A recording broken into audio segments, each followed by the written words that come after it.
Preface. This book is very personal to me because I lived through a 10-year marriage that eventually imploded. As hard as it is to admit, I had allowed myself to become emasculated. By the end, I had given up on my needs and boundaries and spent most of my time scrambling to keep the peace or withdrawing from my then wife. Eventually, she closed her heart and body to me. I longed to bring more of my own power and groundedness into the relationship, but at the time, I didn't know what that would look like. It was a painful chapter in my life, but I lived through it, and that pain was the catalyst for a long journey of discovering what it meant to be in my own masculine power and bring leadership to my intimate relationship. Never again will I settle for a flat or toxic situation. Never again will I chronically abdicate my leadership in relationship. My focus now is on living in a way such that a female partner believes in me, naturally opens to me sexually, and is dedicated to me. As the title says, trust, lust, and devotion. This book is the best of what I've learned, observed, figured out, created, codified, and practiced in my relationships over the last decade. It also includes what I learned from crashing and burning in a marriage. I've been there and back. I later spent 7 years in relationship with a strong and feminine woman, and my ability to live from my masculine core was part of what kept it juicy, even after many years together and the challenges of geographic distance between us. It was never easy, but it was worth it. I seek to practice what I preach, even while I also still fall short of my own advice from time to time. But the laboratory of real relationship is a great teacher. I'm not making up theory here. I'm living it in the real world. This work is also inspired by my studies with some of the world's foremost teachers on spirituality, authenticity, and the masculine-feminine dynamic: Decker Kunov, David Dida, John Wineland, and Leonard Jacobson. David is, of course, the luminary in the arena of masculine-feminine polarity. But all of them taught me so much. Their influence is woven throughout my writings, and I've done my best to credit them when I cite their specific teaching points. Through the lens of masculine leadership, I also pull in principles from a variety of fields: meditation, tango, women's anatomy, psychology, medicine, BDSM, authentic relating, and martial arts. In addition, I draw on 15 years that I was an executive and entrepreneur in Silicon Valley. I apply lessons learned from business leadership to the topic of masculine leadership. Much of the high-tech industry has evolved from control-based management to leadership that inspires. The same principles apply to masculine leadership. This work also includes the best of what I've learned through working with my coaching clients. May they suffer less than I did and benefit from both my mistakes and my learnings. On a continual basis, I encounter men compromising and living passively in their relationship with a strong, capable, and loving woman. These men want to live more in their masculine core, but don't know how. They want their woman to be open to their leadership but feel her resistance. In their confusion, they shrink. They become pleasers. They follow rather than lead. The women get disinterested and irritable. Relationships end. Loneliness becomes more prevalent.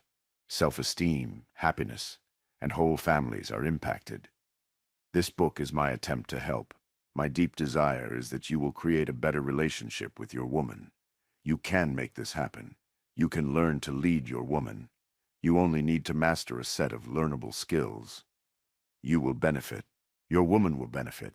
Your kids and friends will benefit. Everything can be different. I would not say this so definitively if I had not lived through it myself. But there is still one more challenge you face. A world that tells you that masculinity is toxic and passé, that it is somehow a bad thing. You are left confused about how to be. It doesn't have to be this way. Yes, there are male bad apples, and it is up to the men to be the ones to deal with these bad apples rather than leaving the women to suffer them. But here is what I believe. Masculine leadership does not equal misogyny. Misogynists expect, demand, and force. the masculine leader invites. Men can fully inhabit their masculine power and honor women.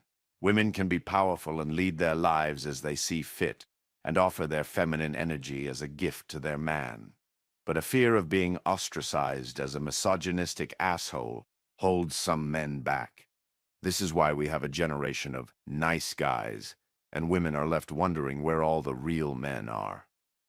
I find myself reacting strongly when I see pop culture or the media painting all masculinity as toxic, or when I see men repudiating their masculinity.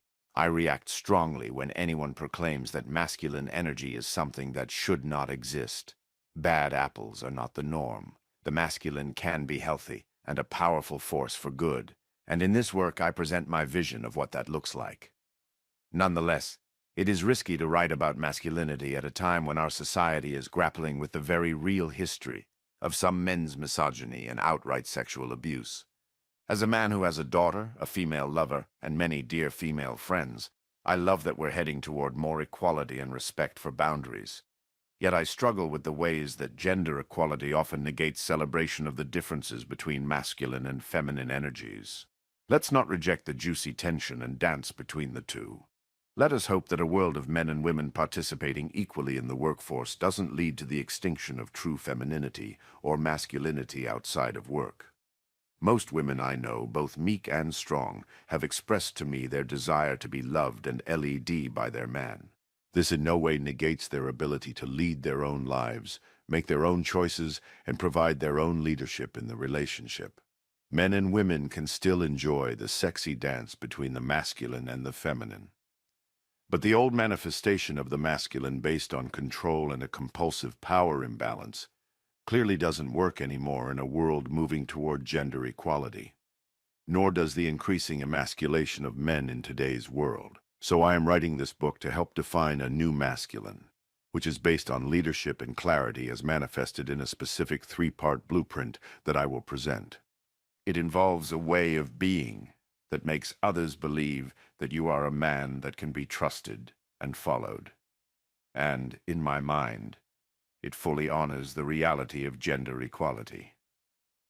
And while we're talking about gender, I would like to clarify that the term masculine does not refer solely to men, but rather the energy of groundedness and direction. And feminine does not refer solely to women, but rather the energy of responsiveness, connection, and raw emotion. Both genders manifest a mix of both energies. I wrote this book for straight men, with the assumption that you want to be more in your masculine, and your woman would enjoy relaxing into her feminine. I did this to simplify my writing and pronoun references, but since I am really just describing roles and energies, rather than actual gender, readers of all genders, gender orientations, and sexual orientations can adapt it to their own relationship. Anyone can live the blueprint. And above all, my writing assumes that your woman has given her consent for this dance of masculine and feminine, that she chooses of her free will to consider opening to your lead. Finally, I want to take this opportunity to dispel two myths. First, don't think that you need to be smarter, richer, or more handsome to have your woman adore and respect you, follow your lead, or find you attractive. How you look, how much money you earn, and what you accomplish at work don't matter nearly as much as the degree to which you live from your masculine core. In the next chapter, you'll hear about Derek, who found this out when his wife turned to a man without looks or money. Above all else, women want a strong, centered man to love and lead them. All your other assets or shortcomings rank much lower in relevance to her. Second, the path to sustainably being in your masculine is not through being more of a man, or picking up your balls and taking charge. Testosterone-fueled proclamations can feel great, but they do little to create lasting change within you. Unfortunately, too many of the resources in this domain are based on that approach. This book is different. It will introduce you to a three-part framework for developing your masculine core. This will include specific skills, principles, and exercises. If applied with discipline, these learnings will change you at a fundamental level. This new masculine blueprint is a model that will make others trust and follow you. It will make your woman feel loved and led, and hopefully inspire her trust in you, lust for you, and devotion to you. It is a model that any man can follow, so long as you are willing to put in the effort over a long period of time to build the necessary skills, habits, and embodied way of being. I wrote this book to help men be more successful in relationship. I know firsthand the pain of a relationship ending, particularly a marriage that includes kids. If this work can save even one marriage, and even one child from the pain of being told the family is splitting, I will feel satisfied. In that spirit, if you are impacted by this book, please help me reach more people with it. Share it with other men or influencers in any way you see fit. I wish you luck on your journey. G.S. Youngblood. Chapter 1. Introduction. At its core, this is a book about how masculine power can successfully coexist with the strong feminine. It lays out a model of masculine groundedness that you can manifest in your relationship with a strong and capable woman. Such a woman doesn't settle for mediocre. She needs you to consistently follow through on your word, have purpose in life, remain grounded in the face of her intense emotion, make her feel safe, and provide leadership in the relationship. When that doesn't happen, she may start to drift. Things between you will start to feel flat, contentious, or even toxic. To you, she will seem to nag and criticize more, and have less interest in sex. Fighting will be more common. More and more, she'll take the lead on things, and criticize you when you don't. When she gets really angry, you'll label it as crazy and blame her. But in truth, she's just expressing the pain of you not stepping up. It is a relationship arc that is all too common. Fighting doesn't resolve anything. Withdrawing into work or your phone makes it worse. Contorting yourself to avoid conflict just kills her respect for you. And waiting for her to change is a road to nowhere she never will, at least not of her own volition.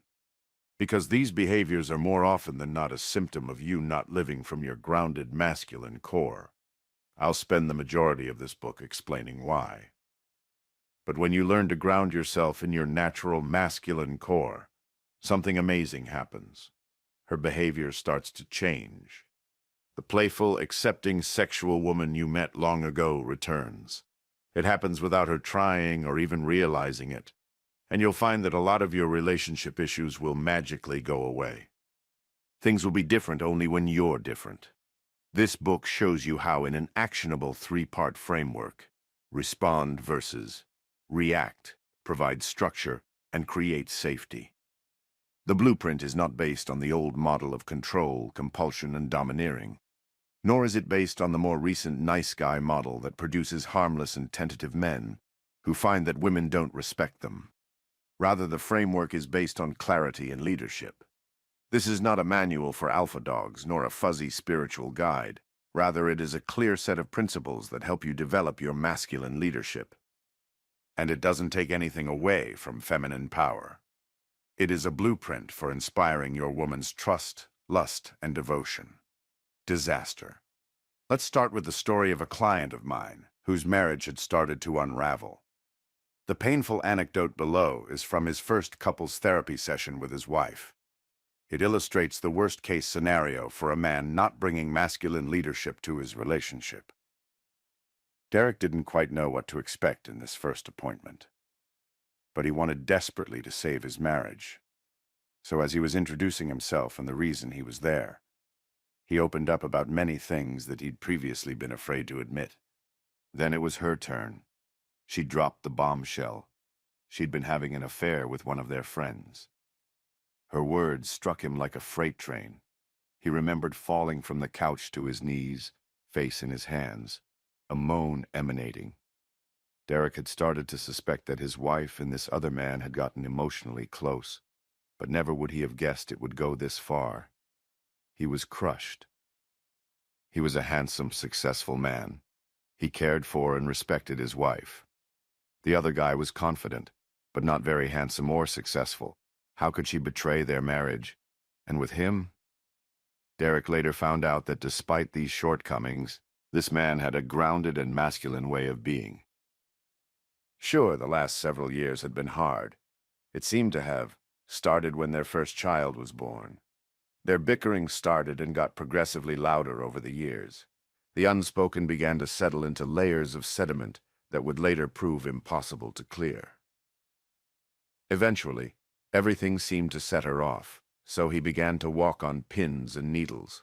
In order to avoid trouble, he would increasingly let go of his own boundaries and needs and do whatever she wanted, and yet she still told him he was selfish. What more did she want from him? He already felt like he'd given up most of his own desires.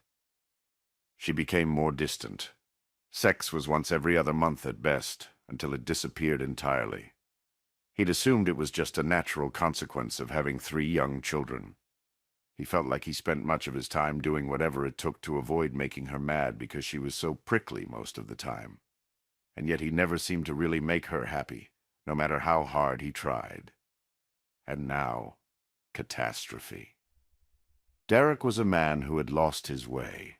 Despite his looks and financial success, which is what we men think women want most, Derek's wife lost interest in him, closed her body to him, and eventually took up with another man who did not have either looks or money, but apparently had something far more attractive at the time.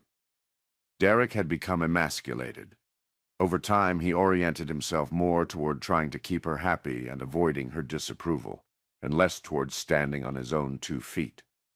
Yet, instead of making things better, it drove her further away. What happened to Derek was not right, but in some ways it was inevitable. And this dynamic that I'm describing can also reveal itself in far less dramatic circumstances. I recently met a man at an all-day event who said to me, "I tend to stay in the background and let my wife tell me what to do." So it was no surprise that in my observations of their interactions over the day that she seemed contemptuous of him and that there was no overt warmth between them. Little did he know how badly she suffered from his abdication of leadership. The deteriorating relationship. Your relationship probably hasn't gotten as bad as Derek's. But if you're reading this book, I can probably guess a few of its characteristics. You might be experiencing a general flatness. Things are fine, but your woman doesn't seem to be as fun and adoring as when you met her. You both are going through the motions at times. Or it could be a little more severe. Things are a bit prickly. Your woman is often irritable and criticizes you regularly. Belly laughs and hot sex are rare. You try your best to make her happy, but with only moderate success. You find yourself tentative around her in everyday life and the bedroom. You still love her, but you tell yourself, that's just how she is. Or maybe things have gotten to a state of contempt. You argue frequently and find yourself scrambling to do whatever it takes to avoid her wrath, which usually involves suppressing your own opinions and needs and just doing whatever she tells you. This only makes it worse. When your resentment from this hits a boiling point, you blow up and fight with her, or retreat into work, porn, or your phone just to get a respite. Sex is non-existent. Deep down, in the places you don't even acknowledge to yourself, you don't feel like a real man, and you blame her for all of it. I have bad news for you. If you think she needs to change in order for things to get better, you'll be waiting a long time. She's not going to change, ever. At least not on her own. If any of this sounds like your situation, then you are likely on the path to being an emasculated man. A man that abdicates his instincts, desires, and leadership in order to avoid conflict. A man that leaves his woman to deal with her issues on her own. This is what you most need to know. She will only change when you change, when you restore your masculine core, and from that core, lead the relationship. Lead the 2 of you out of flatness, dysfunction, and conflict, and into a more connected state. That is the model of the masculine that I present to you. The old masculine was about control. The new masculine is about leadership. If you are able to live this model, you'll see her magically revert back into the woman you remember from when you first met, without her even trying to change or realizing that she is. Of course, She may have her own personal development work to do, but stop putting your attention there. You're not responsible for that. You can't control that, and that is not what this book is about. This book is about you working on you. The Masculine Blueprint. This book will not offer vague platitudes. Rather, its foundation is a three-part framework describing a well-developed masculine core. It does not describe external behaviors to mimic, but rather the inner dynamic of true masculinity. The three elements of this framework are: respond versus react rather than living reactively to outside stimuli. You respond choicefully to the world. Provide structure. You live as an organizing force, providing clarity and direction to minimize the level of uncertainty and decision-making burden with which your woman must deal. Create safety. You do the things necessary to make your woman feel physically, financially, and emotionally safe, which is what enables her to relax into her natural feminine state. Being masculine need not be an esoteric concept. Just measure your way of being against these three reasonably objective elements.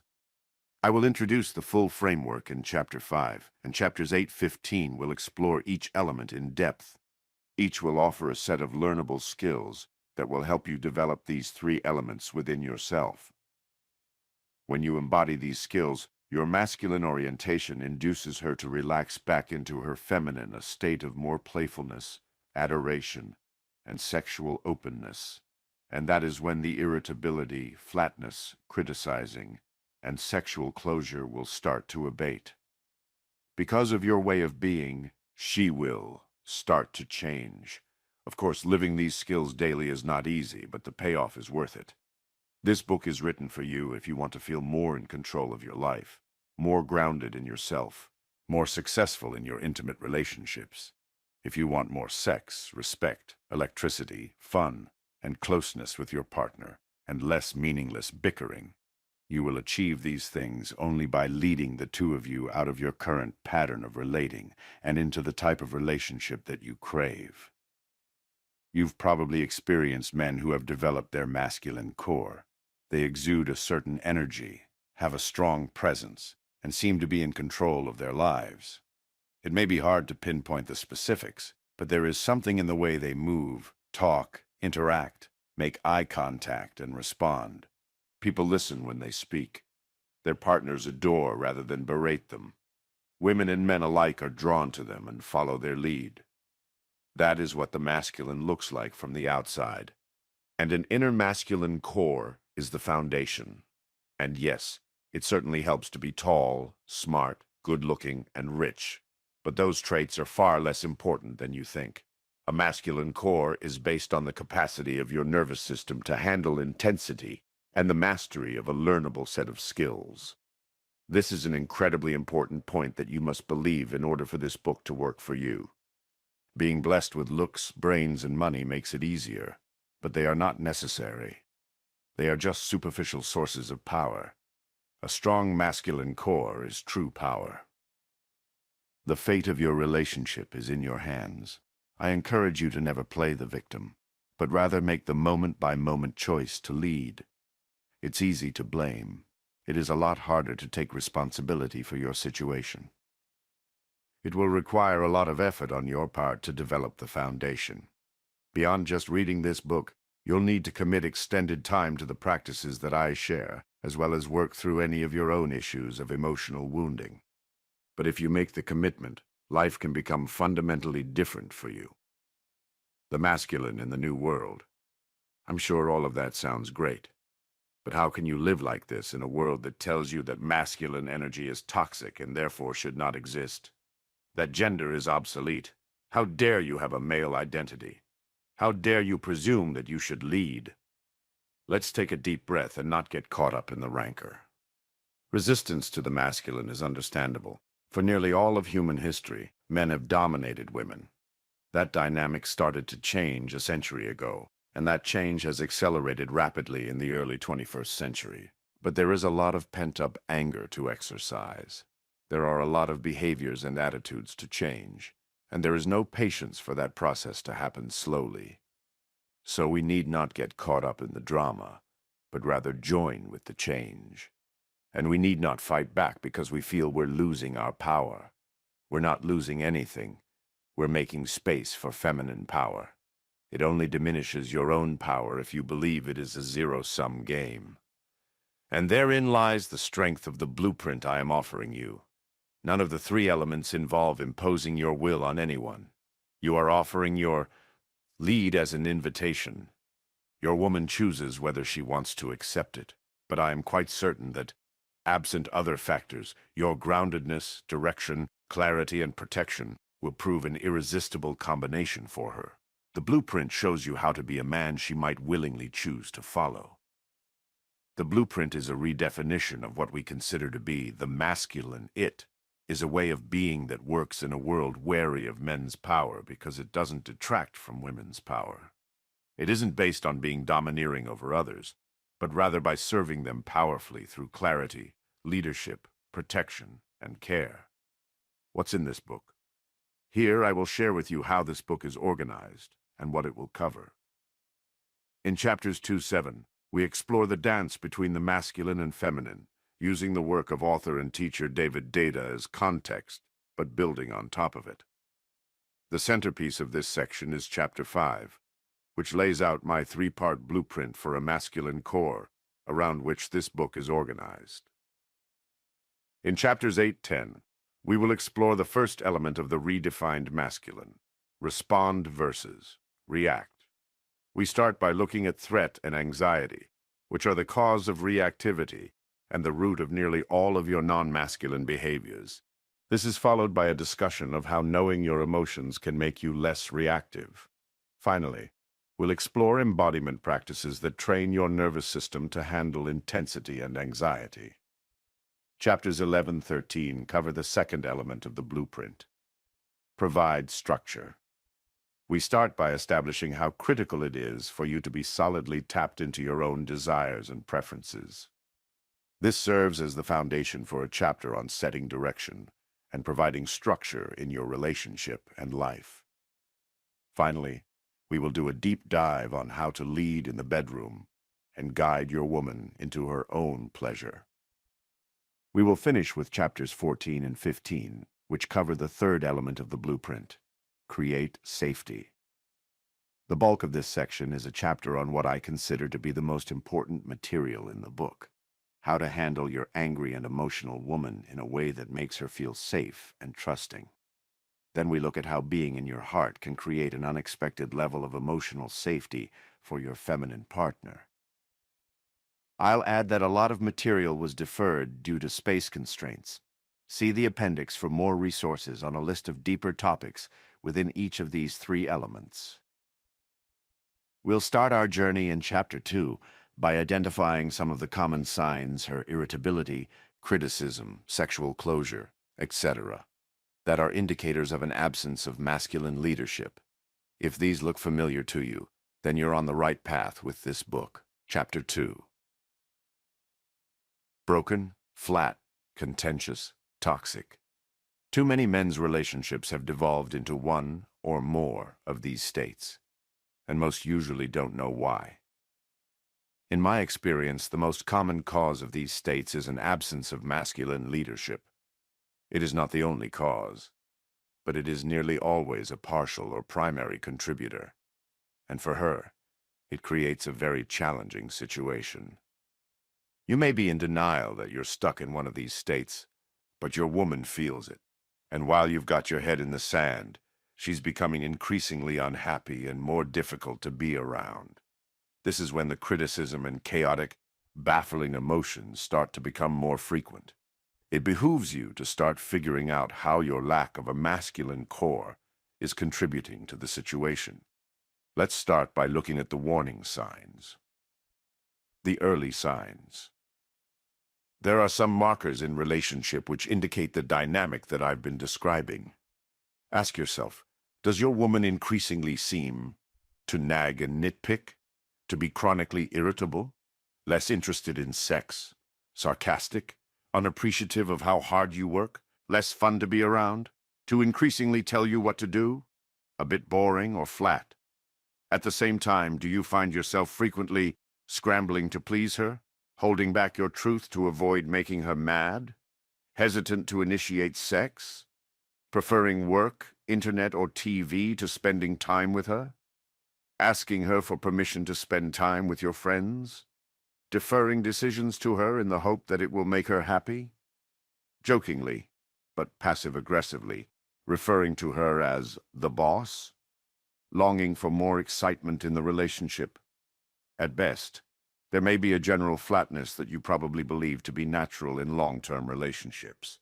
Nothing terrible, but it feels more like you are great friends rather than the lovers you were when you first got together.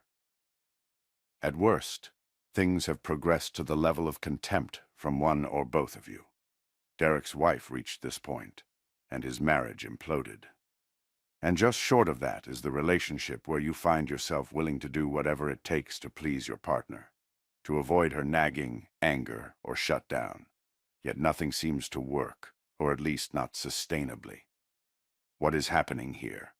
How can a caring man with the best of intentions find himself stuck in a flat or toxic relationship? While each situation varies, a prime contributor is when the woman does not feel loved and led by you. This happens when you fail to provide strong and caring masculine leadership. Instead, you spend your time chasing after her, trying to please her, instead of leading from a place of wisdom and groundedness. Why does a lack of masculine leadership have such an impact? Aren't relationships supposed to be equal partnerships between two people these days? The answer is not simple. Of course, your strong and capable woman wants to be an equal. Generally, you should consult her opinion, value her wisdom, and incorporate her needs. You should respect her capabilities and treat her as an intellectual equal. But she still wants to feel you can lead her. We will spend the entire book exploring what this looks like. But here are some simple examples. She wants you to stay strong, even in the face of her intense emotions, especially when they're directed at you.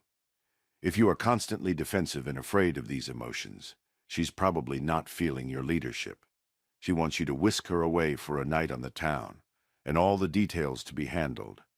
If you are constantly asking her, "What do you want to do?" or waiting for her to initiate plans, she's probably not feeling your leadership. She wants you to have your own opinions. If you have no preferences, or constantly shift them to avoid conflicting with hers, she is probably not feeling your leadership. She wants to feel connected to you. If you're a stone wall that doesn't share what you're feeling, she's probably not feeling your leadership. She wants to feel you present with her in the moment. If you're often lost in your smartphone or thoughts of work, she's probably feeling forgotten, and certainly not feeling your leadership. She wants you to rock her in bed and know exactly how to handle her body. If you're tentative during sex, she's probably not feeling your leadership. She wants you to speak your truth and not be afraid to take a stand. If you lack candor or boundaries, she's probably not feeling your leadership. She wants you to handle things that are hard for her. Forgive the stereotype, but if you're heading off to work and leaving her to figure out how to deal with the clogged plumbing, she's probably not feeling your leadership. The necessity of polarity. When she feels like she has to make the decisions, take the initiative, give you permission, or manage her emotions to make you feel better, she has to go into her masculine. And a woman in her masculine, with a man who's not, almost invariably starts to get nagging, irritable, and sexually closed. All of the things plaguing your relationship. Or at least that's how it looks to you. In her mind, she's just expressing the pain of you not stepping up. But when you lead, she can relax. More often than not, the nagging, irritable, and sexually closed behaviors often disappear. Not because she made a conscious choice to suppress those behaviors, rather because your way of being drew her into a different state. What I'm describing here, the embodiment of your masculine inducing her into her feminine, is called polarity. It is an ancient concept, one personified by Shiva and Shakti from Hindu tradition, but more recently brought to life by David Data. He says that for juicy intimacy to flourish, there has to be one person in the masculine pole and one in the feminine pole. It doesn't really matter which gender is in which pole. Although our chosen context here is a man who wishes to be in his masculine and a woman who wishes to be in her feminine. When both are in the masculine, there is no polarity. And if there is no polarity, there is no juice in the relationship. And that's where your problems start. Using Deida's perspective on polarity as a backdrop, the goal of this book is to show you my own perspective on developing your masculine leadership. It is the basis of my earlier assertion.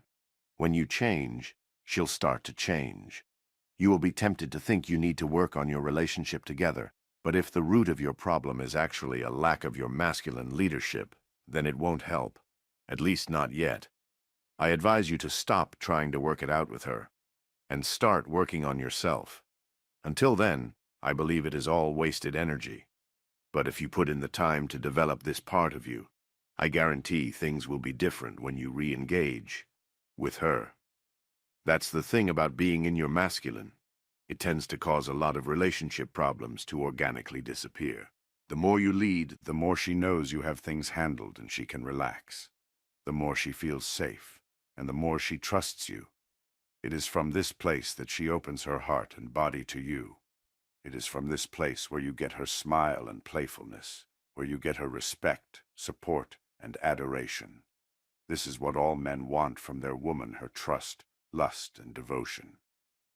I cannot emphasize enough how important trust and safety are to a woman's softening and opening to you.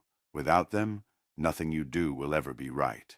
Your relationship will be perpetually dissatisfying to both of you. But the good news is that when you respond rather than react, provide structure, and create safety, the trust usually organically follows. And guess what? If you're not fulfilling this role, she will be fantasizing about a man who can. Yes, that's right. Your sweet little flower could be dreaming of another man who can lead her, even if it is only a man in her imagination.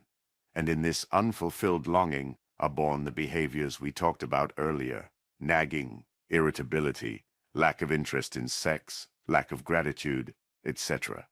Rarely is the issue she complains about the actual issue. It is usually tied to a larger lack of safety and trust. We'll discuss this more in Chapter 14.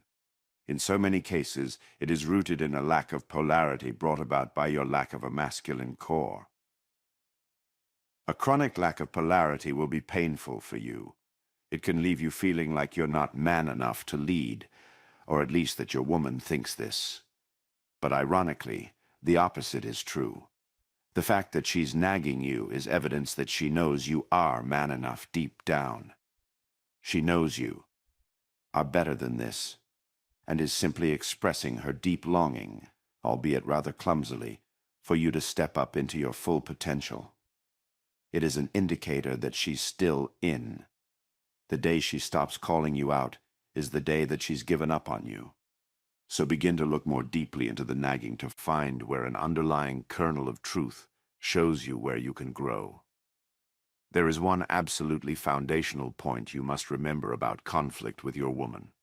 Whether or not you are the problem in this dynamic, you are the solution. Your masculine leadership is the solution. It doesn't matter who or what was the cause of the latest flare-up. You need to take responsibility for the resolution. If you don't like how your woman is being, lead her into a different state. Don't blame her for how things are and wait for her to change. If she's throwing wild emotion at you, lead her out of emotional chaos by being grounded and holding space for her intensity. If she isn't feeling sexual often enough for you, lead her into her sexuality by opening her heart and then knowing how to open her body. If you feel like she's mistreating you, lead her into respecting your boundaries by actually setting and holding those boundaries. The result? More sex, more excitement, more attraction, less bickering, less rejection, a happier man, a happier woman, relationships and families that stay intact. Of course, you may find yourself in relationship with a woman who is chronically neurotic and caught up in her stories, wounds, and projections onto you. It may feel like no amount of your leadership will improve the situation. In such cases, it may be appropriate to exit a conversation or the relationship itself. but only after you have gone down the path of bringing your full masculine leadership to the situation. Conclusion. Flatness, contention, or toxicity are not the inevitable outcomes of a long-term relationship. More often than not, they are caused by a lack of leadership and polarity in the relationship. You contribute to this dynamic when you abdicate the masculine role. Unfortunately, you and all men are up against a tailwind here. Our increasingly gender-neutral society tells you that masculinity is bad and that the genders are the same. Let's take a look at that dynamic in the next chapter. Chapter 3. Equality. It is obvious that our world has become increasingly gender-neutral, particularly in the professional realm. We're moving toward erasing gender pay gaps and sexual harassment from the workplace. The old norms of the man being the breadwinner and the woman being financially beholden have faded. I'm thrilled for my daughter that she'll enter a working world where the old mainstream biases are on the wane. Many men have also changed their focus. We've gotten more in touch with our feelings and more involved in child rearing than earlier generations of males. There is a huge upside to this dynamic. The economy is stronger from so many talented women in the workforce. Families are able to earn more income, and kids get to spend time with both mother and father. Give credit to the women. They stood up and said, "This is not right, it has taken many years, but the payoff for them is happening." And give credit to the men. After years of resisting, we're starting to acknowledge both our own emotions and women's sovereignty over their bodies and career opportunities. And yet there's a massive dark side to the whole thing.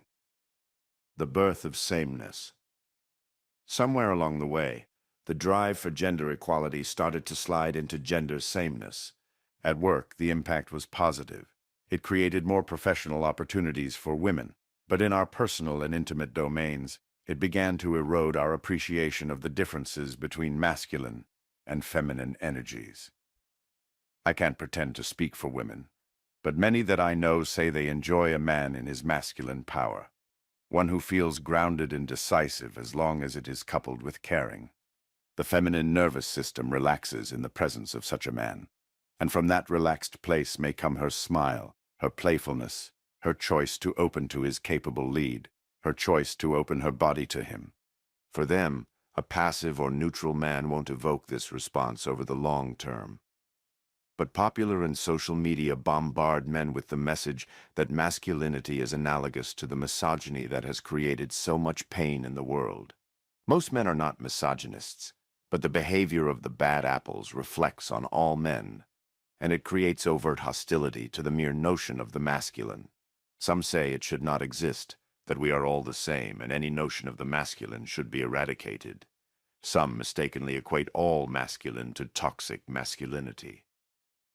So it is no surprise that many men are scared to assert themselves, for fear of being shamed and ostracized. To openly proclaim that you intend to inhabit a masculine role is risky these days. Other men simply don't know how to be masculine, because they never had a role model for it.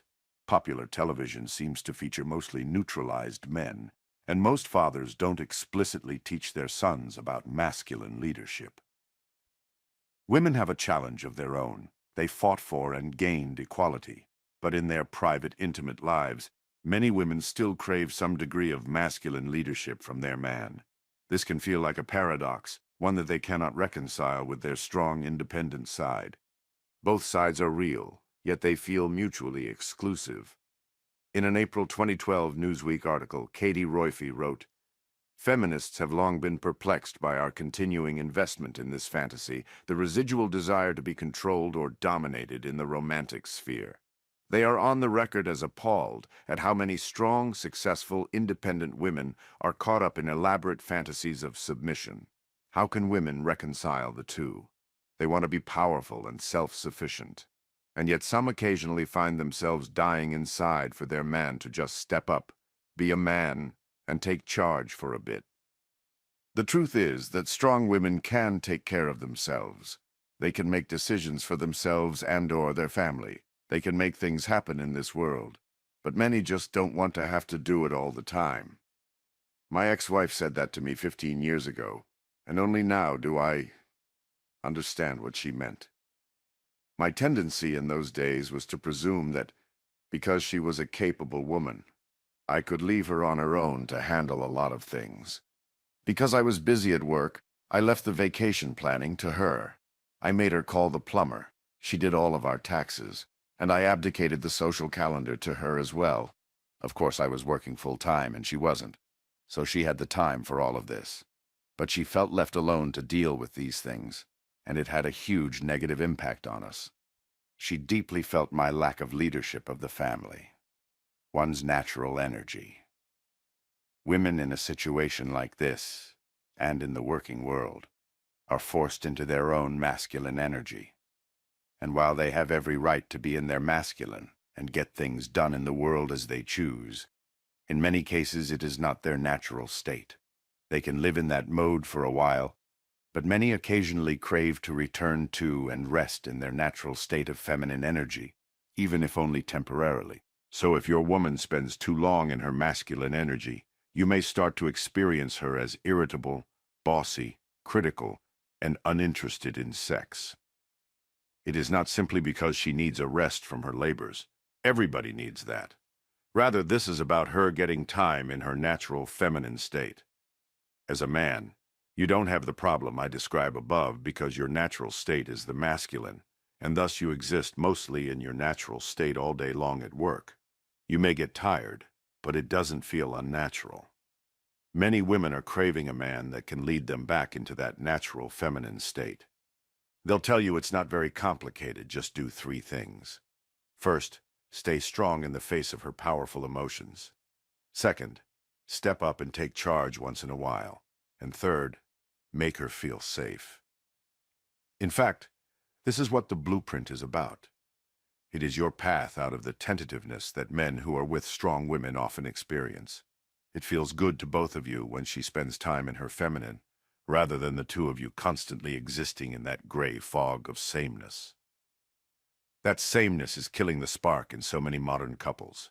They have become great partners or great co-parents, but passion between them, the sexuality, the playfulness, the desire is flat.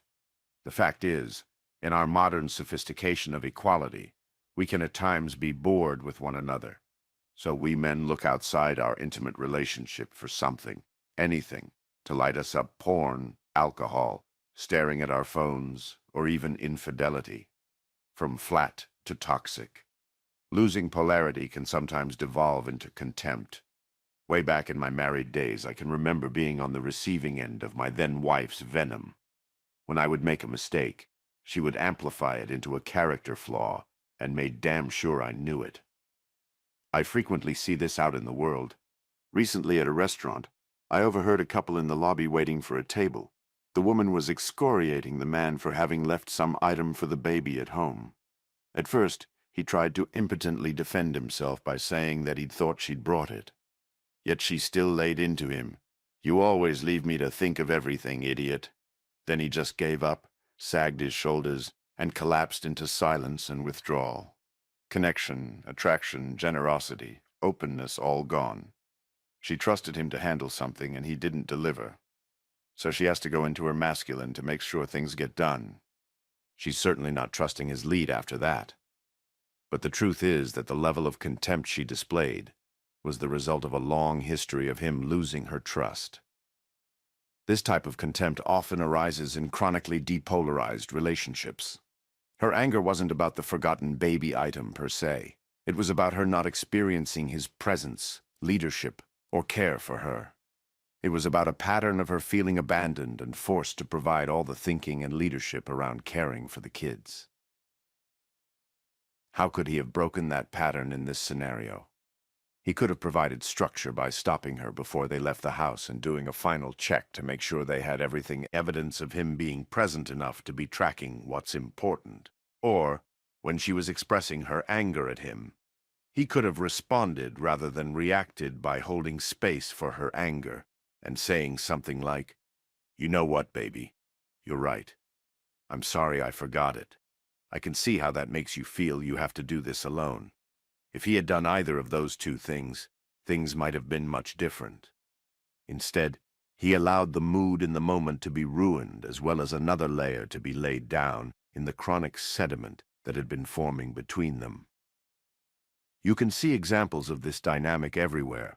Look around and count the number of married men you know that seem emasculated. Husbands who refer to their wives as the boss, not out of respect, but with tongue in cheek and a trace of bitterness at their own disempowerment, to which they'd never admit. You'd think that the wives love being in the driver's seat. But just the opposite is true. Most of them hate it. Most women are craving for their man to be in his own power, as long as he is inclusive, collaborative, and not domineering. Ask both men and women in these depolarized, flat, or contemptuous relationships what they think is going on, and you'll hear conflicting stories. A lot of women will tell you that men have become too tentative, don't have their own opinions, don't make decisions, don't initiate, and don't lead. They've become pleasers. The women may consider them good men, but don't feel them fully grounded in their personal power. The men will tell you that females have become so assertive and demanding that they can't relax around these women, and certainly can't seem to do anything right in their eyes. On both sides, despite great intent, attraction wanes. As David Dida says, the love may still be strong, the friendship may still be strong, but the sexual polarity fades, unless in moments of intimacy one partner is willing to play the masculine pole and one partner is willing to play the feminine pole. Men are confused. You try to be the safe, nice guy that you think women want. You've heard women exclaim, "Why can't I just meet a nice guy?" You try to be democratic and respectful of your woman's needs. You think pleasing her is the path to her happiness. The women love it for a while because things seem so easy with you, right up until the point they realize they are bored out of their minds by it. Yes, she may respect your integrity, accomplishments, and the way you cater to her needs. But if she doesn't feel your masculine leadership, the polarity will wither, along with her desire for you. Too many men have abdicated the frame of the relationship, the decision-making around how you spend your time, how you spend your money, with whom you associate, how the kids are raised, etc. Men end up seeking their woman's permission for even the simplest thing that they would have done without a thought when they were single. It's "Honey, can I go to the gym after work tonight?" Rather than that man establishing, up front in the relationship, "Honey, staying in shape is essential for me. I will be going to the gym after work at least twice a week, and I'm willing to work with you on how we can ease any burden that creates for you." But as Rollo Tomassi writes in his book The Rational Male, frame, like power, abhors a vacuum. In the absence of the frame security a woman naturally seeks from a masculine male, this security need forces her to provide that security for herself. In other words, if you don't provide frame for the relationship, she will. These examples of abdicating the frame may look familiar. You offering no input into vacation planning, leaving her to decide what you two or the family will do this summer.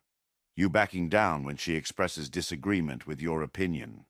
You deferring to her on how to discipline one of the children for a transgression.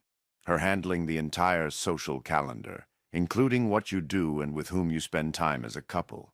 Her asking for advice on how to handle a tricky interpersonal situation at work, and you responding with, "Just do what you think is right." Her determining which critical house maintenance projects need to be done. You getting defensive over her emotional outburst, rather than standing strong and leading her back into her heart. The more you are passive in situations like these, the more she needs to go into her own masculine and find her own solution. Is she capable of leading her own life? Yes. Will you tell yourself that you have enough to worry about, and that she's a big girl and can handle her own issues? Probably. Will this lead to the juicy, open, playful partner you're craving? Absolutely 100% not. Conclusion. You face a headwind to inhabiting the masculine role in today's world. A history of men's domineering and women's pain have created resistance, and in some cases, hostility to this. And in today's increasingly gender-neutral world, Many men wonder if there is still a place for the masculine. I contend that masculine leadership and gender equality can coexist. This is not a zero-sum game. I do not advocate a return to past days of gender inequity, but I do stand for men manifesting more of their masculine energy and providing more leadership in relationship. The blueprint is a model for you doing that. And the more you lead well, the more it will induce her into that feminine state. And that act of induction is exactly what we'll explore in the next chapter. Chapter 4. Induction. I hope that I have made the case that polarity is good. But those of you who are with intelligent, independent, and strong-willed women, or women that have gotten to the point of being critical, irritable, and sexually closed, are wondering, how am I ever going to get her to relax into her feminine state? That seems impossible these days. The answer I gave before still holds true. When you start living from your masculine core, your way of being will naturally induce her to relax into her feminine. Her way of being is strongly influenced by your own. And yes, this even applies to strong-willed women. You cannot demand that she go into that state, nor shame her into it, and she can't force herself into that state. She will only be different when you're different. What she wants. She very much wants you to just step up and take charge once in a while. She doesn't want to feel controlled by you or be financially dependent on you. But she does occasionally want to relax into your masculine direction. The mainstream success of the book 50 Shades of Grey is evidence of this. It was not specifically the extremes of BDSM that made it so popular. Rather, it was the energy of direction, structure, and surrender that so many women found enticing. She very much wants you to stay strong in the face of her powerful emotions and lead her back into her feminine heart space. We'll get more into this later, but it is the opposite of responding to her emotions with defensiveness, cluelessness, or withdrawal. And she's dying for you to be your own man, to stand independently in your own power, not dependent on her approval or input, to have your own opinions and boundaries. It is these qualities in you that induce her to relax. When you lead like this, she's more likely to soften into that sweet, playful, open state that you so enjoy. This is a very important point, albeit a counterintuitive one. When your woman is irritable, critical, and sexually closed, most men just assume that's the way she is. You wait it out, hoping for it to pass. Little do you realize that you can actively change her state. And you'll find yourself with more fun, adoration, and sex than you thought was possible in your relationship. Leadership is hard. But make no mistake, taking the lead is far easier said than done. There's no natural anointed position for you as the leader. In many domains, she's just as capable as you are. So you can't just stride in like a cowboy and think you're in charge. You have to earn it over time through consistent consciousness, competence, and proactivity. Now, for a man with a very competent woman, this can sometimes be difficult. She's so good at certain things, and probably obsesses over them far more than you do. She may often seem to be one step ahead. You find yourself having to follow her lead as a result. One of my clients shared with me a story about this very dynamic. Nate complained that his woman was obsessive about the logistics of their life. She was always thinking about what was coming next, and by the time he tuned in, she'd already worked out her own very strong opinion about how they should handle it. And she was smart, so her plans were usually pretty good. As a result, Nate always felt like he was chasing behind her, and their polarity was suffering as a result. And he admitted that he sometimes pushed back on her ideas simply because he was feeling shame around this dynamic.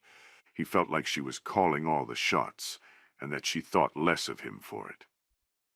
I shared two thoughts with Nate.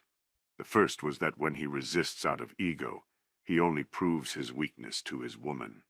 The feminine will feel his ego-driven defenses loud and clear, even though he thinks he's hiding them. I encouraged Nate to actually celebrate her competencies, welcome them, and to find ways to add structure to them. Fighting what was obvious, that she was good at thinking ahead in certain domains, was folly. In my own life, I try to make space for my woman's strengths. I know that I'm hopeless in the kitchen, and so when my woman and I cook together, I will say, "Baby, tell me what to do," and she'll hand me some vegetables to chop. It's a very effective technique for dealing with a situation when your woman is better suited to take the lead. You're showing leadership and adding structure, even in the context of guiding her to set some direction.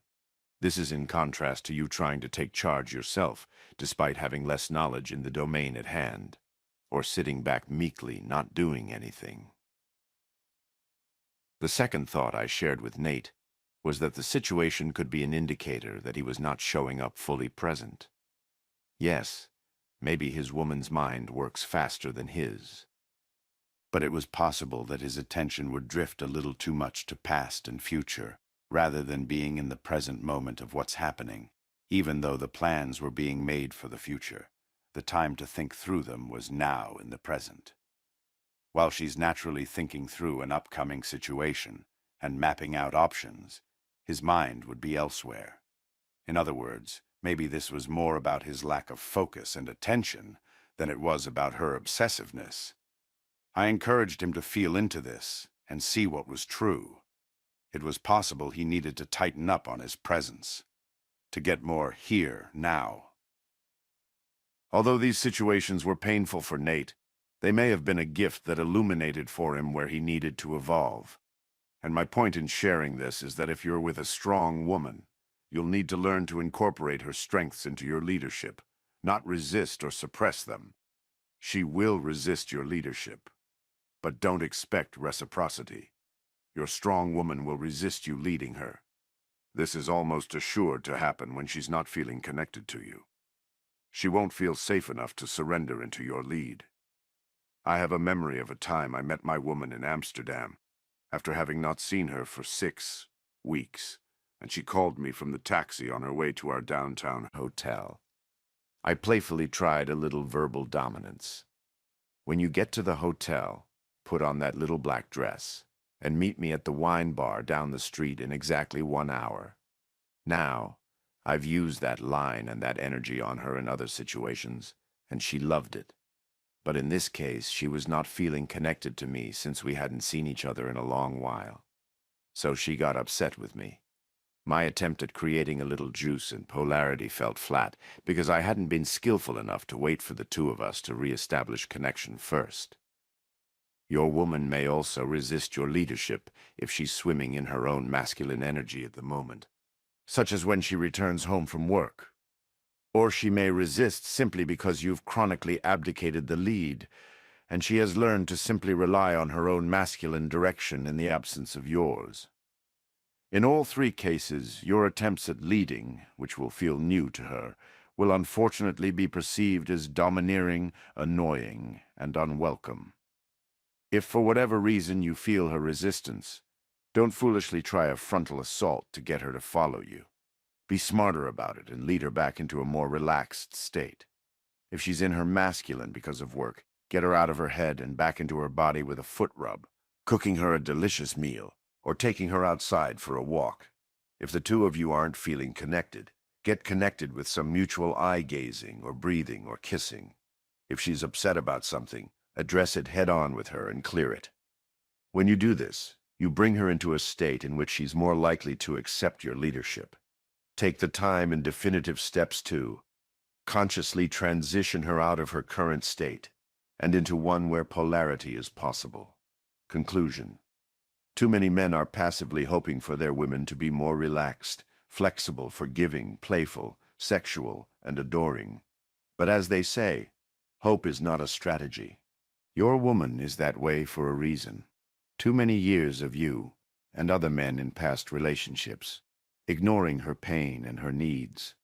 Difficult women are often the way they are as a defense mechanism to the unwitting neglect that the men in their intimate life have put them through. But as you'll see me write elsewhere in this book, you may or may not be the problem, but you are the solution. If you don't like how she is being, lead her into a different state. And the first step on this journey starts with you developing your own solid masculine core. This is what we will explore in the next chapter, with the centerpiece being the three-part blueprint that describes a clear, replicable definition of what it means to be in your masculine. Chapter 5. The Blueprint. In 1964, Supreme Court Justice Potter Stewart tried and failed to objectively define pornography. In his opinion on Jacobellis v. Ohio, he wrote, "I know it when I see it," and that further analysis was difficult. There are some things that are so subjective that they are difficult to objectively define. For many men, masculinity can be the same way. They know it when they see it, but have a hard time defining it, such that they could consciously replicate it within themselves. But that is exactly what we'll do in this chapter. Define an objective framework to describe the masculine core. What does masculine look like? Let's follow Justice Potter's lead and see what our eyes tell us.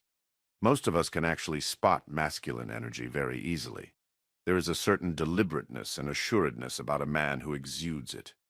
You might observe that he takes charge, speaks confidently, moves deliberately, has strong presence, stands with a grounded natural posture, seems unswayed by others, has clear boundaries, does not seem afraid of women's emotions, states what he wants, holds a steady gaze, steps up to lead in a group, speaks his truth, has a strong purpose in life, acknowledges his emotions, seems fearless, leads his woman in sexuality, attracts others to him, is listened to when he speaks.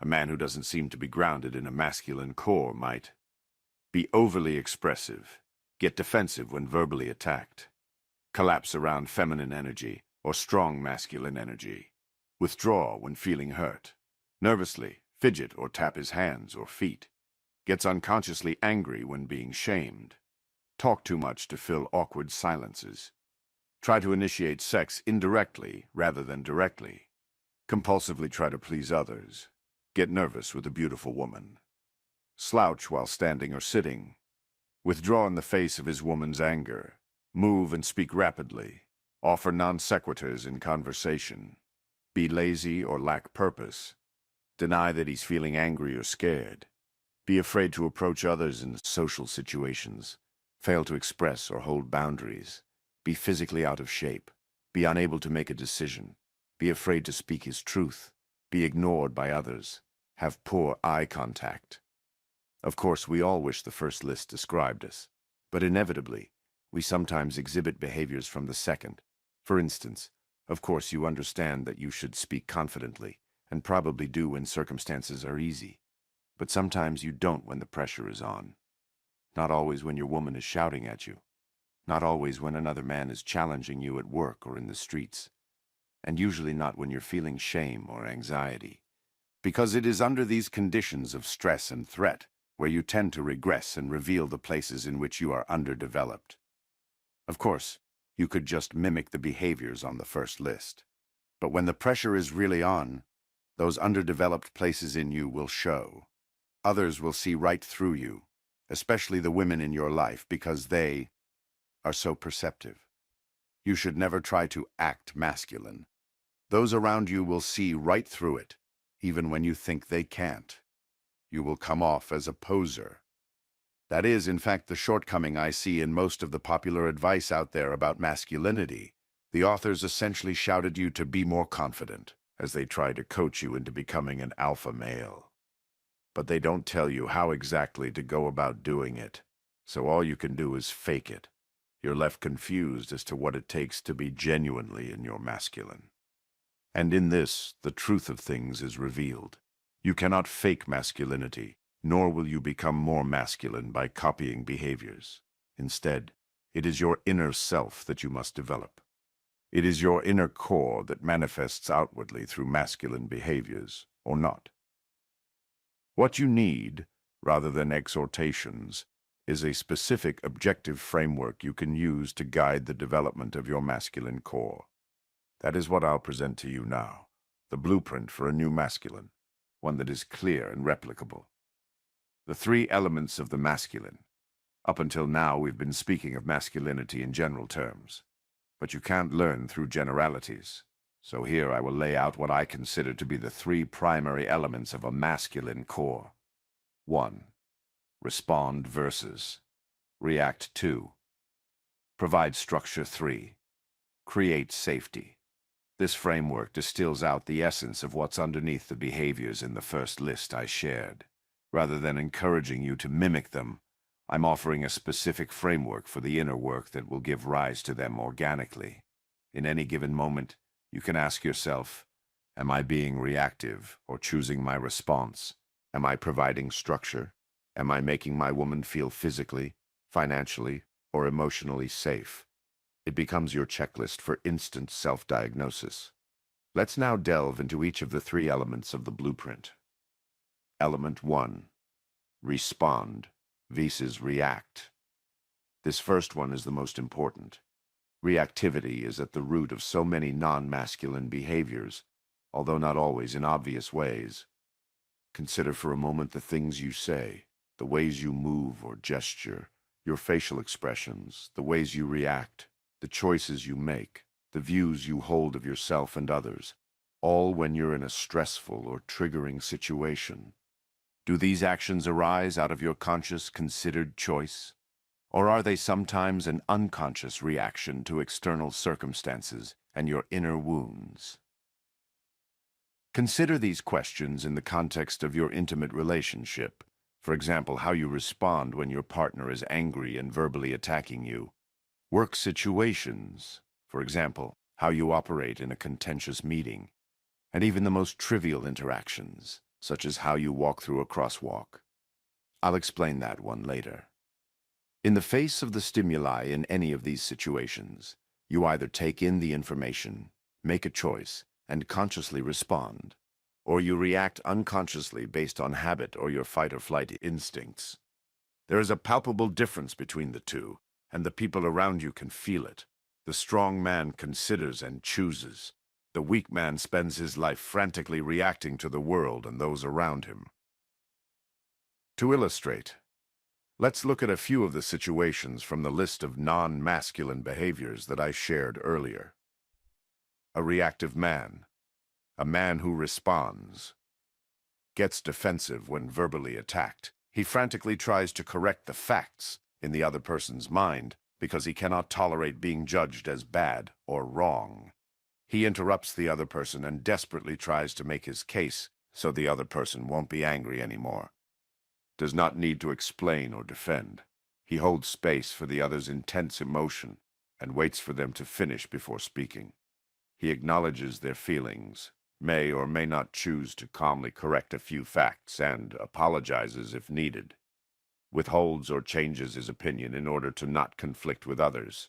He intensely or subtly fears angering others because he thinks it leads to rejection. Speaks his truth. He respects others' viewpoints but feels comfortable with differences of opinion or method. Withdraws when feeling hurt.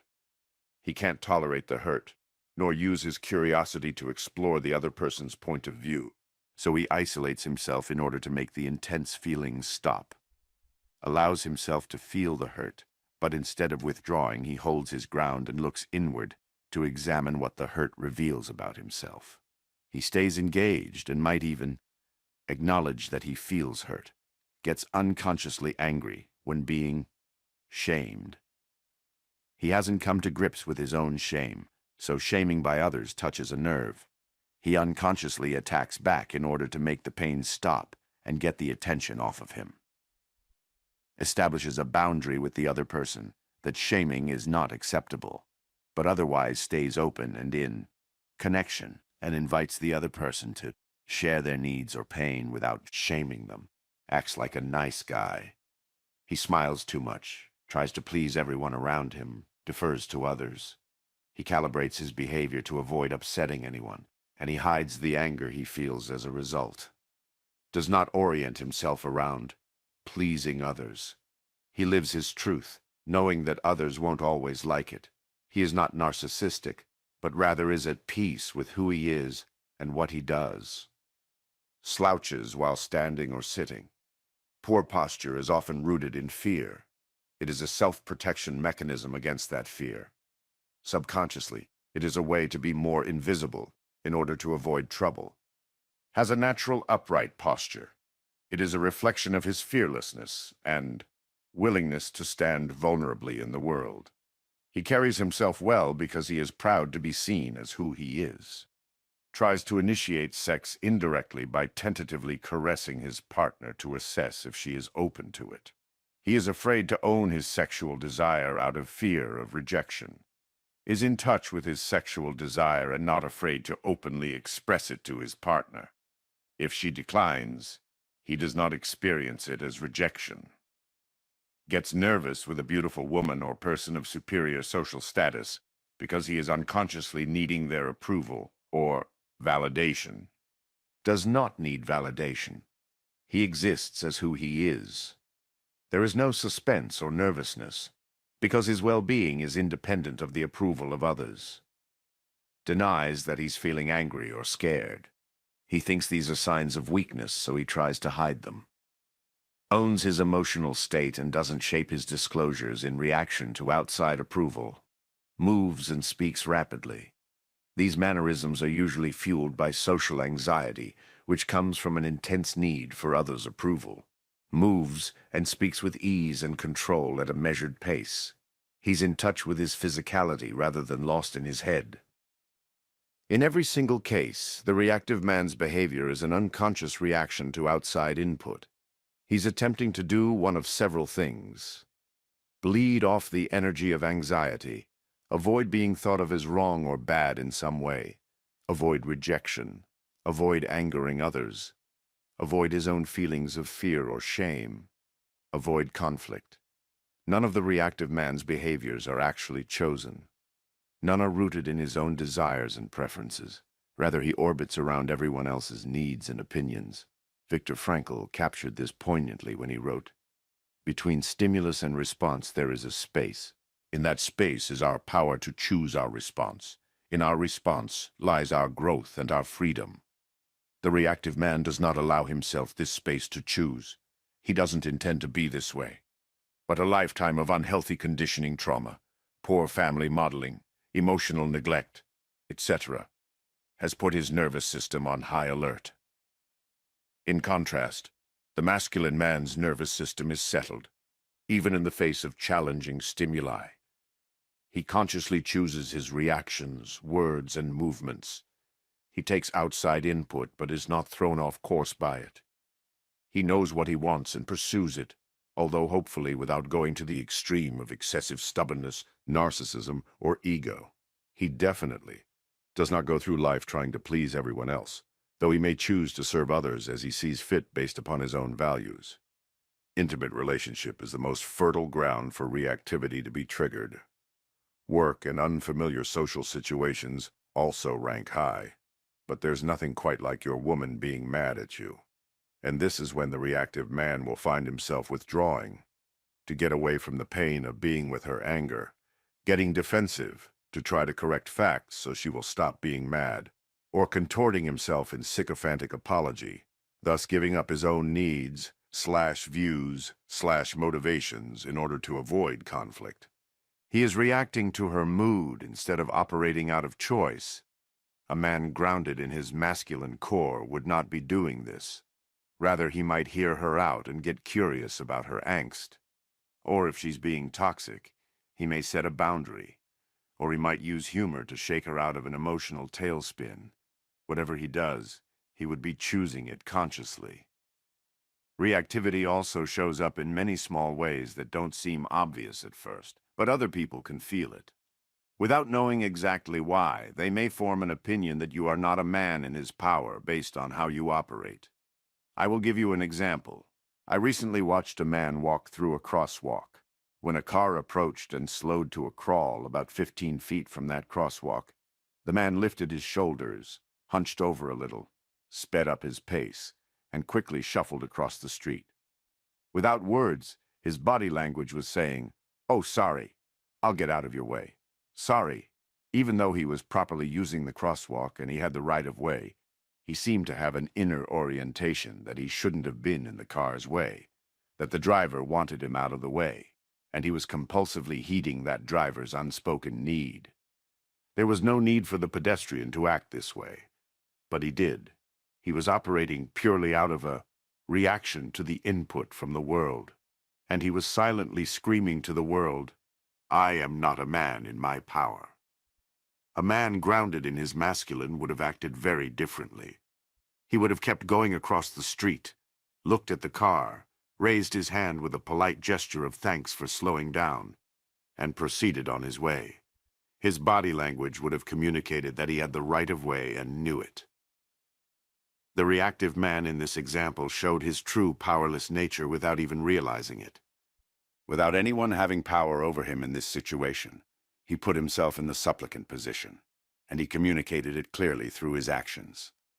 This is just one example, but your inner state can show itself in any situation at any time, so you'll never be able to hide it or practice behaviors to cover all situations. The only way to develop a solid masculine core is inner work. Let the blueprint be your guide in that work. Now, what is it that causes you to be reactive? The external causes are too numerous to count, but I believe they can all be distilled down into one internal common denominator: being in a state of threat. Life circumstances arise which create a perception in you, whether conscious or subconscious, that something important is being threatened. It could be a physical threat, but more likely these days, it is an emotional threat being rejected, found unworthy or inadequate, ridiculed, shamed, slighted, forgotten, or abandoned. If these threats were to manifest, your subconscious believes you'd somehow lose love, connection, money, status, or safety. As a result, your body-mind, which is a term I will use hereafter because your emotions manifest in both, will go into a threat state. The nervous system goes on overload and is flooded with the toxic energy of anxiety. You stop breathing, your muscles clench, your mind locks up, and you're no longer relaxed into the present moment. It may sound ridiculous to your conscious mind, but that's the whole point. The subconscious works in some pretty illogical ways. These perceptions of threat are usually shaped and amplified by your childhood wounding. This threat state can be intense depending on the circumstances, but more likely it is mild and low grade, almost hard to detect, but still having a subtle impact on your behavior. And your non-masculine behaviors are the body-mind's way to cope with the anxiety you feel in this threat state. Go back to the earlier table of the reactive versus respond behaviors. In each case, the reactive man is in some degree of a threat state and experiencing anxiety. His reactive behaviors are his subconscious ways to make it stop. Sound complicated? Don't worry, we're going to dive deep on this in Chapter 8, as it is a major theme of the book.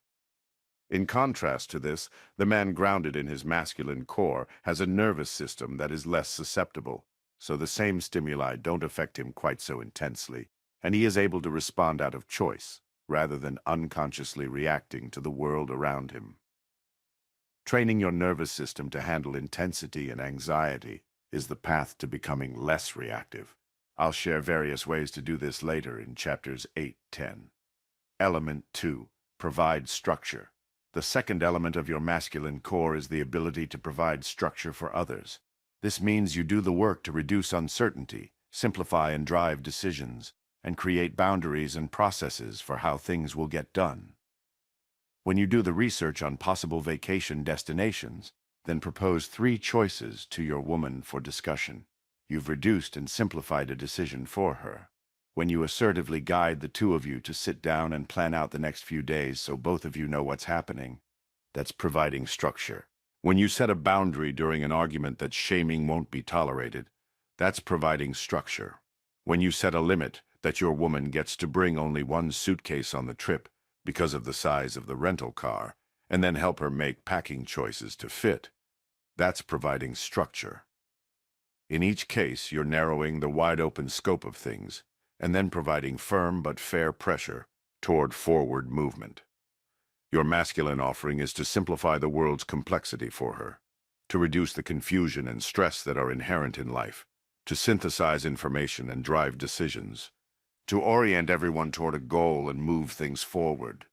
It is the energy of the king or the good father an organizing force that creates order from disorder. It sets direction and creates structure in which others can exercise their free will. In contrast, the feminine values connection over goal orientation. In those times when she chooses to be in her feminine energy, she may be more open to following your lead rather than trying to navigate the world herself. Your ability to set direction and provide structure for her will help facilitate that.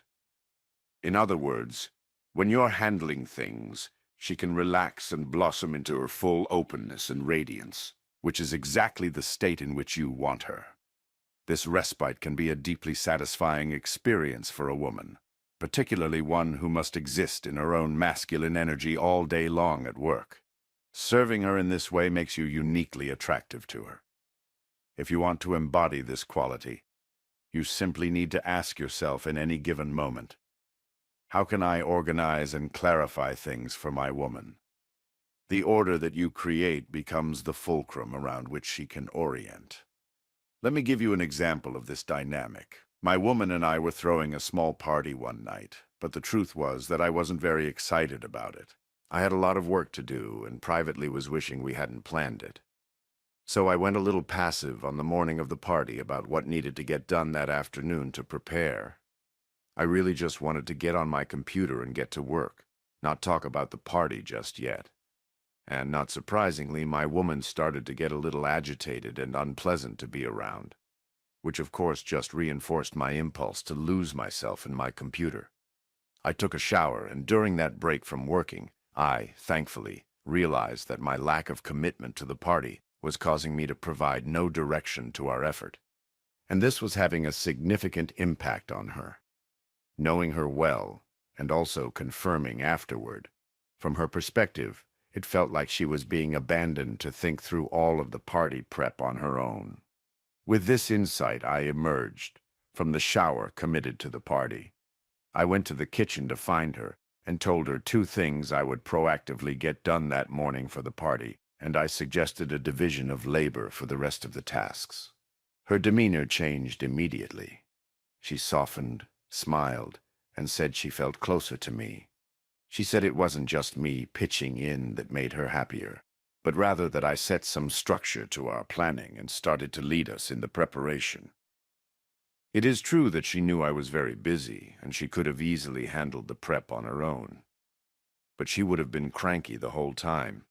By simply adding a little structure to the whole process, I was able to magically turn a cranky girlfriend into a loving one. Your clarity and decisiveness are the gift of the masculine. Yes, this is a gift that you give her, not a burden that you must carry. Give it willingly. And it is never about domineering or steamrolling others, as you'll see me write many times. This modern version of the masculine is about clarity and leadership, not control. This includes becoming an organizing force for the world around you, a gravitational body around which others can orbit. Element 3. Create safety. This third element of the blueprint involves doing what it takes to create a sense of safety in your woman. Most women will tell you that they must feel safe in order to settle and open to you. Creating safety for your woman frees her up to live as her best self, and it reinforces her trust in your leadership. The 3 elements of safety that you will provide are financial, physical, and emotional. Let's look at each individually. We start with financial safety. You create this when you fulfill the role of provider. Looking back in history, this was traditionally the result of the man being the primary breadwinner. There was power in that role. The one who makes the money usually holds the power, because money is power. Money makes things happen. And money makes people think you are smart and capable, even if you're really just a lucky trust fund baby. But being a provider does not require you to be rich. Men of humble means can still manifest this element of masculine leadership. You simply need to have the means to provide for the basic needs of your partner, kids, extended family, friends, or community. You've accepted responsibility for their needs and make responsible choices around financial security, stability, and safety. This might include applying yourself diligently at work, in order to stay employed and/or advance up the ranks. Spending responsibly and well within your means. Finding and maintaining safe, functional housing for your family. Investing your money wisely so that your resources grow. See appendix for more information on this one. Being a provider requires you to deliver stability, not necessarily opulence. At a minimum, it means making sure that the bottom doesn't drop out and that those under your care have enough of a sense of safety to live the best life they can. Note that all of this applies even if both of you are working. You still need to do your half. As a provider, hard work, good intentions, and great ideas are not enough. You must deliver. If you're the dreamer who is constantly creating great projects or joining early startup companies, but never finding true success, you're not going to be a provider. If you're investing money into speculative investments that sound great, but you don't do your due diligence, you're not going to be a provider. It's borderline reckless, the choices of an impulsive teenager rather than a responsible man. I have a friend who is not fulfilling this role in his life. He's pursuing his dream of being a filmmaker and coach, but only making half of what he needs to live comfortably. His wife is chronically irritable and asking him, "What's your plan?" He feels very torn between his professional dreams and her constant emasculation and anger. In all other respects, he is a great husband, but this one area of lack looms very large. Yes, he's pursuing his dream, but his relationship is chronically unstable because she doesn't trust his financial leadership. She does not feel safe.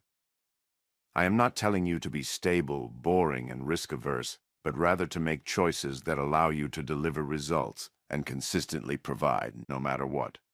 Now, there is an important shadow side of this role that needs to be acknowledged. Sometimes men will over-identify with this role and will think that fulfilling it is sufficient to be a good masculine partner. It is something that men in relationship commonly express.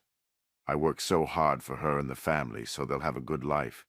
And all she does is complain. I myself can distinctly remember saying to myself back when I was married, I'm working on $100 million deals at work and she's pissed because I haven't hung that picture yet.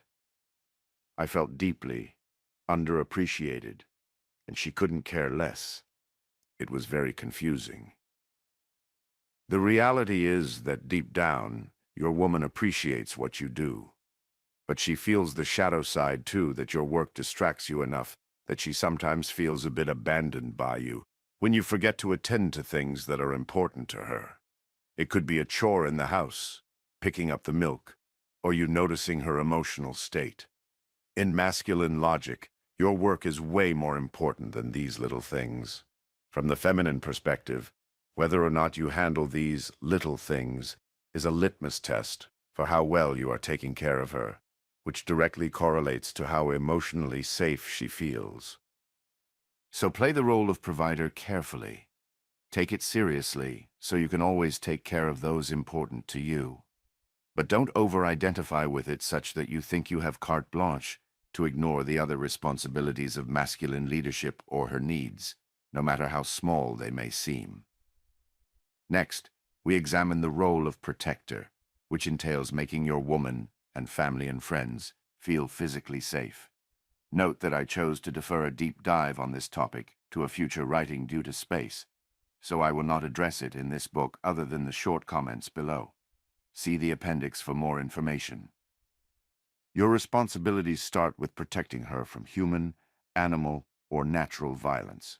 Of course, we live in a civilized world where this is a rarity, but nonetheless, a man needs to be ready to protect his woman against these physical threats. This includes anticipating and preparing for problems. This could mean having enough foresight to put a can of mace and an air horn in your woman's car in case of danger, or installing a security camera at your house. It might be you preparing the house for potential natural disasters. It may be you keeping an eye on her safety while she's out in the world. For instance, I ask my woman to text me whenever she gets home after driving back from my place late or being out with her friends at night. I just want to know that she got home safely. I never make assumptions and let it go open loop. She loves it because it demonstrates that her man is looking out for her, that she is foremost in my attention, even when we're not together. Each may seem like a small thing, but this type of mindset will make your woman feel deeply cared for and protected by you. Removing sources of risk and fear from her life will solidify you in her mind as her leader.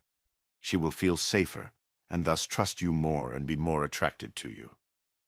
Conversely, if you're not thinking about these things, she's going to feel forgotten by you. And no matter how many times you tell her you love her, neglecting the protector role will leave her feeling uncared for. She won't feel safe, and like it or not, you'll be blamed for leaving her to fend for herself in a difficult world. Her heart and body will begin to close to you. Finally, let's look at the third and most critical aspect of safety: emotional safety. Put simply, it means holding space for her to share her emotions without shame or fear, even if they are messy, unskillful, or aggressive. It is you standing strong and leading her back to her heart.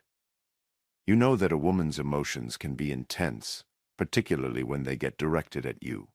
They can feel aggressive and confusing, but as illogical as they sometimes seem, they are absolutely 100% real to her. Yet, if she's being a mess, she usually knows it and doesn't actually want to be in that state. Take that in for a second. She doesn't actually want to be that way. It is not just the way she is. It is not something you're just supposed to stand there and take. She wishes she wasn't doing it, and she wishes you could lead her out of that state. What she's craving from you is a safe space in which to let all of this messiness out. She wants permission to be illogical and convoluted. She wants to know that when she's like that, you won't turn and run, shut down, or shame her. That you will be her rock in the midst of her own emotional chaos, which is often even a mystery to her. That you will still love her and be there for her even after she shows you these messy parts, even when it feels like she's blaming, shaming, and attacking you. To do this, you must train your nervous system to handle the intensity so that you're responding and not reacting to her, which enables you to stay present and track her emotions. Rather than focusing on the aggression or drama, you're seeing deeper into the pain underneath. You know that she's at her worst when she feels the most scared, unsafe, or unloved. Nearly every woman I know is craving this capacity in her man to stand strong in the face of her chaos and lead her into a more loving and heartful state. We will discuss this in depth in Chapter 14. Of course, this is far more easily said than done. When she's in that rageful / irrational / blaming / shaming place, it can blow your circuits out. If you're like most men, you'll go into a freeze state and not know what to do, or take on a hurt victim mentality, or want to run. It may feel like a burden to have to deal with it. You'll stay in your head and intellectualize. You might get defensive or blaming or angry. You might even question why you're in relationship with her. And the last thing you'll want to do, or feel capable of doing, is staying grounded and in connection with her. But nonetheless, that is what masculine leadership requires. I think it will help for me to share what this looks like with my woman. It starts with her upset with me for something I did or didn't do. She'll blast me with messy emotions, complete with plenty of blaming and shaming and showing disgust at my behavior. Instead of getting blown out, I try to settle my nervous system and stay present, element 1 being responsive rather than reactive, leaning on both my breath in the moment and my years of training my nervous system to handle intense feminine energy. I also try to see her pain rather than the attack. I try to stay open to what she might be showing me, rather than try to defend against something. Rather than freeze or withdraw, which are strong urges in the moment, I try to stay engaged. From that grounded place, I may try to create a shift in the energy using one of the tools we'll discuss more in Chapter 14. Holding space, humor, empathy, tickling, a hug, or even a boundary. I may simply ask her to share more of her pain. I might remind her of my love and commitment to her. I might offer empathy and reflect back what she's saying. I might even tease her to get her to see the ridiculousness of the intensity. anything to get her out of her angry head and back into her heart and body. The feminine is primarily a feeling creature, so she will be dysfunctional if she's trying to make sense of it all via her mind. Of course, all of this is the exact opposite of what my body-mind screams at me to do. Let's face it, it is very challenging to have your woman angry and attacking you. Most men fail the test every time, because it is a test, although she may not realize she's doing it. Can he handle my full emotional experience and still be there for me? She is seeing if you will step up, be her man, and contain her intense emotion. And when you fail that test, she stays in her mood, her angry attack mode, and her head. There is a better way. You don't have to fail. Later you'll learn about the tools you can use to navigate these waters. You'll use them to break the tension, pull her out of her fury, and lead her back to her heart and body. This is one of the most important things that a masculine leader can do. After a few experiences of doing this, her trust in you will grow. The sense of emotional safety that she experiences with you will actually cause her to have fewer dysfunctional emotional outbursts going forward. With you being the guardian of her financial, physical, and emotional safety, you'll find your woman's trust in you and devotion to you blossoming. What masculinity is not. Now that we've identified our blueprint for a redefined masculine, it will be illustrative to also look at some archetypes that are sometimes mistaken for masculinity. One inaccurate belief is that masculinity is the sole domain of the tall, muscular guy who has the square jaw and confident smile. Because of his physicality, people will naturally assume this man has a well-developed masculine core. But this is not always true. I've had plenty of experiences of meeting physically powerful men who turned out to have a weak energy. The contrast is striking. A physically superior man isn't necessarily born with a settled nervous system, the capability and desire to provide structure, and the impulse to create safety for his woman. But his experience of the world has helped build his confidence. Over the course of his life, this man typically got whatever he wanted because of his looks and size. He intimidated the males and enticed the females. No one ever told the big guy no or ignored him.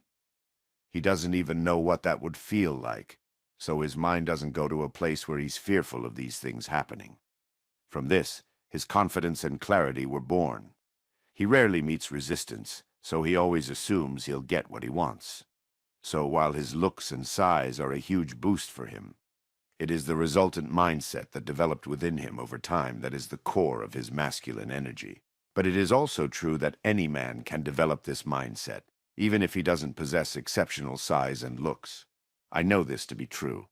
A professor of mine back in graduate school was 5'6", yet I have a distinct memory of him withstanding the verbal attack of an angry and aggressive graduate student while giving a public talk, then verbally neutralizing her aggression by staying settled and setting a boundary. I remember meeting another man at a workshop who was 5'4" and balding, yet because of the force of his personal energy, he occurred to me as much larger. I asked him point blank if he knew why that was, and he told me it was because he'd practiced Krav Maga, an intense and violent Israeli martial art, for about 10 years, and it had changed him profoundly. Neither of these men was physically impressive in any way, yet simply because of their energy, I was drawn to them and sure that I'd rather be their friend than their rival. The reality is that, short of jaw implants, elevator shoes, and steroids, you aren't going to transform yourself into being a hunk, so your path to a strong masculine core is going to have to start from the inside. My guidance to you is to stop worrying about what you don't have and focus on the teachings I will share with you in this book. And while you're at it, stop assuming that physically imposing men with whom you come into contact are masculine. These projections only give them undeserved power over you. Another false version of masculinity is the man who lives life emotionally and physically tightened up. You know the type. It shows in the way he walks. Usually the upper body is held very tightly. The arms don't swing naturally. The torso doesn't rotate. The head doesn't move and the jaw is clenched. It's as if he is doing a military march. Emotionally, he is reserved to the point of being shut down. He's always fine, even in situations that would naturally elicit emotion from any normal human. He dismisses emotion as something for weak men and women. Others may respect him or even be a little afraid of him, but they won't feel connected to him. He is not grounded in real personal power, but rather just contracted in self-protection. He is really just bracing against a fear which he doesn't even acknowledge to himself. I have compassion for this man. He's condemned himself to a life of clenching, to maintaining a false front of untouchability. And this type of tightness will prevent any real sort of emotional connection with others. This is going to be a real problem in intimate relationship. Even if the man is handsome, smart, and successful, women will eventually tire of his lack of emotional vulnerability, a topic we will discuss further in Chapter 9. Another prominent archetype is that of the alpha dog. This is not the same as our definition of a masculine leader. An alpha dog is unquestionably in charge. He dominates others with little regard for their feelings. Everyone else is expected to fall in line. The alpha often gains his position through superior physicality, intellect, or aggression. Yet masculinity, as I present it, is not predicated on being superior or more aggressive. It is about purging your own anxiety and fear, making choices instead of reacting, setting direction, and taking care of others. The degree to which you are in charge is based on how grounded you are and how well you inspire trust from those around you, particularly your woman. The alpha dog fights his way to the top, but the truly masculine man naturally rises to the top as others see him living the qualities outlined in the blueprint. Similar to the alpha dog is the archetype of the asshole. He does what he wants and doesn't seem to care what others think. Like it or not, women seem to be attracted to the asshole type, which is, of course, so confusing to men. They ask themselves, do I need to act like a jerk to date beautiful women? Thankfully for everyone, the answer is no. You see, the asshole archetype doesn't last very long in relationship because his act gets old fast. He typically lacks care and respect for others, and doesn't have the relating skills necessary for long-term relationship. But he does have one special quality that women crave in a man. He lives fearlessly by his own rules. As a result, he's not needy. He is not tentative because he knows what he wants. Through their way of being, both the alpha dog and the asshole communicate that they strongly believe in themselves. They attract others to them because they believe themselves to be powerful, and therefore others believe they are powerful. Of course, the alpha dog and asshole usually are this way because they are narcissists who are not capable of considering the needs of others. That's not masculinity. It's just a serious character flaw that wears thin quickly. But power and narcissism often manifest together and are frequently confused for one another. Women frequently get fooled by these archetypes, only to later suffer from the self-focus and callousness that they mistook for powerful masculine energy. But women will tolerate a lot just to get an experience of a man who lives by his own code. The final archetype I will share is something I call the righteous supplicant. His version of masculinity is apologizing profusely for the sins of all males. A proud, nice guy. He wants to be a good man and fully honor women, and wears it like his own badge of honor. Each righteous supplicant tries to one-up the others in his repudiation of bad masculine behavior. Of course, I support the goal of honoring women. It is woven throughout this work. But it is the righteous supplicant's intention behind his behavior, which I dislike because it doesn't feel like a position taken by choice, but rather a reaction out of guilt, shame, or a desire to be a good boy for mommy. A masculine man does not honor women in order to gain their approval. He does it because that is who he is and how he chooses to live.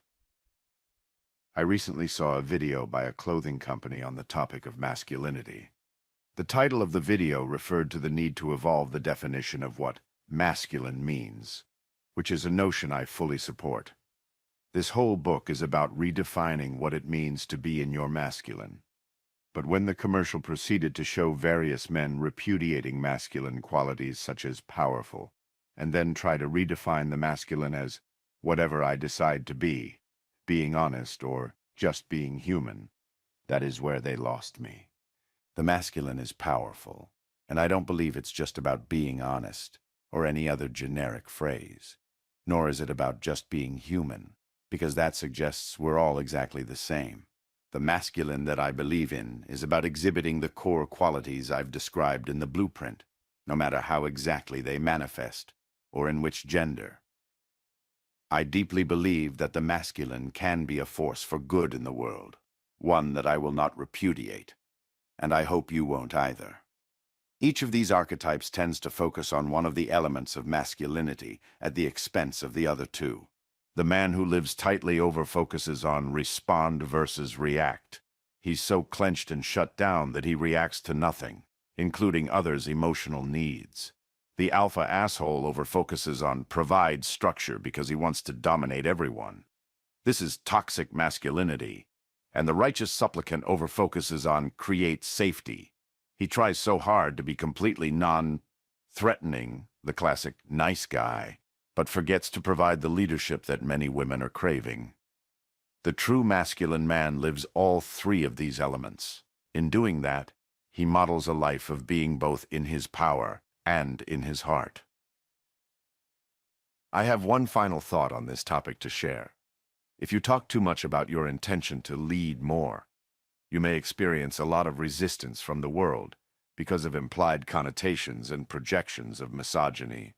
It may also create resistance in your strong woman. So, let me simplify this for you. Never talk about leading or masculine leadership. Just live the blueprint. That's all you have to do. Put all three elements into daily practice, and you'll find yourself organically bringing more leadership to your relationship. Conclusion. The three elements presented form the foundation of your masculine core. My goal is that the blueprint makes this process more tangible and actionable for you. If you want to know how your own masculine energy stacks up, ask yourself, do I respond or do I react when in stressful interpersonal situations? Do I provide structure for those around me? And do I create safety for those who are important to me? I encourage you to scrutinize your daily way of being through this lens. The feminine, which we will explore in the next chapter, tends to open when you manifest these elements in your life and close when you don't. Chapter 6. The feminine. Let's now turn our attention to the feminine state. A full exploration is out of the scope of this work. Nonetheless, I will share my experience of the feminine as a way to contrast it with the masculine. And, as a reiteration of what I've said before, the feminine does not equate to female. It describes an energy and set of qualities. Yes, in the chosen scope of this particular book, we are associating it with your female partner. But that is not a universal characterization. Traits of the feminine. I will start with some experiential impressions of the woman in my life, who happens to have a very feminine essence. The feminine is light.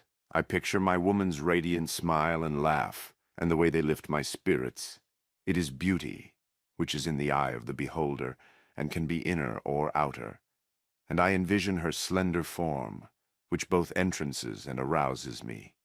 The feminine can surrender to the masculine lead. I imagine how she allows me to guide her body in the bedroom. It is change, and I'm reminded of her many moods that shift so quickly and seamlessly.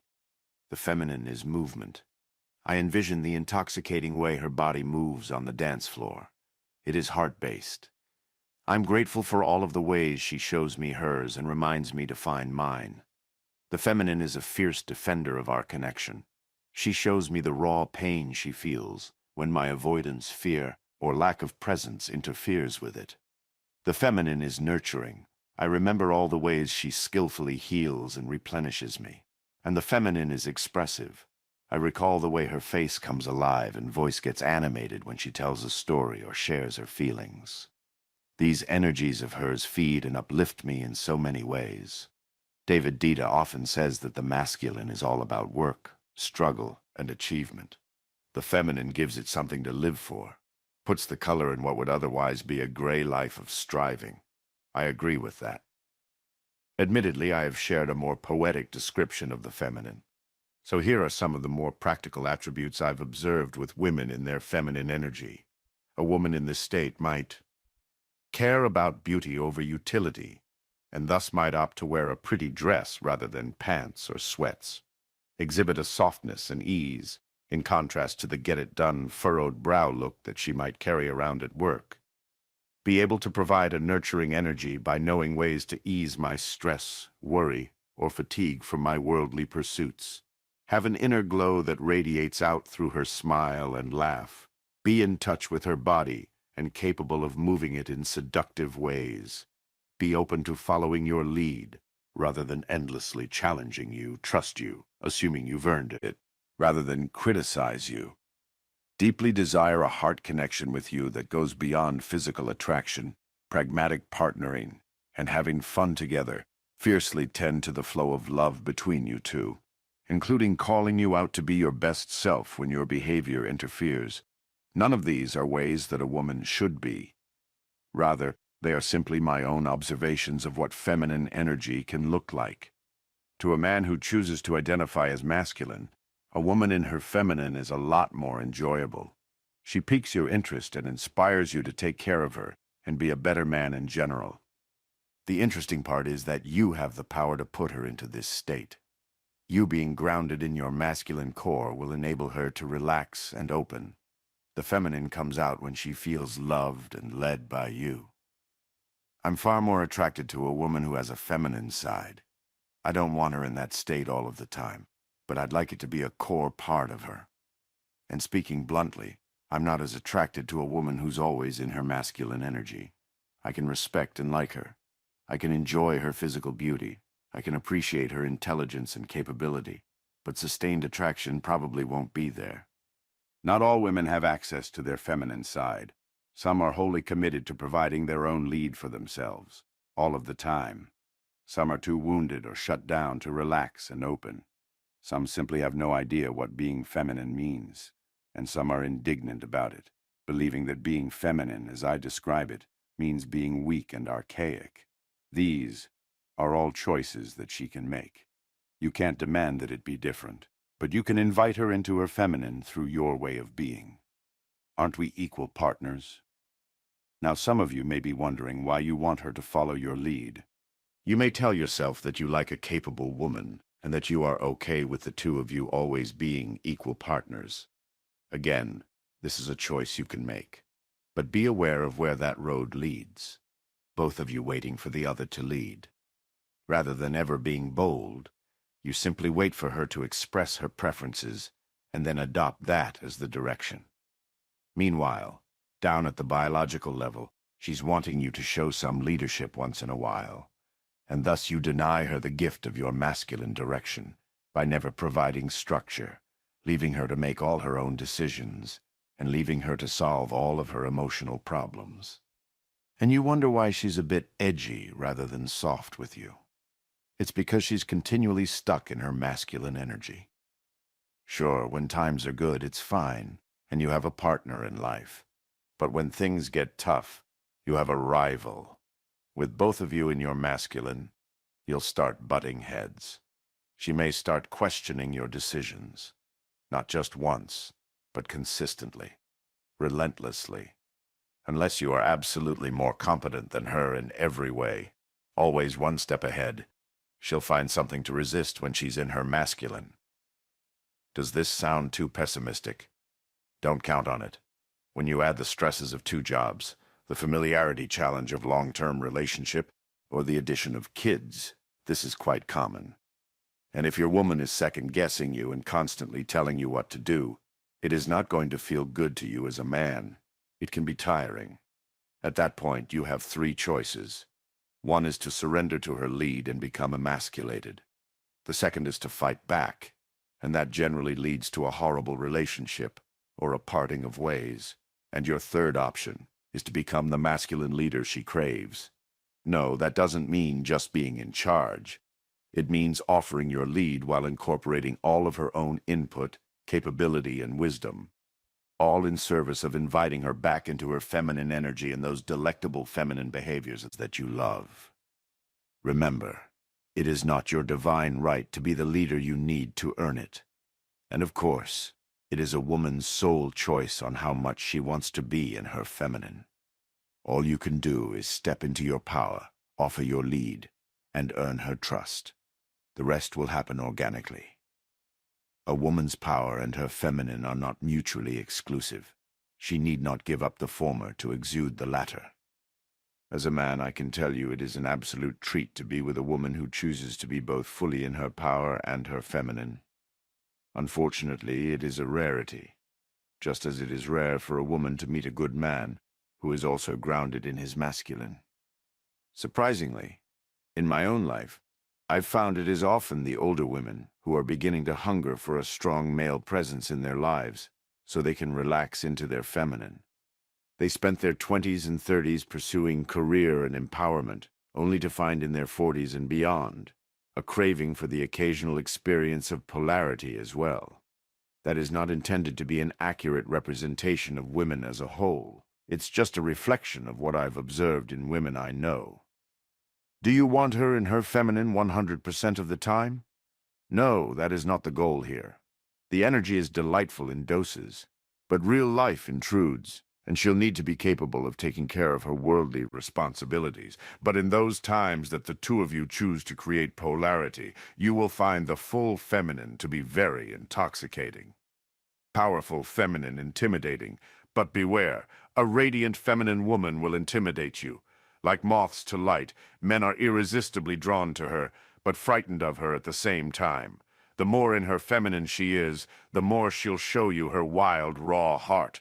The more she'll express her deepest pain and expect you to hold space for it. This strong feminine energy can often show up as crazy. Yes, the irrational, illogical, unpredictable, angry, unstoppable side of women that absolutely confounds you is all part of the feminine.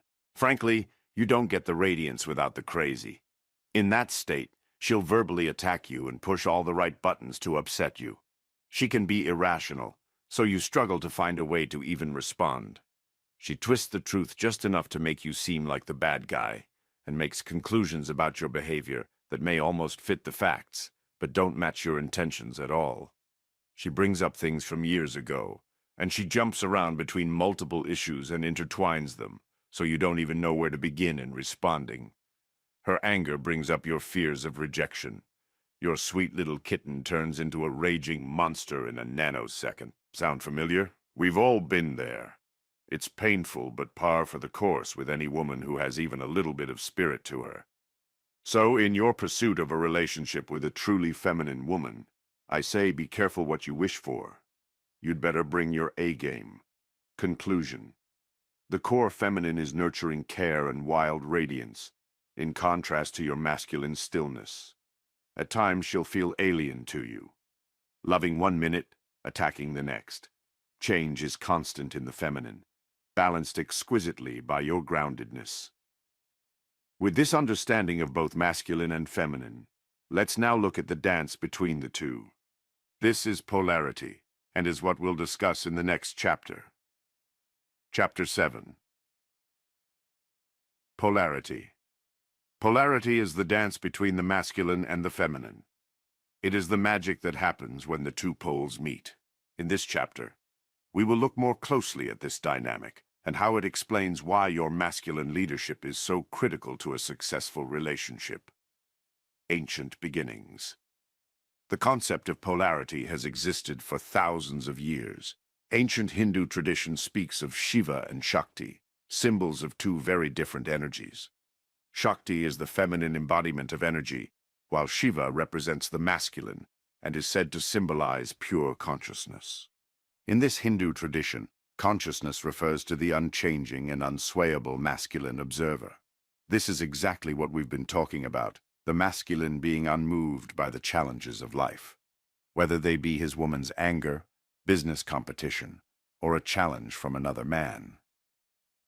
This is not to say that he's not affected, nor that he's indifferent. Rather, he maintains that gap between stimulus and response. He observes without being scared off, getting lost in anxiety or becoming reactive. He then consciously chooses how he will respond. That is what is meant by the unchanging and unswayable observer. He is a rock in the midst of his woman's and the world's chaos. Tradition tells us that Shiva and Shakti originated in the splitting of the one consciousness at the beginning of creation. Since then, each has been constantly striving to reunite with the other. They need each other. Energy on its own can produce nothing. Consciousness gives it form and direction. Likewise, consciousness without energy is dormant power, and on its own is unable to create anything. It is only when Shiva and Shakti are united that action and creation arise. This very much describes the masculine and feminine, in whichever gender they manifest.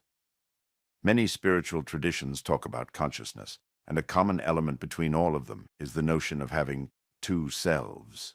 One is the self that lives in and deals with daily life. The other self lies deeper, aware of everything but not caught up in the drama. It is an impassive observer. Many well-known spiritual masters describe this concept. Ramana Maharshi talks about the real self, which is an unchanging state of awareness rather than an individual I. It is not caught in the drama of life. Eckhart Tolle talks about the part of you that is the watcher of your own thoughts and feelings, but does not get lost in their chaos. Gary Zukav talks of the soul, which is the unchanging part of you that is separate from your personality, through which you interface with daily life. Leonard Jacobson talks about the awakened presence inside of you, which is different than the person you have become. These teachers inspire us to find that place within ourselves which transcends the moment-by-moment chaos of the world and our minds. From that place, we can become the unchanging and unswayable observer. We can become Shiva. From this place of calm observation, we can choose how to act. This is a powerful place from which to live one's life. It is not passivity. It is living from intention and choice. The feminine, as embodied in the concept of Shakti, is very different. She symbolizes energy manifesting as connection, change, rawness, abundance, and nurturing. How might this look in the real world? On the positive side, it manifests as a radiant woman full of life, prone to smile and laugh, very animated. But it also shows itself in darker ways, some of which you might experience as crazy. In the mythology of polarity, this is embodied by Kali the goddess waiting to chop off the head of any man who is less than fully conscious. Take heart. You can weather these storms and learn to completely diffuse them in a way that has her actually trusting you more afterwards. It is your masculine leadership which will ground and settle her. And when you do this, the nagging abates, the attacking abates, the crazy abates. This is polarity. This is where masculine and feminine complement and fulfill each other. And this is when things get a whole lot more fun. Natural but scary. Part of polarity's magic is the simplicity of resting in one's natural energy state. In daily life, both men and women exhibit a mix of both masculine and feminine energies. But when you are cultivating polarity, a couple with a masculine-identified man and a feminine-identified woman can each relax into their one primary energy. A man in his masculine is freed to manifest his primal proactive nature.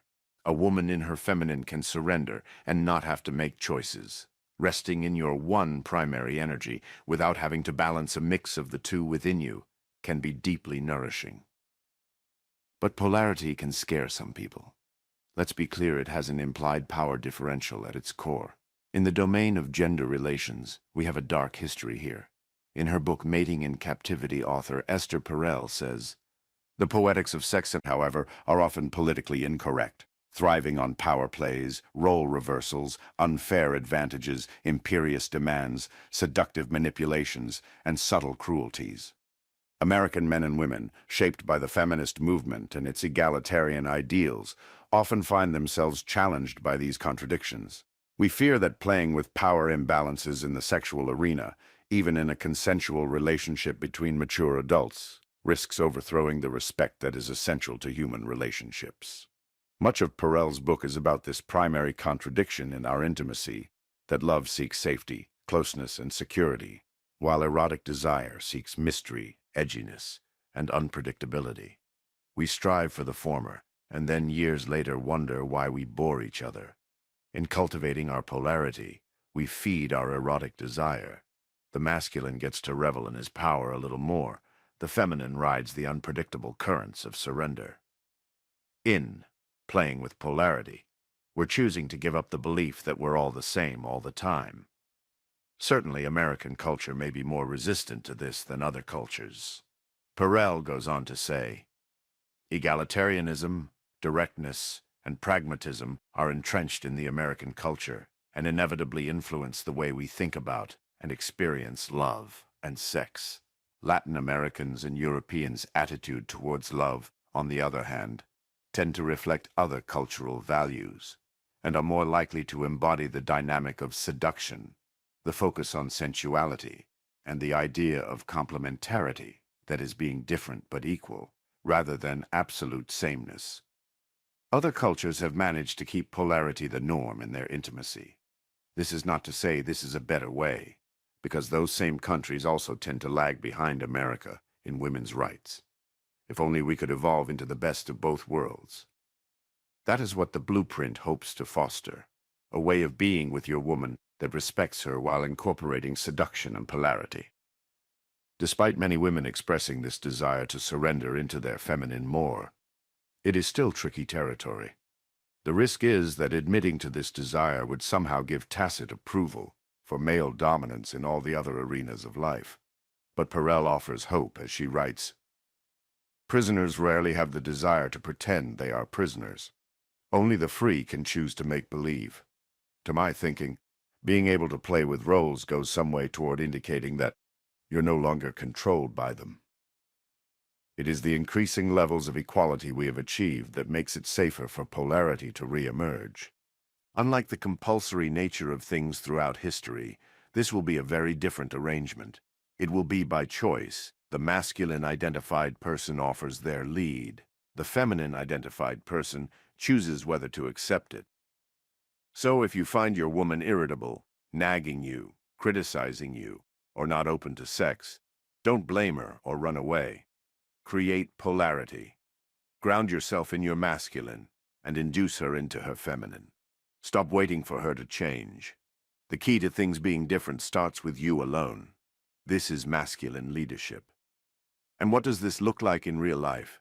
It is simply the manifestation of the three elements of the blueprint. You're grounded in the face of her intense emotion, chapters 8-10.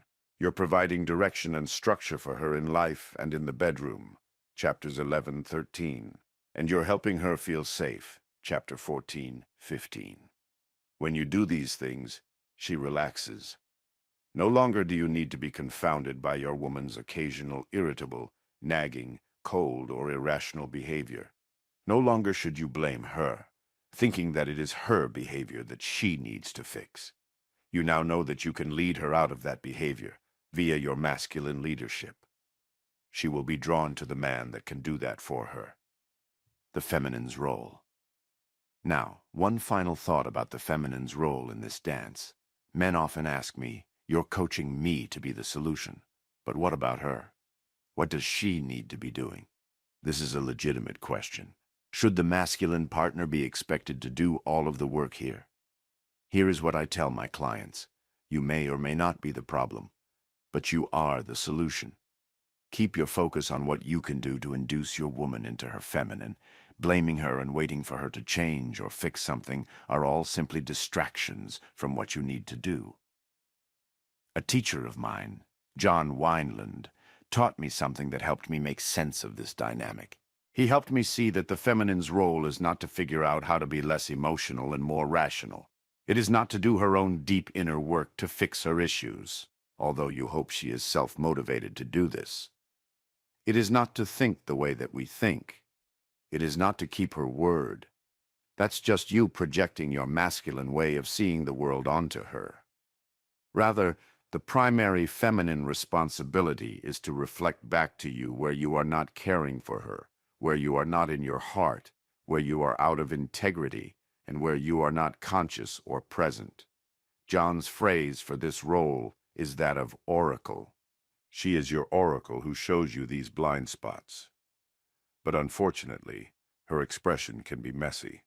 She is a feeling creature, so these things that she experiences with you can occur as pain in her heart and body, and her expression of this pain through her cognitive mind often comes in the form of complaint, bitchiness, insults, shaming, withdrawal, and sexual shutdown. They are all simply dysfunctional expressions of her heart. That is where you can help, by handling the feelings of threat and anxiety within you that inevitably occur when her expression is toxic. You'll stay grounded. From this place, you can hold space and create some emotional safety for her. Then you can lead her back to her heart, which longs to feel closer to you, feel loved by you, and feel led and protected by you. Again, we'll talk more about all of this in Chapter 14. This is a powerful reframe that has made a big difference in my own life. Where I used to get defensive or dismissive when my woman would complain, I now give her the benefit of the doubt, initially, and try to see it as her being my oracle, reflecting back to me some way I'm not being present, heartful, or a leader. I pause and ask myself, what could be true here, rather than immediately resist or defend. This does not mean that she gets a free pass on bad behavior, or that I agree with whatever she says. But I do open to her feminine gift of intuitive insight. More times than not, there is something there that I need to see about myself. And for the times that she's truly off, I can then consciously, not reactively, choose to clarify, set a boundary, or engage in an examination of the issue with her. With this simple change in mindset, I'm far less defensive. By simply accepting that there is wisdom in the feminine, beyond what my masculine nature can sense, I'm much more relaxed when my woman complains. Ironically, she also changed as a result of this realization I had. She sees greater space for her emotional expression, for her feminine input. She knows that it is sometimes clumsy and messy, and feels safer now that she sees me making space for it. Knowing this, she organically acts up less. It is not a conscious choice on her part. It just seems to happen. So to my clients, I say let her be your oracle and show you where you're off. Stop waiting for her to fix herself. Stop waiting for her to change. Stop waiting for her to always be rational. Learn to be grateful for her clumsy expression. Learn to see it as a gift rather than an attack or burden. Respond with masculine leadership and create polarity. You will see your relationship radically change for the better. Conclusion. Polarity is a dance that is essential to keeping the juice alive in your relationship. It is the key to escaping the Gordian knot of a relationship that has gone flat, combative, or contemptuous. Your key takeaway here is that you can affect the situation. Polarity is a powerful force that you can harness and guide toward opening your woman up when she's at her worst. Any man that wishes to be in relationship with a juicy woman will need to master this skill. Element 1. Respond versus react. In this section, we will dive into the first element of the blueprint. Respond versus react refers simply to that quality of interacting with the world from a place of choice rather than from unconscious reaction. At the root of all reactivity lies a feeling of threat, which creates anxiety that can significantly affect your behavior. We do a deep dive on this in Chapter 8. Then both of the subsequent chapters explore how to train yourself to handle intensity. Chapter 9 seeks to help you establish a better relationship to your emotions in order to reduce reactivity. And in Chapter 10, I'll share embodiment exercises that you can use to train your nervous system over time to handle more intensity. Also, see the appendix for more information on several topics in this domain that were deferred due to space constraints. Chapter 8. Threat. A sense of threat is at the root of all of your non-masculine behaviors. These behaviors are just your body-mind's way of bleeding off or avoiding the unpleasant energy of anxiety that arises in this state. Without a doubt, understanding and taming your anxiety should be the highest priority in your quest to restore your masculine core. It will yield profound organic change in your way of being. I can't emphasize this topic enough. Threat is the central issue with which you need to deal relative to developing your masculine core. In the worldview I am sharing with you, everything boils down to this: anxiety is your enemy. No one consciously chooses to manifest the reactive behaviors I listed in Chapter 5. They just happen unconsciously. You may or may not even be aware that you're exhibiting them. You would, of course, prefer to suppress these behaviors. But no matter how much willpower you apply, it's impossible to do so in any sustainable way. By focusing on the behavior itself, you just can't predict or prepare for the infinite combinatorials of circumstances and stimuli which will trigger you. You would just be chasing symptoms rather than addressing the underlying problem. The good news is that you don't have to. That is because of one simple maxim which is a core principle of this book. Nearly all non-masculine behaviors are rooted in one thing: threat. The chain of logic is simple. In life, you inevitably encounter challenging circumstances. Sometimes those circumstances can feel like they threaten something important to you: physical safety, resources, reputation, connection, love, respect, career status or trajectory, or self-image. More often than not, old wounding, shame, fear, or any form of underdevelopment in you will amplify this feeling into a genuine sense of threat, even if it is subtle and still at the level of your subconscious. Anxiety is the body-mind's response to this sense of threat. It occurs as an unpleasant energy in the body. Your non-masculine behaviors are your body-mind's way of coping with the intensity of this anxiety. Some examples could include: your woman is mad at you, and her displeasure triggers your fear that she will think less of you or even leave you. It feels like a threat to the relationship. This creates anxiety, so you meekly cave into her demands, so that her displeasure, and therefore the anxiety, stop. You subconsciously covet the approval of your CEO, or possibly a beautiful woman. Their validation subconsciously matters a lot to you, and the prospect of not achieving it threatens your sense of self-worth. So you end up talking too much in conversation with them because you're trying too hard to win that validation, approval. Someone is criticizing something you've done. Your subconscious mind fears being thought poorly of because it believes this leads to being rejected, which threatens your sense of belonging and of being respected. So you end up getting defensive in order to avoid the criticism and thus retain your sense of self-worth. In each case above, your subconscious fears some form of rejection. Your wounds amplify the sense of threat and make the stakes seem far higher than reality would dictate, and so anxiety kicks in. Then your subconscious creates behaviors to make the anxiety go away or help you numb it out. Sadly, this rarely ever works. Admittedly, this is an oversimplification of a complex issue, but in my worldview, it covers most of the reasons a man is not in his power, and thus provides a useful framework for you to develop yourself. Instead of chasing your tail trying to eliminate or mimic behaviors, you'll instead train your nervous system to cope with threat and anxiety.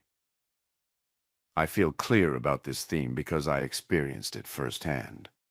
I still face feminine intensity and worldly challenges in my life, but I did the work to train and settle my nervous system over that time, and somehow those same stressors seem so much more manageable now. The world didn't change. I just became more grounded, and the world organically became easier.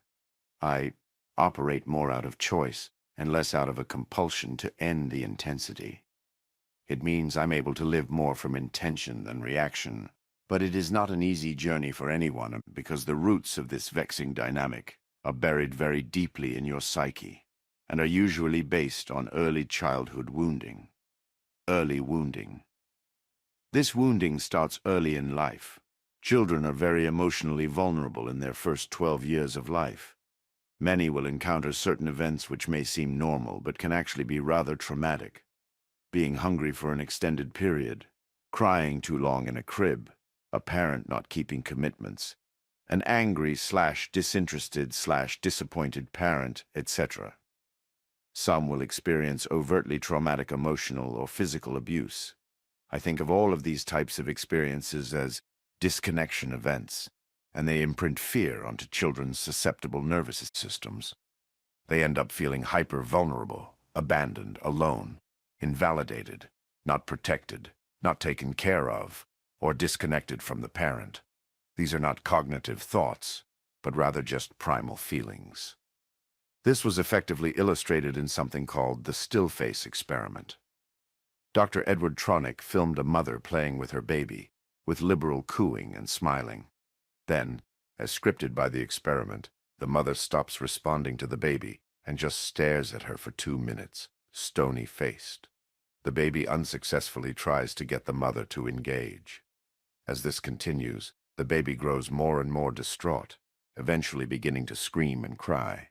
Clearly, babies viscerally and acutely respond to disconnection.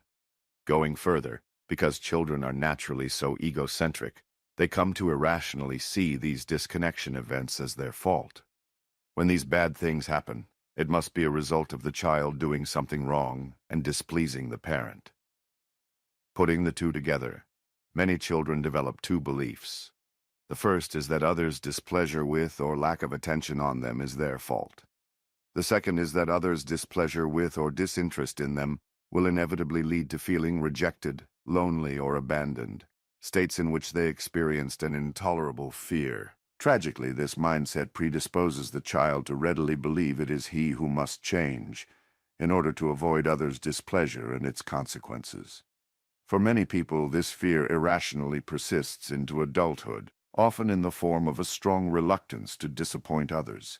As ridiculous as it may sound, your nervous system sometimes responds to adult-era stimuli, such as someone being displeased with you, as if you were still a vulnerable infant or child experiencing disconnection events.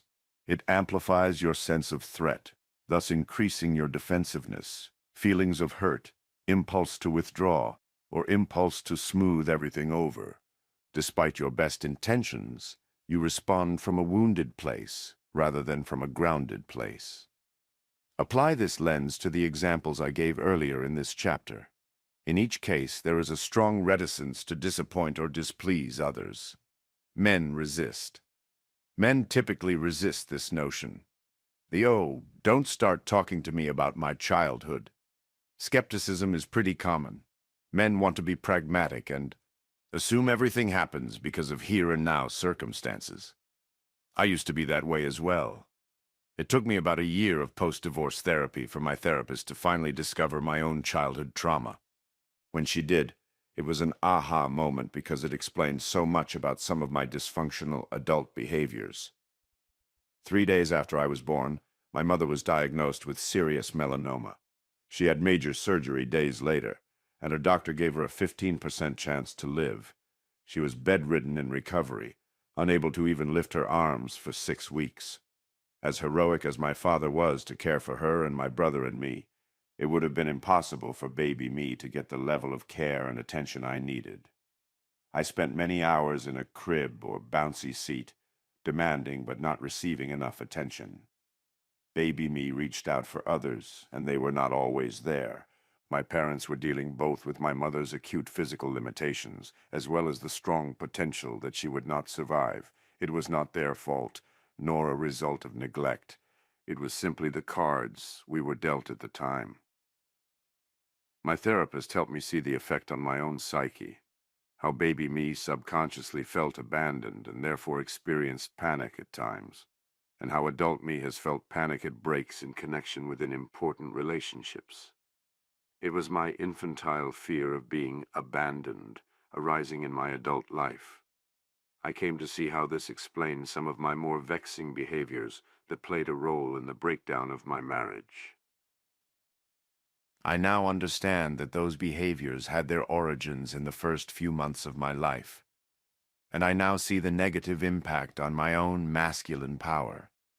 I would relinquish my needs, my truth, and my voice in order to avoid breaks in connection with others. The stakes were just too high because they were amplified by my childhood wounds. This childhood experience was not the only factor shaping these behaviors of mine, but it was a contributor. I've put in the time to explore and deeply heal these wounds, and I've experienced profound personal changes as a result. I believe all of this is possible for you, which is why we are exploring this topic. This is critically important for you to explore because, in my worldview, our childhood wounding is the most plausible explanation for our irrational, non-masculine behaviors. It starts by acknowledging that every child has experienced disconnection events to varying degrees. It need not have a dramatic storyline like physical abuse or a parent walking out on the family. It happens even with the most well-meaning and dedicated parents. Raising children is hard and exhausting. Parents lose patience no matter how much they love their kids. The calm, late middle-aged parents you see today were more than likely occasional raving lunatics back when they were struggling to raise you. Every parent of young children is exhausted and stretched too thin at times. And in that state, they don't always treat their kids the way they intend to treat them. You might feel some resistance to this notion because it feels like an implicit indictment of your parents. It's not. More than likely, they did their best. But it does support the notion that even you have some degree of an abandonment and disconnection dynamic in you. Into adulthood. Unfortunately, this compulsion to avoid others' displeasure gets burned into the nervous system, surviving intact into adulthood. When your adult self feels threat, your nervous system can still unconsciously behave as if you're a child, mortally dependent on keeping others happy so they don't abandon or disconnect from you and precipitate the panic that your subconscious remembers all too well. This fear dynamic usually has little to do with the present. It is simply the nervous system reacting to current events, as if you were still as helpless as you were in childhood. I see examples all around me. I have a close friend who had a childhood history of stuttering, and his parents did not give him the emotional support he needed throughout the vulnerable years of his childhood. He cites this as one major factor contributing to the powerful social anxiety he feels as an adult. Sometimes, the specific connection between childhood wounds and today's behaviors are not obvious. This is the case with another close friend of mine who is a major pleaser in relationship. When I showed him a draft of the first few chapters of this book, he said, "I feel like it was written specifically about me." Yet he consistently rejects any connection to his childhood, which he described as normal and fine. Now, it is not for me to second-guess him, but what I do know is that some of his behaviors are very hard to explain. The way he has a 20-year pattern of tolerating very dysfunctional and disrespectful behavior from his various female partners. The way he gives up his own needs and yields to their demands. Yet this man is very powerful in the rest of his life. So there is no rational explanation for his behavior with his women. In my mind, that means the explanation lies in some type of childhood wounding, even if we haven't identified the specific chain of causality. But you don't need to identify specific events. You need only accept that something beyond the rational and cognitive may be lodged in your psyche and amplifying your perception of threat. It can cause you to react to present-day events in which you are in no actual danger, with reactive anxiety, subtle to intense, that interferes with your groundedness and masculine core. And this dynamic, which started with your all-powerful parents, will often expand to include a broader range of people in your adult life. It will most visibly manifest with authority figures in your life who have some type of power, organizational power, financial power, physical power or size, social power, the power of attractiveness, or an assertive personality. Women specifically may hold the power of attractiveness, the power of her approval, the power of sex, and the inherent biological power of the feminine over you. See appendix for more information on that last one. Others' power makes them important to you. So the prospect of these people disapproving of and rejecting you in some way, and then leaving you as a result, would be very painful. For many men, it can be a beautiful woman, your own woman, a socially dominant acquaintance, someone you've just met, or a higher up at work. All of these are people with power, and so you're reluctant to disappoint them. For whatever reason, their opinion matters to you, even if you pretend it doesn't. And disappointing them threatens your sense of belonging, straight out of Maslow's hierarchy. This is the threat that we've been discussing, because not meeting the expectations of others carries the potential for loss of something important: the other person's love, their regard for your competence, their attention, their attraction to you, their opinion of you, your self-esteem, your time, your money, your career advancement, etc. These things are important to you. You don't want to lose them, and your childhood wounding amplifies both the risk and magnitude of that happening. And thus you go into a threat state and feel anxiety. More often than not, this is subtle rather than dramatic. It quietly impacts your way of being, often manifesting in the non-masculine behaviors we've discussed. Many men spend their lives avoiding disappointing others. None of us are immune, including me. I remember once having a boss whom I respected and liked immensely. He liked me too. I was not a sycophant by any means, but at some point, I realized that I didn't always speak my full truth with him because I didn't want to rock the boat with our relationship. I had to go through my own inner process of getting okay with disappointing him someday. And that is the problem. Because of your fear of disappointing others, you begin to subconsciously operate in ways that you think will avoid this outcome. This usually manifests in adults as something known as approval-seeking behavior. Approval-seeking behavior. In this context, approval means that someone likes you, thinks you're smart, interesting, competent, a good person, or otherwise finds you compelling. In other words, they approve of who you are. Absent this, it feels like they are rejecting you. In the worldview I am sharing with you, approval-seeking behavior is the adult body-mind's reaction to a history of disconnection events. You subconsciously seek approval because it is a sign that you're not being rejected, found unworthy, or abandoned. In order to assess others' approval, your subconscious searches their reactions to you for a sign. It could be them turning toward you, or laughing, or smiling at you. They might agree with something you said, or just engage with you and keep engaging with you. These are all signs that the other person finds you worthy. Your subconscious holds its breath, waiting for these signs. You will subtly operate in ways that your subconscious thinks will elicit approval. In most cases, you're not consciously aware you're doing it. Thus, approval-seeking behavior is more implicit than explicit. In the event that you don't perceive others' approval, a sense of threat may arise. Anxiety will appear, compelling you to subconsciously adjust in order to elicit their approval. You might backtrack on your opinions to better match theirs, or apologize too much, or try to make a joke to elicit a laugh. You might act like a nice guy, or posture in order to look competent or smart. You may fill awkward silences with meaningless drivel, or forego your own preferences and try to figure out what the other person wants. Anything in order to get that smile, that laugh, that sign of approval. You lean in energetically, trying to make something happen, instead of settling back and letting the interaction unfold. You cling tightly to what the other person might be thinking about you. Ironically, it is this desperate subconscious desire for others' approval that creates the behaviors that actually make people less drawn to you. Note that a lack of approval can come in the form of overt disapproval, scowl, frown, argument, disgust, displeasure, or withdrawal, as well as the absence of expression. Think back to the still face experiment that I shared. Another's lack of expression or engagement will affect you just like it did the baby. You'll see this with an aloof peer, a woman that has no interest in you, or when your woman is giving you the cold shoulder. I like to jokingly refer to this as getting still-faced.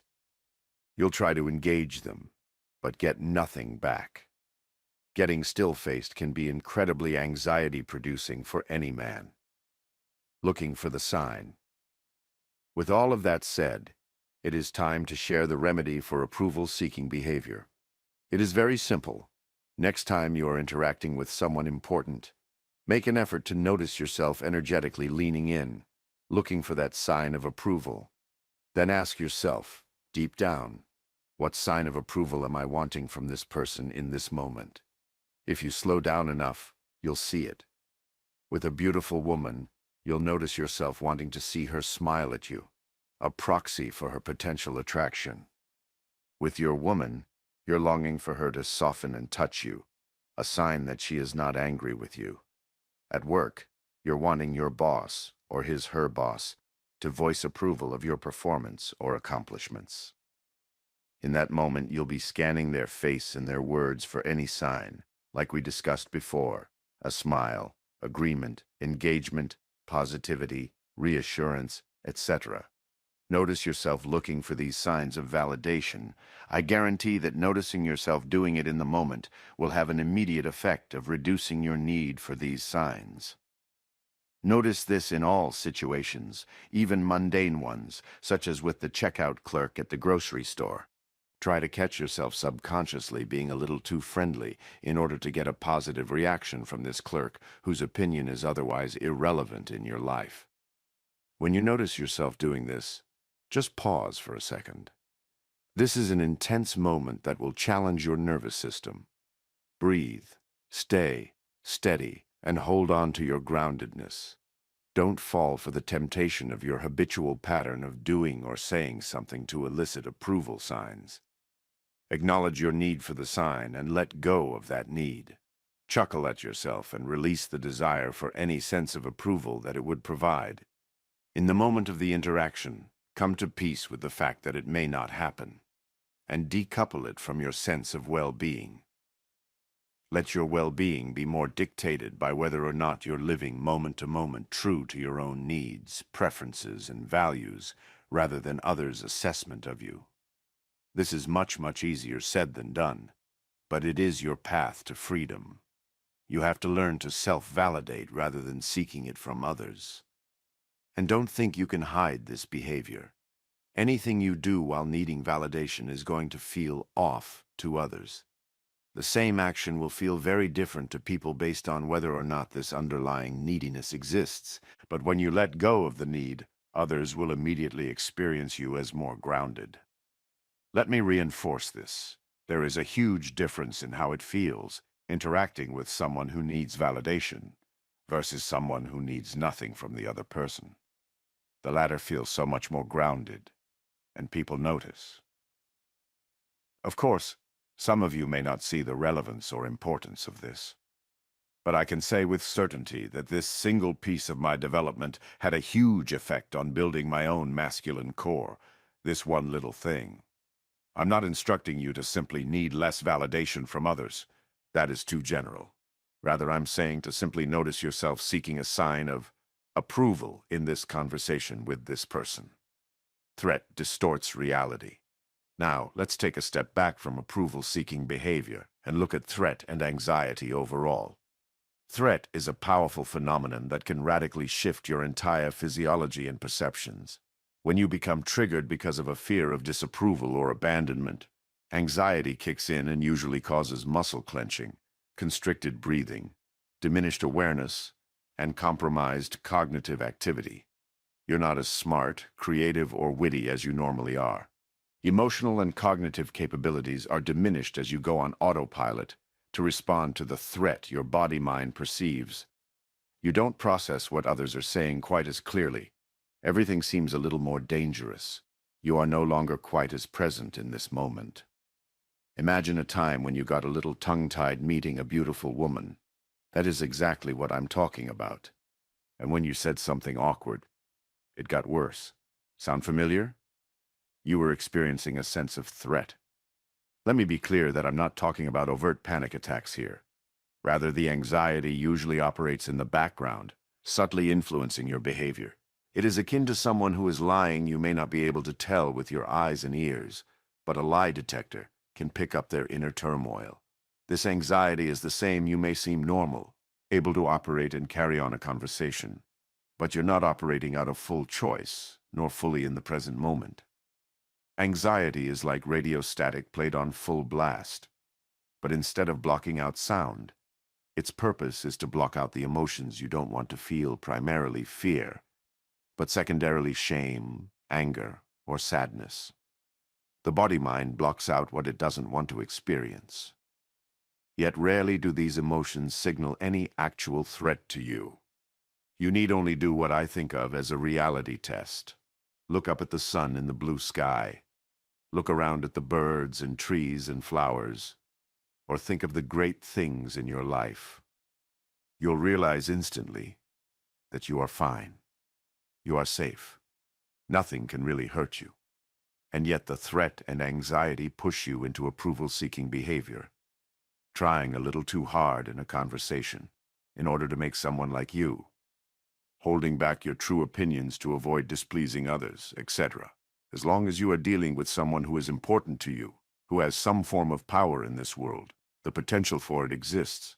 And again, we're not talking about a reaction in which you're sweating and shaking, but rather one in which your mind is self-correcting in all kinds of little ways to gain approval or avoid rejection. You may not notice it, but others will feel it, particularly the sensitive woman in your life. Threat and anxiety are not something that other people experience, the weak and nervous ones. These are body-mind phenomena that we all experience, often every day, in mild to acute ways. This includes you. By far, your most effective path to growing into your masculine power is to train your nervous system to handle the intensity that accompanies threat and anxiety. This is your path to freedom. Noticing yourself looking for the sign is a good first step. Simply the cognitive awareness of you doing this, as well as the intention to let go of the neediness, will both serve to reduce anxiety in you. Dysfunctional anxiety strategies. As we've discussed, men often respond to their anxiety with approval-seeking behavior. Beyond this, there are 5 other dysfunctional strategies that men often employ. They include 1. Contraction, including withdrawal, shame, hiding. 2. Collapse. 3. Defense, defending, explaining, lying. 4. Distraction. 5. Blame. Let's look at each of these individually. Contraction is when you either energetically or physically disappear. Energetic disappearance generally occurs when you feel hurt or shame and don't want to be seen.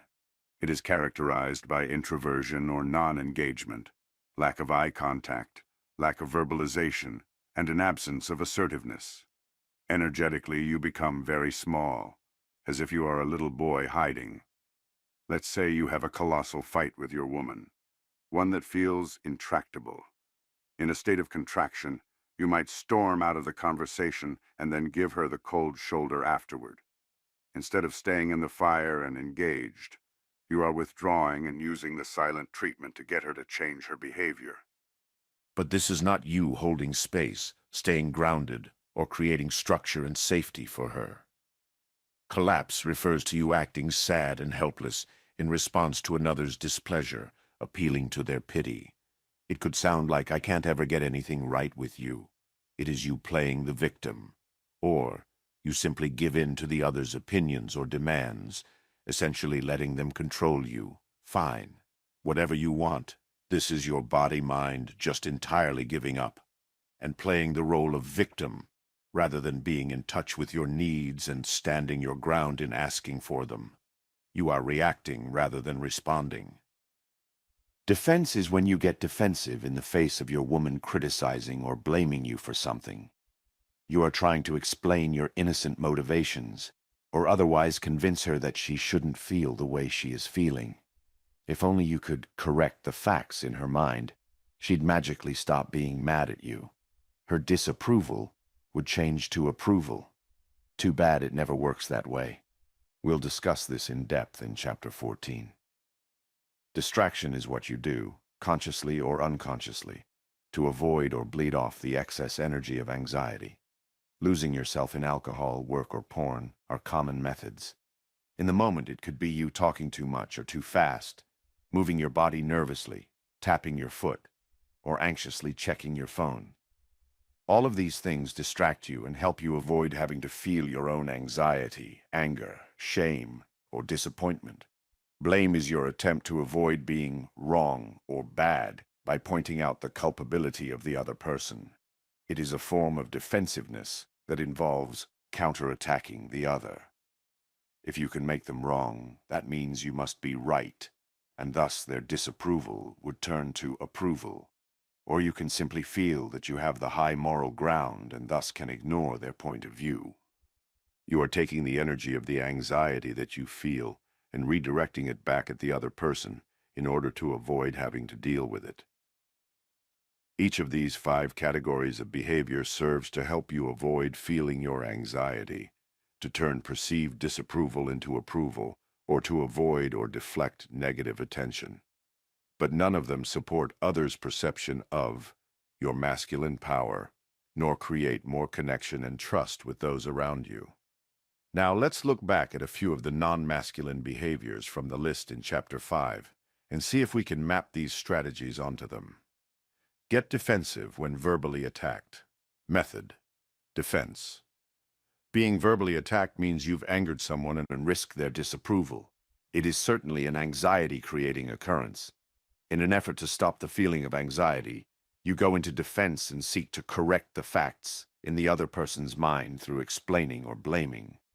Rather than allowing your nervous system to tolerate the anxiety and empathizing with the other's point of view, you seek to make it all stop, become passive around feminine energy or dominant male energy. Method: collapse and approval. Seeking: feminine females and dominant males often both possess enormous perceived power. You may naturally fear disappointing or displeasing them, so you do nothing that might elicit their disapproval. You may become cautious or passive and give up your own desires to satisfy their real or imagined needs. Withdraw when feeling hurt. Method: contraction. Whether through an uncomfortable truth, malicious insult, or careless comment, the other person triggers shame in you. Anxiety arises, and you're unable to just sit with the emotion and share the ouch with the other person. So you storm out or give the other person the cold shoulder. Nervously fidget or tap hands or feet. Method: distraction. These types of repetitive movements are simply the body-mind's way of unconsciously bleeding off the energy of anxiety when your nervous system doesn't have the capacity to handle it. Attack back when being shamed. Method: blame. You'll do anything to avoid the pain of shame. You blow up in anger at the other person as a way to gain the upper hand and make the feelings stop. Ramble on to fill awkward silences.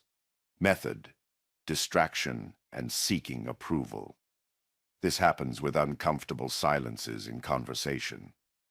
You might interpret a gap in the flow as an indication that they're bored with talking to you and are disengaging. Anxiety arises as a result, so you talk to distract yourself from it, or to rekindle the conversation, and in order to generate a signal of approval. Try to initiate sex indirectly rather than directly. Method: contraction and seeking approval. You don't assert your sexual desire. Rather, you make small tentative bids, afraid to truly own your sexuality. This is different than being sensitive to your partner or observing the rules of consent. Rather, it has the energy of begging for sex rather than powerfully leading your woman into her sexuality.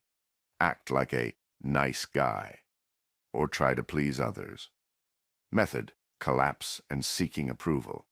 This is the classic case of you being nice and accommodating, eschewing your own preferences in order to seem non-threatening and to avoid the other person's displeasure. Slouch while standing or sitting. Method: contraction. This is, of course, an unconscious behavior no one would choose to slouch, but conventional wisdom says it is the body-mind trying to become invisible by literally closing in on itself and becoming smaller. It is your unconscious way of not attracting anxiety-producing attention from others. Move and speak rapidly. Method: distraction. A man in his power moves and talks deliberately and consciously, but the ungrounded man often has rapid movements in speech, not unlike how a bird moves its body. This is how you bleed off the energy of anxiety. Deny that he's feeling angry or scared. Method: seeking approval. You are afraid of confronting others, so you deny your anger. Or you feel shame around your fear, so you deny it so that you don't look weak. These categories aren't intended to be 100% distinct from one another. They overlap. But I hope they provide enough structure to help you better interpret the underlying causes of some non-masculine behaviors, and that they shed light on the role that threat and anxiety play in each. Conclusion: threat and anxiety are phenomena that will distort your reality and sap you of your masculine power. But there are things you can do to combat them, and we'll spend the bulk of chapters 9 and 10 on this topic. Whether it is through reframing your perceptions or daily embodiment practice, you can affect this situation. It will be a long road. These things don't change quickly, but it will be worth it. Your entire reality will shift. Circumstances that used to seem intense and anxiety-provoking will magically no longer be a big deal. You'll come to realize that it was all in your head. Chapter 9. Emotions. In this chapter, we examine a topic that has forever baffled men: our emotions. Get to know them, or you will be run by them rather than operating out of choice. Your tendency will be to suppress them. Their energy will build up in your system and leak out as anxiety, which only makes you even more reactive. Even worse, when your woman inevitably senses you hiding or avoiding your emotions, she will feel less connected to you and therefore more closed to you. Don't get caught in the trap of thinking that processing and expressing your emotions means you're weak. On the contrary, it makes you stronger in your woman's eyes and more robust to intensity. Denying or being run by them is what makes you seem weak. An overview of emotion. I start by posing the question: what exactly is an emotion? Although emotions are unimaginably complex, I like to think of them very simply. They are the body-mind's way of automating a set of thoughts and physical reactions that allow you to efficiently interact with the world. You can act without having to think through each step. In the case of some of the darker emotions like fear or anger, they are designed to protect you from threat. The body-mind has a very efficient learning system. When something threatens you, the body-mind quickly learns how to avoid that same experience in the future. If the threat is physical, your eyes and ears sense signals that resemble prior threats. The heart starts pushing blood faster. The muscles tense in anticipation.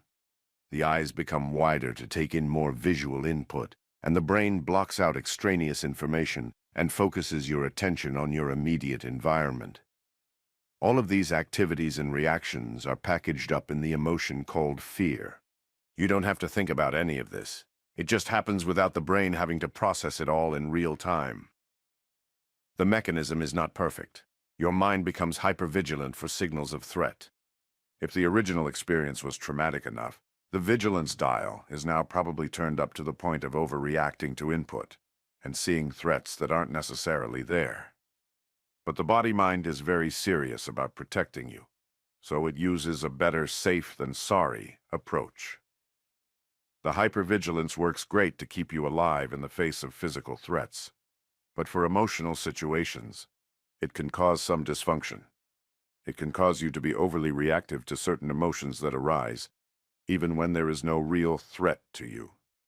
Keep this in mind as we dive into the emotions below. It is your overreaction to these automated emotional responses that often creates so much anxiety within you and takes you out of the present moment.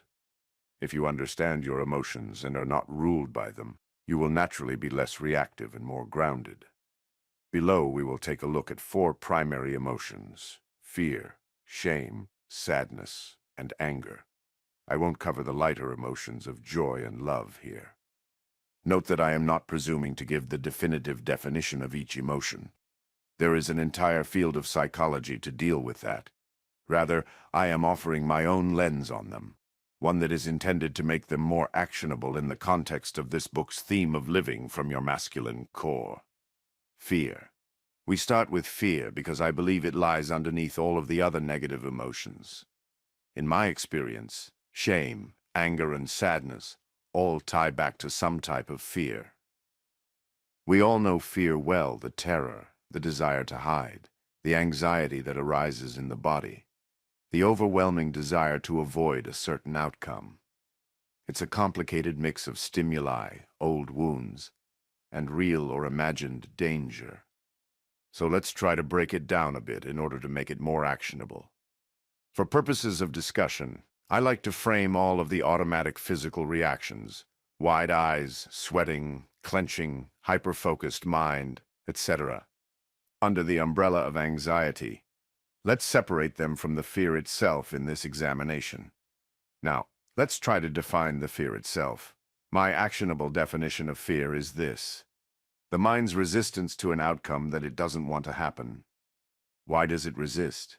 Because traumatic past experiences have lodged themselves into your psyche, and your subconscious now considers similar outcomes in the present day to be absolutely unacceptable. The mind vigorously resists such outcomes by putting you into a threat state that either paralyzes you from taking action or creates massive amounts of anxiety that block out your full awareness of the present moment, like radio static turned up to a high volume that blocks out your ability to hear other sounds. It seems that the subconscious is naive enough to think that if you block out the awareness of something, you can block out the thing itself, the outcome being resisted. Sadly, that's not how things work. That outcome may still happen, and the circumstances still exist. The opposite of fear would be surrender. You no longer resist the possibility of the outcome happening. You accept it. You may not like it, and you may suffer because of it, but you accept that it could happen, and that you will survive it if it does. I agree this is an unconventional definition, so let me illustrate with a few examples. A man cuts into a long line of people waiting at the ATM outside your bank. You consider saying something but feel fear of a physical confrontation. This is your subconscious mind resisting the possibility of this outcome because it deems a physical confrontation as both likely and absolutely unacceptable. Your girlfriend has done something to make you very angry. You would like to set a hard boundary, but are afraid that she'll have an intensely negative reaction. Your mind has not reconciled itself to this happening, so it resists doing anything that might cause that outcome. You've dreamed of starting your own business, but you fear that quitting your job would wreck your financial situation. Again, the fear is your mind resisting this outcome because of a subconscious belief that you could not recover financially from a temporary loss of income. A single man sees a beautiful woman at a party and would like to approach her, but he fears her rejection. This is his mind resisting this outcome because it deems the possibility of rejection to be so painful that it cannot be allowed to happen. In each case, the subconscious mind has classified these outcomes as unacceptable, almost to the point of being unsurvivable, so to speak. Yet most fears arise unexamined and may be somewhat irrational. Many are born of overreaction to signals that resemble those from prior traumatic experiences. Someone who was exposed to violence in his family at a young age may overreact to the potential of violence from a guy in an ATM line. Someone with abandonment issues may overreact to the possibility of his girlfriend leaving him out of anger. The overreactions lead the mind to classify all kinds of outcomes as unacceptable, even though they may not actually be likely or catastrophic. So, the subconscious resists these outcomes and uses anxiety to guide your behavior so they don't happen. You begin to live life cautiously and anxiously in order to avoid your fears. Overcoming fear means challenging your subconscious about the outcome being unacceptable. In that context, I offer you a straightforward path to dealing with fear. The key to overcoming your fears is simply to accept that what you fear could happen, and if it does, you will still be fine. Surrender to the possibility. This doesn't mean that you roll over and let it happen, or that you assume it will happen. Rather, you simply accept that everything will be okay if it does happen, even while you still prefer that it does not. Sit down and close your eyes right now. Imagine the guy cutting in the ATM line. Imagine yourself saying something to him. Feel your mind's resistance to the outcome of him confronting you, and relax into it. Even if he took a swing at you, know that it would hurt a bit, but you'd be fine. Come to accept that a confrontation could happen, and that you'll be fine if it does. This is the mental exercise you must run over and over to train your mind out of its own limiting patterns. It is akin to visualization exercises that professional athletes do. Repeatedly envisioning yourself doing something convinces the mind that you can do this thing. Imagine another situation, that of sharing your truth with your girlfriend. Feel your mind's resistance to the possibility that she'll blow up at you. Surrender to it. It will be painful, but you will be fine. Even in the unlikely event that she was to break up with you, see yourself questioning the rightness of a relationship with such a reactive woman. It is not the end of the world. You'll survive.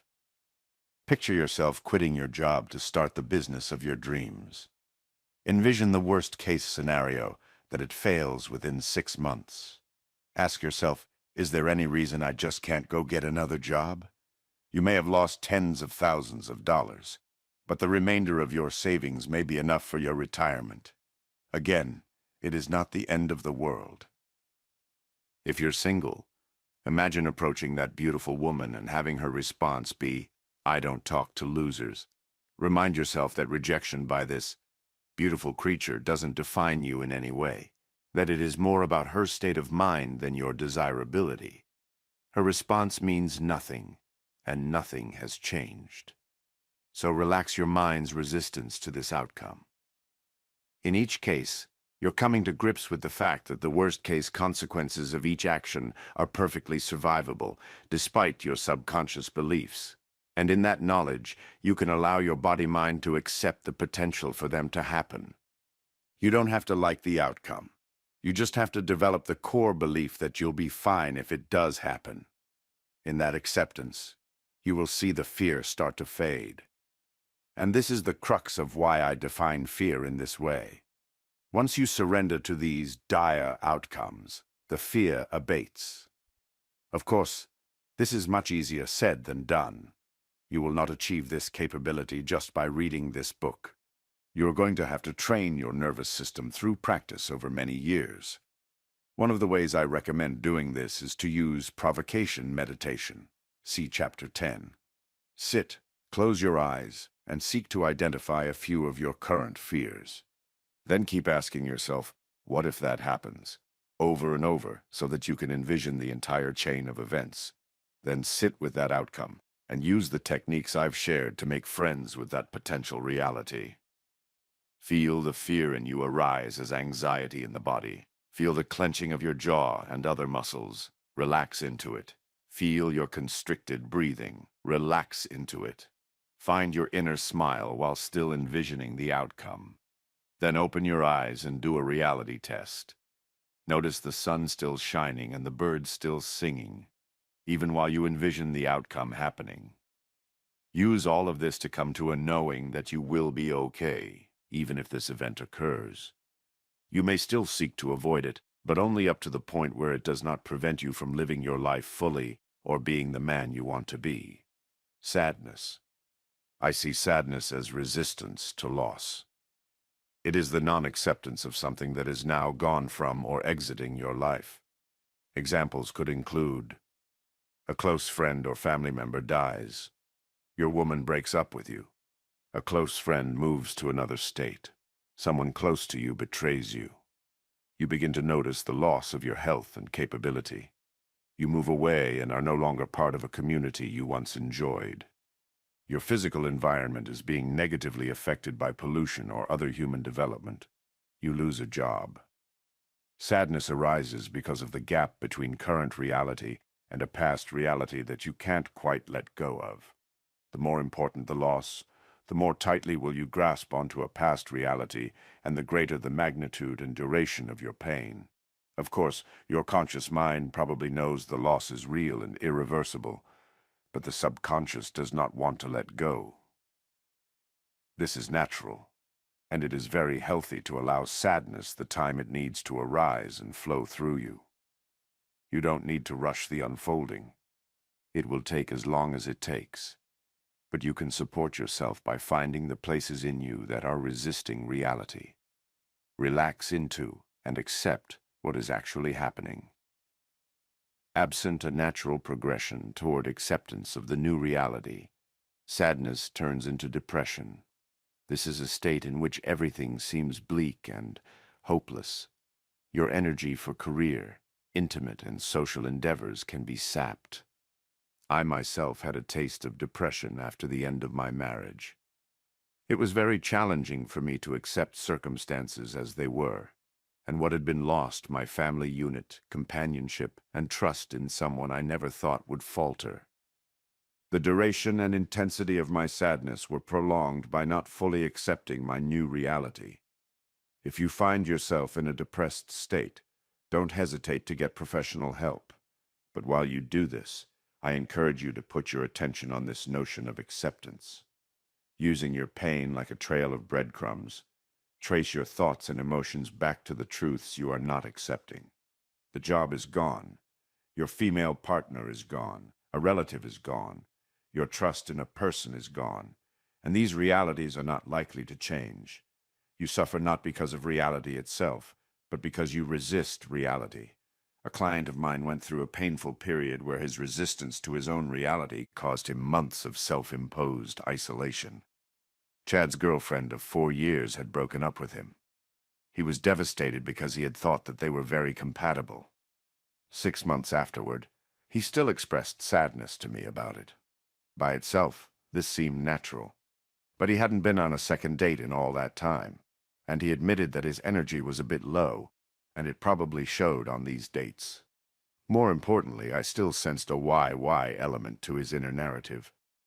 I shared with him how palpably his impotent non-acceptance was manifesting in him. It was clearly affecting his dating life. It wasn't for me to judge whether his healing was progressing fast enough, but it was my role to point out how his non-acceptance of reality was still gripping him. His ex-girlfriend was irreversibly gone from his life, and there were absolutely no signs of that changing. The constricted way he was showing up in his life was him operating not out of choice, but rather out of the pain and resistance he was experiencing. He was reacting, not responding, to the circumstances in which he found himself. Shame. Shame is anathema to masculine leadership. A leader is visible and energetically big. In contrast, a person engulfed in shame simply wants to shrink, disappear, and not be seen by anyone. Put simply, shame is the fear of having your undesirable traits seen by others. You might feel ashamed of your height, looks, intelligence, imperfect skin, the sound of your voice, or how much money you make. You could be feeling shame about something you've said or done, such as yelling at your kids. Shame lies to you and tells you that if others were to know these things about you, they would see your unworthiness and therefore reject or abandon you. If left unchecked, this feeling can metastasize into toxic shame, which is the belief that you are holistically and fundamentally flawed. John Bradshaw describes it very well in Healing the Shame That Binds You. The feeling of shame has the same demonic potential to encompass our whole personality. Instead of the momentary feeling of being limited, making a mistake, littleness, or being less attractive or talented than someone else, a person can come to believe that his whole self is fundamentally flawed and defective. Healthy guilt would say, I made a mistake or a blunder, and I can repair that blunder. Unhealthy shame has a person say, I am a mistake, everything I do is flawed and defective. Shame causes you to believe that you are bad, rather than you did something bad. It is common for this to play out when your woman is mad at you, as in this example with a client. Jake shared that he is so busy at work that he will often procrastinate on home maintenance. At one point, the plumbing had been acting up and 2 toilets were getting clogged. He applied some liquid clog remover and it helped a bit, just enough to get the toilets functional. But a week later, one of them clogged again and made a mess. His wife was livid that he hadn't taken care of it fully the first time. She said to him that night, Why do I have to be the man and call the plumber? This made him angry and was the start of a big fight. Jake may have been feeling anger, but underneath he was feeling ashamed that he hadn't handled things. He held a belief, as did she, apparently, that the man of the house takes care of physical home maintenance. even if that just means calling a plumber. Her cutting remarks challenged his self-image of being a man who handles things. His embarrassment at not having gotten the plumbing fixed bloomed into a shame response based on a subconscious belief that it meant he was not, in fact, a real man, which then created fear that his wife saw him this way and would thus be less attracted to him and vulnerable to another man's attention. He believed he was flawed and inferred that women leave flawed men. Of course, he covered all of this up with anger directed at her. Naturally, it spiraled out of control quickly between the two of them. His shame response prevented him from seeing what was actually going on for her, which we discovered later when he asked her. She was feeling that her well-being, as represented by a functioning house, wasn't top of mind for him because work was a higher priority. For her, this represented a lack of love on his part, and thus a break in their connection, which made her feel unsafe. Although her approach was clumsy and toxic, the truth was that her reaction came not out of a rejection of him, but rather out of her desire to feel taken care of and loved by him. The pain of not feeling loved and cared for by you is so intense to your woman that it can cause her to react toxically. She'll react out of her own wounded places, which probably include past experiences with you, but also many that predate you. In this state, she'll wield shame as a weapon. This is the part that we men chronically misunderstand. She's angry about what you did and is reacting out of a desire to feel closer to you. Unfortunately, if you suffer from toxic shame, you might think she's criticizing your whole being and essentially judging and rejecting you. You're globalizing her comments. This will feel like she's questioning your basic worthiness. You may then react from your own wounded places and go into a shame response. Her words may touch a nerve connected to something deep down you'd rather hide: your insecurities, failures, fears, the fact that you don't make as much money as the guy next door, that time you screwed up at work. You live in fear of her or anyone discovering these things that you would hide. The psyche has many different methods to cope with shame. You tell little lies. It could be minor omissions of fact or outright untruths. You tell these to others, but eventually you start believing them yourself. You create what's known as a false self, which is an airtight self-image that does not include your flaws. It is the man with the unsophisticated upbringing who claims to love wine in order to sound sophisticated, instead of just saying, you know, I never developed a taste for it. Or the man who falsely claims to not be hurt by some criticism he received. You hide the real you behind this false self.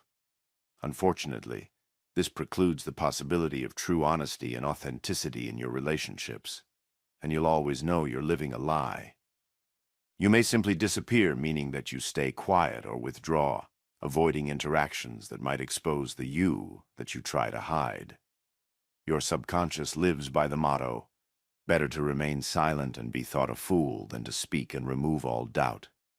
This characterizes it well because the shame-based individual lives in fear that he'll show a part of himself that will make others dislike him. Ironically, it is your withdrawal that actually turns others off. You are so afraid of the possibility of removing all doubt that you create a certainty out of the thought a fool part, all because of your shame. You live out of a belief in your own inferiority. And despite your efforts, you won't be able to hide it over the long term. It will leak out in your energy and interactions with others. It becomes a self-fulfilling prophecy. If you feel this way about yourself, others will pick up on it and feel that way about you as well. You give up your needs. Your shame causes you to believe that you're not worthy enough to have needs or impose them on others. So you won't demand what you're due, and you won't ask for what you want. You become a nice guy. There is a great book on how men put on a persona of being nice, harmless, and needless in order not to upset or inconvenience anyone around them. If they can hide their mistakes and emotions, they believe that they'll become what others want them to be. You display addictive behavior. You use your addictions in order to numb the pain of feeling your shame. Drugs, alcohol, porn, web surfing, social media, and video games are the vices of choice for many men looking to escape from the gnawing feeling of their toxic shame. These are all examples of you shrinking in the world rather than becoming bigger and stepping into your role as a masculine leader. If you're caught in the cycle of shame, you'll tend to not speak firmly and clearly, assert yourself, or have strong eye contact or posture, all necessary elements of a strong masculine presence. You will find that the amount of shame and the compensatory behaviors above will vary with the importance of the other person. Someone who is not important to you likely cannot induce shame in you. No matter what your neighbor's 7-year-old child says to you, he probably won't be able to make you feel ashamed. But if you're interacting with a successful acquaintance or a dominant colleague at work, the stakes go up, and the propensity for a shame response in certain circumstances goes up. If it's a beautiful woman or your angry woman, the potential for toxic shame gets even higher. This is because those with power and authority are important to us, and we care what they think of us. So your subconscious wants to hide your flawed parts from them at all costs. So how does a man overcome his own shame? The answer is surprisingly simple, although hard to do. Come out of hiding. Shame thrives in the dark and cannot stand the logical scrutiny of light. So start to surface the things about which you hold shame. Years ago, when my marriage had ended and my then wife had taken a new lover, I was an emotional mess. I did an exercise to help clear some of my shame. I camped by myself for 2 days and used the time for soul-searching and creation of a list of 5 things which I wouldn't want to admit to the world. One of these things was a fear that this man was a better lover than me. I didn't know if that was true, but it was a story and a fear that preyed on my insecurity in that raw time of my life. It was actually hard to even acknowledge that story to myself, because it painfully challenged what my ego so desperately wanted to believe about myself, that I was a man who could uniquely satisfy his woman. The ego doesn't like its self-images shattered, but as painful as this process was, it was a powerful aid in helping me let go of the shame and anxiety I felt around it. With my list in hand, I did many hours of provocation meditation on each item. I came into contact with the vulnerable part of myself which resisted each of them. I acclimated myself to the feelings of shame, fear, and anxiety that they created in me, and then practiced accepting and owning these feelings. Later, I then did something quite difficult. I read the list to someone close to me with whom I felt safe. Just the act of revealing these things which I would keep hidden was incredibly liberating. And the first step in this process was a commitment to being fully honest with myself. We spend a lifetime hiding things from others, so much so that we begin to believe them ourselves. To surrender into the reality of your shame and let it go is a huge weight off your shoulders. You lay down the burden of having to hide or defend. As you take this newfound openness out into the world with others, let your orientation be yay. I have this thing about me I'm not proud of. Big deal. Surrender into it. Unabashedly own up to your points of shame. You may not like them, but you're no longer trying to conceal them. Anger. Anger is the most confusing of emotions for men. Society sends conflicting messages. Express too much anger, and you're a misogynistic bully. Too little, and you're a doormat. The net effect is that you either blast others irresponsibly with anger, often to cover up other emotions, or suppress your anger and forgo your own needs in order to avoid confrontation. Few are skilled at expressing anger while remaining in connection with others and with their own needs. The way you deal with anger is often not out of conscious choice, but rather silently guided by your childhood experiences. If mom or dad was physically or verbally violent with you when he or she was angry, then your psyche may strive to never be like that, or might unconsciously recreate it. If anger was implicitly forbidden in your house, then your psyche may have absorbed that anger is not acceptable. Without consciously choosing, you're just playing out a script from your past and either suppressing or irresponsibly blasting out anger. Let's take a closer look and try to demystify this emotion. To me, the simplest essence of anger is that it is a signal that something important to you is being threatened, that something could be a resource like time, possessions, or money. It may be the physical and emotional safety of you or those you care about.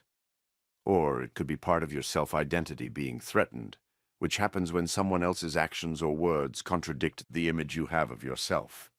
That is, when your feelings are hurt. Let's illustrate all of these through some examples. You're angry at your child who won't listen to your repeated requests to pick up his room. This is a drain on your precious time and attention because you're repeatedly having to check up on the child and repeat the request. It also threatens the subconscious notion you hold that you have the power to control the actions of your family members. If they disobey, it might suggest that you don't necessarily have that power. Your wife criticizes your fiscal responsibility in front of friends, and you're angry. This might threaten a principle you hold that you and your wife are loyal to each other first and foremost. If she couldn't be more discreet with her criticism here, your mind naturally spins out in fear that she is capable of being disloyal in other, more significant ways. You thought she had your back, but her words threaten that belief. And at a deeper level, there was probably a kernel of truth in her complaint. And it threatened the self-image you hold that you're a man who is responsible with money. You're livid that a driver aggressively cut in front of you while you're driving your family across town. This very obviously threatens the safety of your family. And at a deeper level, it feels like blatant disrespect by the other driver and threatens your sense that you are worthy of respect from others.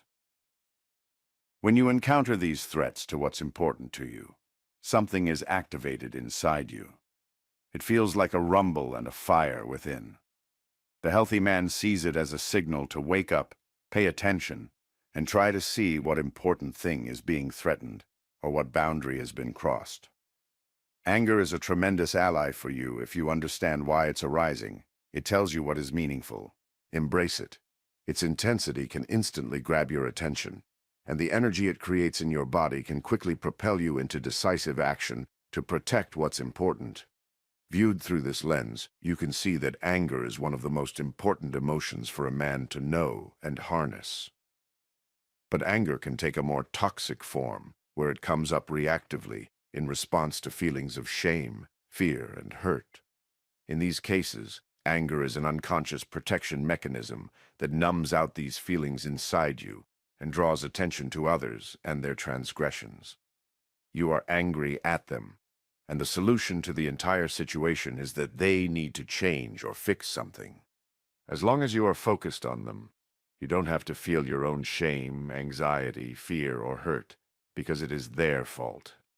So, reactive anger often manifests as blame that your subconscious uses to avoid deeper emotions. One of my clients shared with me an episode that illustrates this dynamic well.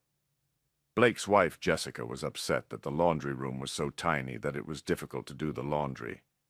There was little space for multiple baskets, and no room to lay out clothes to air dry. One day, in frustration, she vented rhetorically, "Why can't we afford a bigger house?"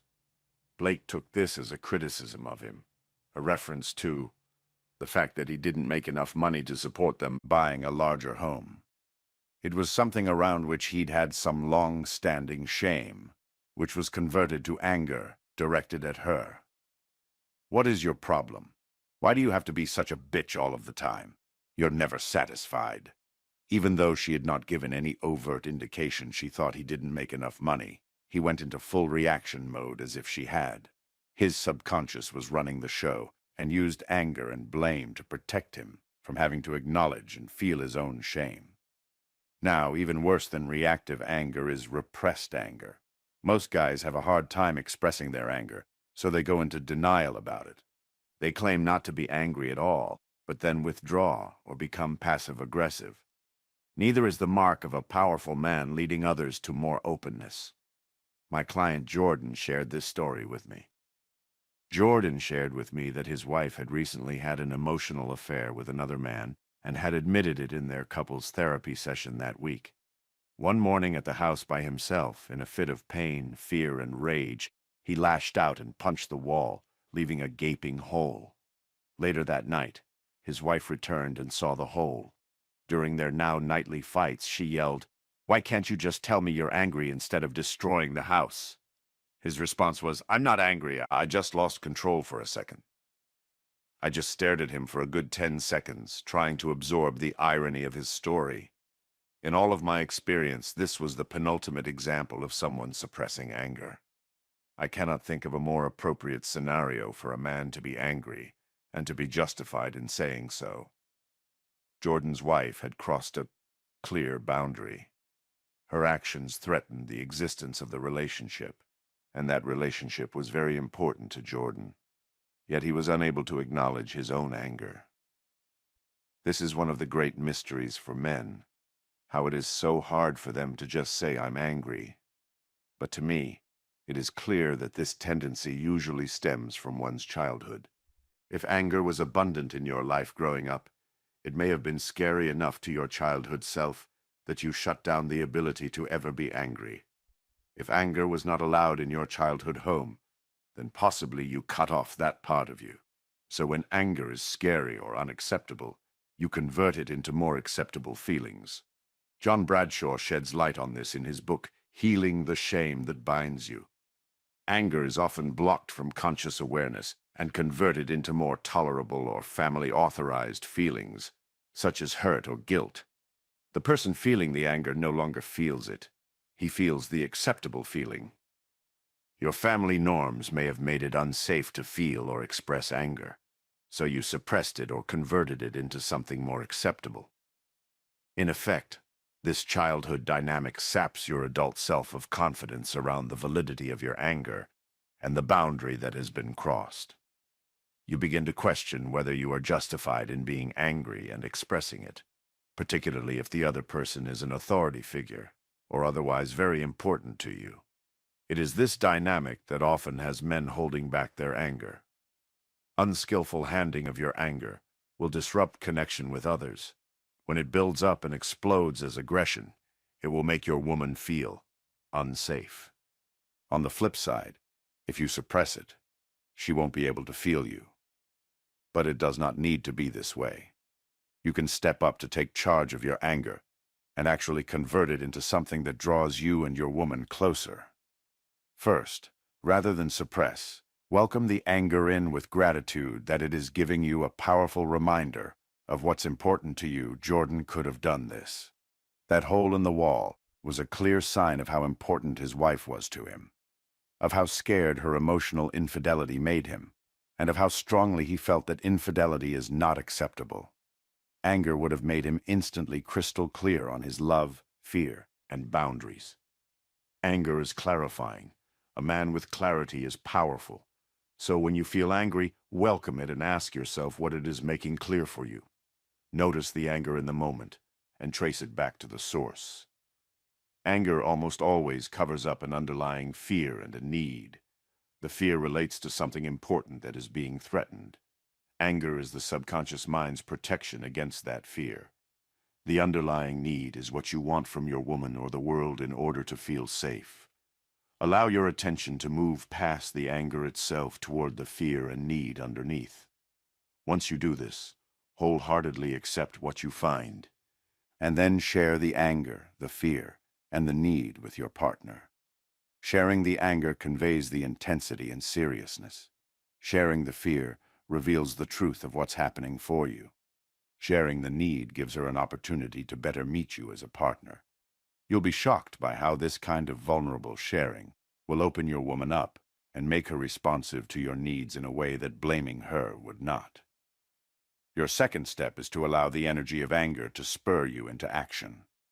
Convert it into motivation to protect what is important. Jordan could have used his anger as motivation to turn his new self-awareness into action. To powerfully declare his love for his wife, vulnerably share his fear and hurt, and to set a non-negotiable boundary around fidelity. Anger exists to galvanize and focus you and spur you into action to protect what's important. Use it, and don't be afraid of it. You can feel and accept the savagery of anger within you without being a savage. The intensity of the savagery is only an indication of how much you care about the issue. The most effective action you can take is to express. It can sound like, I'm angry about underscore underscore underscore underscore underscore underscore underscore because underscore underscore underscore underscore underscore is so important to me. What I need from you is underscore underscore underscore underscore underscore underscore underscore underscore underscore underscore underscore underscore. At the same time, be sure to do a few things. Maintain eye contact with the other person. Stay present and in connection to them. Be in touch with your own heart and your care for this person. Acknowledge your underlying feelings of fear and longing, rather than just the anger. Above all, remember that you have a right to your anger and the underlying need. Stay present for their response, rather than fire and forget. In Jordan's case, it might have looked like the following. Baby, I am deeply angry with you because of what's been happening with this other man. You are very important to me, and this whole thing has shaken me to my core. I want us to be together, but now I feel so emotionally unsafe. I know I cannot stay in a relationship with a person who can't hold a strong container of fidelity. Does this make sense? Jordan is clearly expressing his anger, fear, needs, and boundaries while staying in connection with his wife. You can express all of this with quiet intensity or with a raised voice, fire in your eyes, and a shaking fist. Both approaches are fine, as long as you're staying in connection with the other person, owning the anger rather than just blaming, and vulnerably revealing your underlying need. Absent your ability to express anger, you won't be able to set boundaries. You will actually be training people to disregard your needs, to walk right past your unspoken boundaries without consideration. You cannot provide masculine leadership without a deep relationship to your own anger. Knowing your emotions. Masculine leadership requires you to know your own emotions. If you don't, they will control you. Your suppression of them will prevent real connection with your woman. Your denial of them makes you look weak in her eyes. Sadly, few men are emotionally aware. Most are openly dismissive of emotionality and are stubborn about it. You mock and avoid this thing known as getting in touch with your feelings. You joke about it with your friends and label it as something that women do. You wear your lack of emotion like a badge of honor. Let me correct this misconception. Knowing your emotions is absolutely central to being masculine. Why? Because many of the fights or points of tension with your woman occur because she does not feel emotionally close to you. A high-quality woman will not feel connected to a chronically emotionally closed man. No matter how handsome, rich, or intelligent you are, she'll eventually tire of it. So, you could choose to be a passive victim to this dynamic and blame your fights on her female crazy while waiting for her to change. Or you can acknowledge that the feminine needs to feel emotionally connected to her man in order to feel settled and open. To participate in that, you need to know and share your own feelings. Furthermore, your emotions are signals to you about your own inner wounds, fears, and dysfunctions. Ignorance only means that these things drive your behavior in ways you won't understand. You will live life reactively rather than out of conscious choice. So the reason to learn your emotions is not so you can be a new age evolved man or a good man, but rather so you can be a powerful man. Not because society or your woman say you should, but because you would rather lead your woman into openness rather than wallow in a fight. Expressing your emotion. Sharing your emotions is not about vomiting all of your feelings and fears onto your intimate partner. It is simply self-knowledge, judiciously revealed when it serves to create more closeness with others. See the case of John. John was married to an intense woman who was prone to anger. He had been recently laid off from a lucrative job in the technology sector and was searching for employment. One day during this time frame, his wife was upset at him because he hadn't been helping around the house. During an extended argument, she said, "If you aren't adding any value around here by making money, you could at least do the laundry." Whoa. She went for the jugular on that one. John reacted without thinking. I'm trying as hard as I can. You never support me. Why do you have to be such a bitch? Of course, we know where that type of response will lead nowhere. But he had another option. One which involved knowing his emotions in the moment. He could have turned his attention inward for a minute and realized that he felt hurt by her comment. He was already feeling shame over not working. Her comment made it worse. In a calm voice with solid eye contact, he might just have said ouch and nothing more. Or he could have added, that hurts. I already feel a little shame around my employment situation. I need your support, not your taunting. He need not attack or make demands. He doesn't have to withdraw or become passive-aggressive. Rather, he knows that he feels hurt by her comment and feels shame about his job situation. And he shares it. It is this type of response that usually stops the other person in their tracks and opens up their compassion. That is what being in touch with your emotions looks like. Unfortunately, men usually aren't that skillful. You clam up and claim I don't feel anything, or I'm fine. The masculine archetype in your head doesn't include emotional expression. So you tell yourself that's not what men do. To you, wallowing in emotion feels like just spinning in a circle when you should be just getting on with life. It feels like a self-indulgent waste of time, antithetical to the masculine's goal orientation. But this tendency just covers up the real reason. Men suppress their emotions to avoid the sense of threat that arises in various parts of life. In John's case, his wife's cutting comment induced shame in him, which was rooted in a belief that he was inadequate because he wasn't earning money, and that his wife would be less attracted to such a man. That threatened his relationship. It would be much easier to shut down and say, I'm fine, or blast anger at her than it would be to admit his shame and fear. That was certainly the case in this example from a client. Stephen had been going through a long, rocky period with his wife. One day he sent an email to several of us in his inner circle that said, "Today my wife and I agreed to a divorce during a counseling session. In this moment I do not feel relief, nor sadness or regret. I just feel calm and centered. I have a feeling of gratitude toward myself and her. And it's time to move on." We talked shortly after that, and I asked him about his state of calm. Honestly, I was skeptical that he wasn't feeling other emotions as well.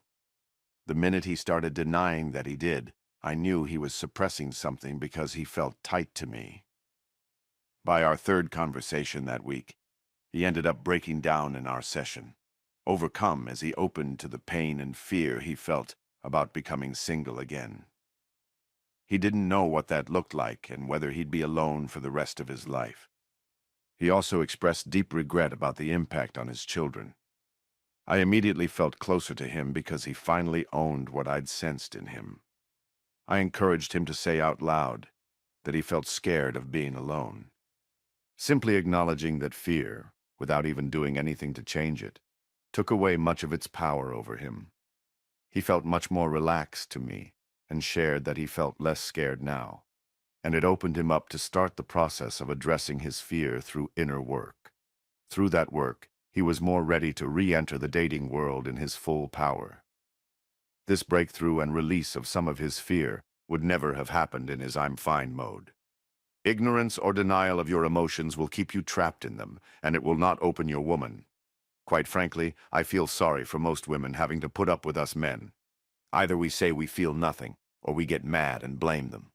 Or we claim not to be mad at all, and just covertly punish them with coldness or passive-aggressive behavior. Feminine people feel everything, and have to learn to live with men who have no idea what to do with their own emotions. They end up feeling catastrophically unmet, and we wonder why they seem to complain more and want sex less. They feel abandoned when we shut down. They feel our suppressed anger as aggression. And they feel the weakness of a man who can't simply say what he feels while staying grounded and present. This act of openly sharing what you feel inside is commonly known as being vulnerable, because guys see these emotions as signs of weakness. To acknowledge them to yourself and others is scary.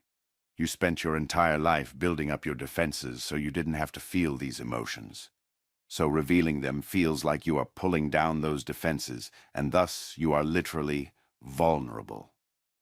But the incredibly ironic part of this is that while you may see this sharing as weakness, women see your emotional vulnerability, when done skillfully, as strength.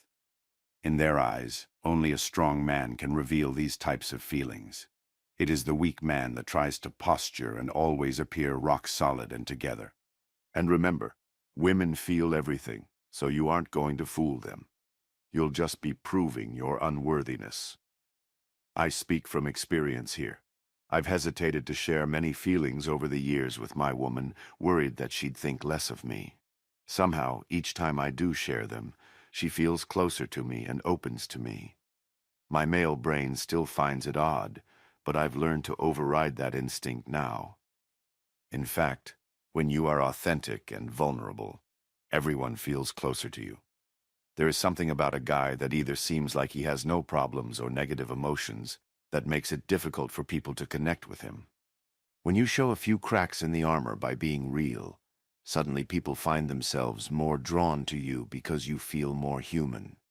It is so ironic you reveal things that you think will cause people to judge you negatively, yet somehow they seem to like you more. Covering other emotions. Sometimes anger can cover up deeper emotions and prevent you from being aware of them. I'll illustrate through an example from a client. Jared's girlfriend consistently shows up late when meeting him. It was consistent enough that he began to get angry about it. On the nights she would be late, he would feel himself a little bit more withdrawn the rest of the night. After tolerating this behavior for many months, he'd finally hit his limit and one night angrily lectured her about it. He told her she wasn't respecting his time or showing him the common courtesy to show up on time. He was a busy person, so he usually had to stop working on important projects in order to meet her for their dates, so it was upsetting to show up and have to wait for her. He demanded that it stop, and from a factual standpoint, he was justified in what he was asking. But she came away from this conversation in a state of shutdown. She respected that he was at least able to own his anger. But her feminine intuition told her that something was missing. She couldn't feel the real him in his expression, so she felt a little disconnected from him after this conversation. As he shared this story with me, I also felt the facts didn't fully explain his reaction, either the withdrawal or the anger. His reaction felt more like someone who was feeling hurt or scared, rather than that of someone laying down a boundary. As we dug into it, he began to realize that his subconscious was interpreting her lateness as a sign that their time together wasn't a high priority for her, that she cared about other things more than spending time with him. He was excited to get together and would arrange his day around it. Her lateness made him think she wasn't as excited. Otherwise, she would be on time. In his mind's eye, he envisioned her carelessly taking her time at the store, running an extra errand, or chatting with a friend. He projected on her that she knew all of this was making her late, but she didn't care, which therefore stoked his fears that the relationship wasn't as important to her as it was to him. This was a big shift in his self-awareness. His anger was justified. Her tardiness was, in fact, careless and rude, but it was incomplete because it left out the feelings underneath. Directing only anger at your woman, "You're always late. You don't respect my time," may change her behavior, but it rarely creates more connection. The cold shoulder is even less effective, but sharing what's underneath is far more effective at creating lasting change and opening up your heart-centered feminine partner. Now, contrast this with a different way that Jared might have handled things. From a grounded place, and with strong eye contact, Jared could share his inner state. "I get angry when you're late. I know it seems crazy, but sometimes it makes me think I'm not important to you or you don't enjoy our time together enough." And that's it. Alternate Jared knows his feelings and simply states them while staying in connection with his woman. He doesn't attack, lecture, withdraw, or hide. He simply shares. This alternate Jared did a lot of things right. He didn't commit the common masculine mistake of going into a withdrawal state. This is usually the only way we can cope when we're suppressing the underlying feelings. The problem is that your woman will feel it immediately. She may try to ignore it or tolerate it for a while. She may ask you, "Are you feeling okay tonight?" to which you'll say that you're fine. But it won't fool her. Women read these suppressed emotions as if they're written on our forehead, and it is said that any emotion we choose not to feel will have to be felt by those around us. If you don't acknowledge and feel your anger or fear or shame, your woman will have to feel it for you. It is painful for them when you don't own your emotions. It is the path of a child, not a man. Rather than stand strong and share what's real, you hide yourself. Alternate Jared also shared his anger, but he didn't make it the thing. It was only a beacon for him to what was going on underneath. He made the stuff underneath the thing and shared it vulnerably. That's a lot more effective. Let me repeat this one for emphasis. Definitely express your anger, but don't make it the primary part of the expression. Notice what alternate Jared did not do: demand anything from his woman. In sharing his feelings, he only stated how he felt. This is extremely significant because it illustrates a major difference between navigating your feelings in a masculine way versus doing so weakly. If you share your feelings but need the other person to change or do something to help you feel okay, then you are operating out of weakness. It is okay to want things to be different. It is not okay to need others to change. Demanding that others change comes partially from having a victim mentality. The shame, blame, and anger you share have one underlying message: you did this to me. It conveys that she needs to change in order to make things right, and not have you feel this way. You might be factually correct about things, as was original Jared, and thus feel very justified in your approach. But I must say that in all my years on this earth, I have yet to see this approach open a woman up and have her feel closer. She's more likely to either fight back or to comply, but actually feel closed inside underneath. It feels to her that you won't be okay unless she molds herself to protect your wounds and insecurities as if she were mommy. She won't perceive you as a powerful man who rules his own emotional world, but rather as a boy who blames others. This is going to kill polarity and attraction instantly, and it sure as hell won't motivate her to be different.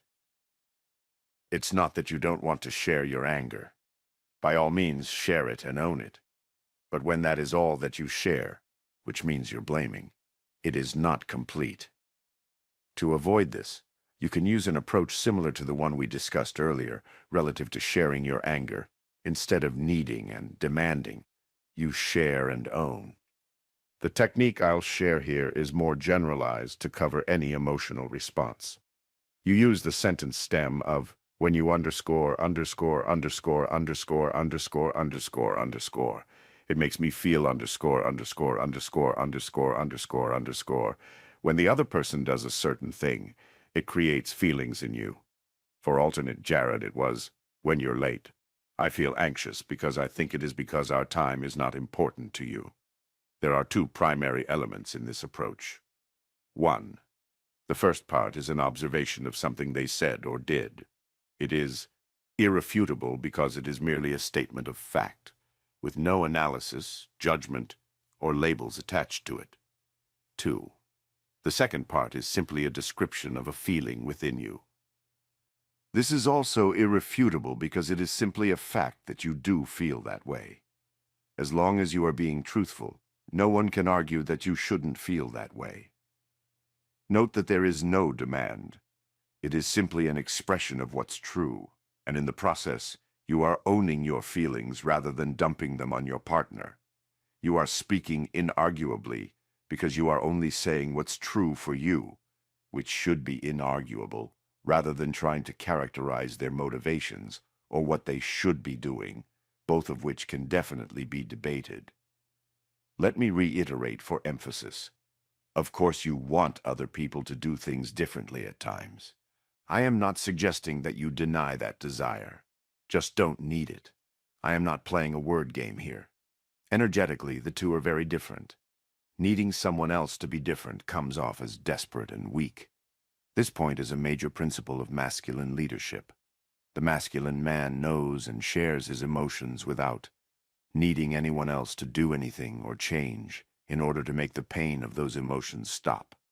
He shares and he stops, and he bears any pain himself. This is fundamental to our core tenet of responding versus reacting. But guess what? Most humans are naturally empathetic beings, and freed from your demand to change, which usually smuggles in your blaming and shaming of them.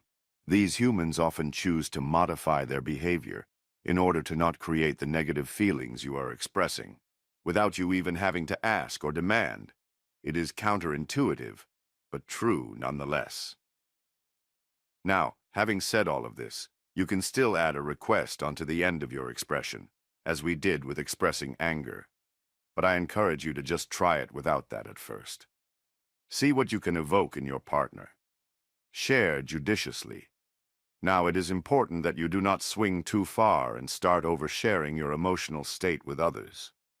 Remember that the masculine must sometimes suffer in silence. You don't need to share every time you have an emotional reaction. Rather, my advice to you is to open up as needed. There are a few markers that I use that tell me openness is called for. 1.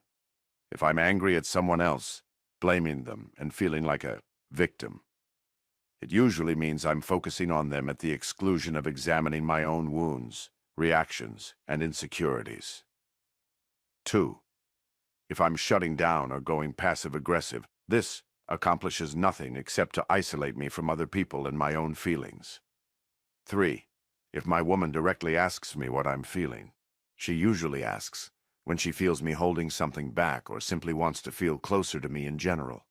Being vulnerable when she asks goes a long way toward opening her up to me, which is a state in which I like having her.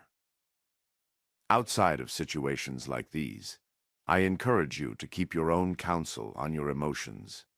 You should always know your emotions, but avoid oversharing them. When you do choose to share, be brief. I recommend you take what you are feeling and boil it down into 2 sentences in the when you format discussed earlier.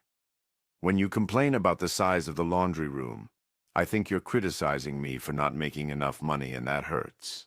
I get worried you don't respect me. When you're late, I sometimes think our time is not important to you. Then I start thinking I'm not important to you, and it scares me. When you make comments about me not having a job right now, I think you are judging me. I worry that you think less of me. Then, once you've expressed your 2 sentences, stop talking. Do not try to explain the entire context for the emotion or every nuance. It is critical to just keep it simple. And whatever you do, don't feel that you need to justify your emotions. Facts can be defended. Logic can be defended. Emotions cannot and should not be defended. They are what they are. It is important that you don't feel the need to defend what you feel. It just spirals into an intellectual dissection of emotion, something for which she is far better equipped than you. If your woman tries to challenge your right to feel that way, just settle into the truth of what you've said and ask her if she can just take it in. Having said that, I will also offer a caveat. You are a man. She is a woman, and she probably has the superpower of feeling emotion more than you. While what you've shared may be part of the truth, it might not be everything, and she may point this out to you. So, remain open that she may be able to help you discover some still unexpressed parts of your emotional state. She may feel things that you don't. Your psyche is good at hiding things from yourself, as much as from others. Let her be your mirror and your oracle. Conclusion. It is my ardent desire to shift your perception of the relationship between a strong man and his emotions. The masculine man is not stoic, shutting down to all emotions like a rock. Any woman will tire of this. Men of past generations were often stoic men, and the women in their life likely suffered for it. Undiscovered, unacknowledged, and unexpressed emotions create reactivity in the form of withdrawal, denial, aggression, and nice guy behavior. Coming to terms with your emotions is the first and most powerful thing you can do to build the muscle of responding versus reacting. And furthermore, your woman is more likely to follow you if you are emotionally aware. She will feel met. She will trust you and, as a result, is more likely to open her heart and body to you. This is a big part of living from your masculine core and will be a powerful tool for you in leading your woman into more trust, lust, and devotion. Chapter 10.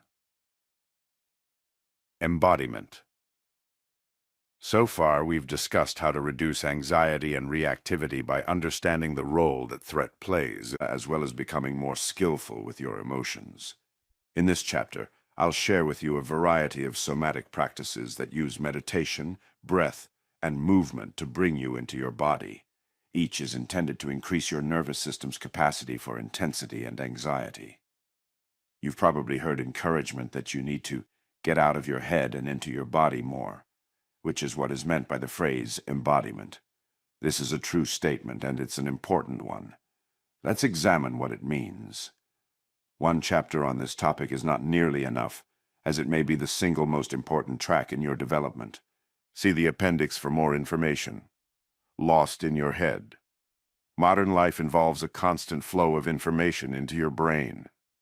We all consume endless amounts of content through our phones, emails, texts, articles, audio, and video.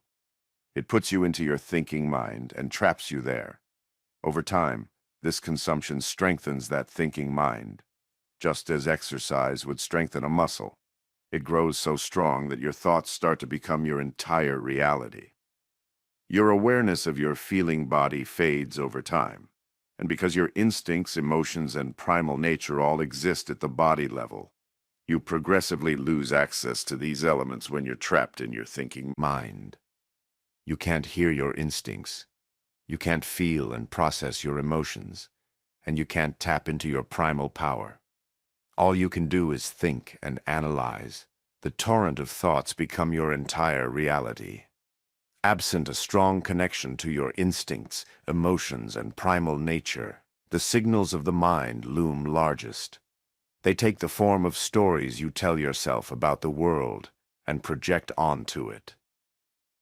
An example of this would be when your woman is criticizing you. You get triggered. Think to yourself, why is she being such a bitch? And then may react from that place.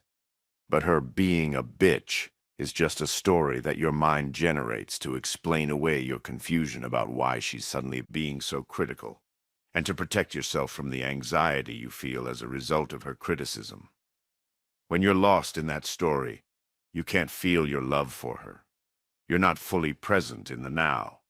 You can't objectively recognize the anxiety within you. You lose touch with your masculine core. You can't rely on your primal nature as a source of strength. And you sure as hell can't feel her pain, which is what she's actually craving from you. All you can do is remain lost in the story your mind has created. But when you become more embodied, it breaks the tyranny of the thinking mind. Instead of your attention only being on thought signals, it can now rest on the physical, emotional, instinctual, and primal signals from the body. Using them as a reference point, you can now see through the illusion of the mind and its stories. This happens because your attention focuses mainly on one source at a time. If the thinking mind is dominant, your stories get all of your attention. But by waking up your body, your physicality now comes into your field of attention, literally crowding out the thoughts and giving you something else on which to focus.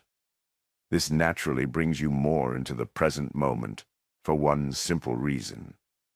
Thoughts are largely about past and future, but the body always exists in the now.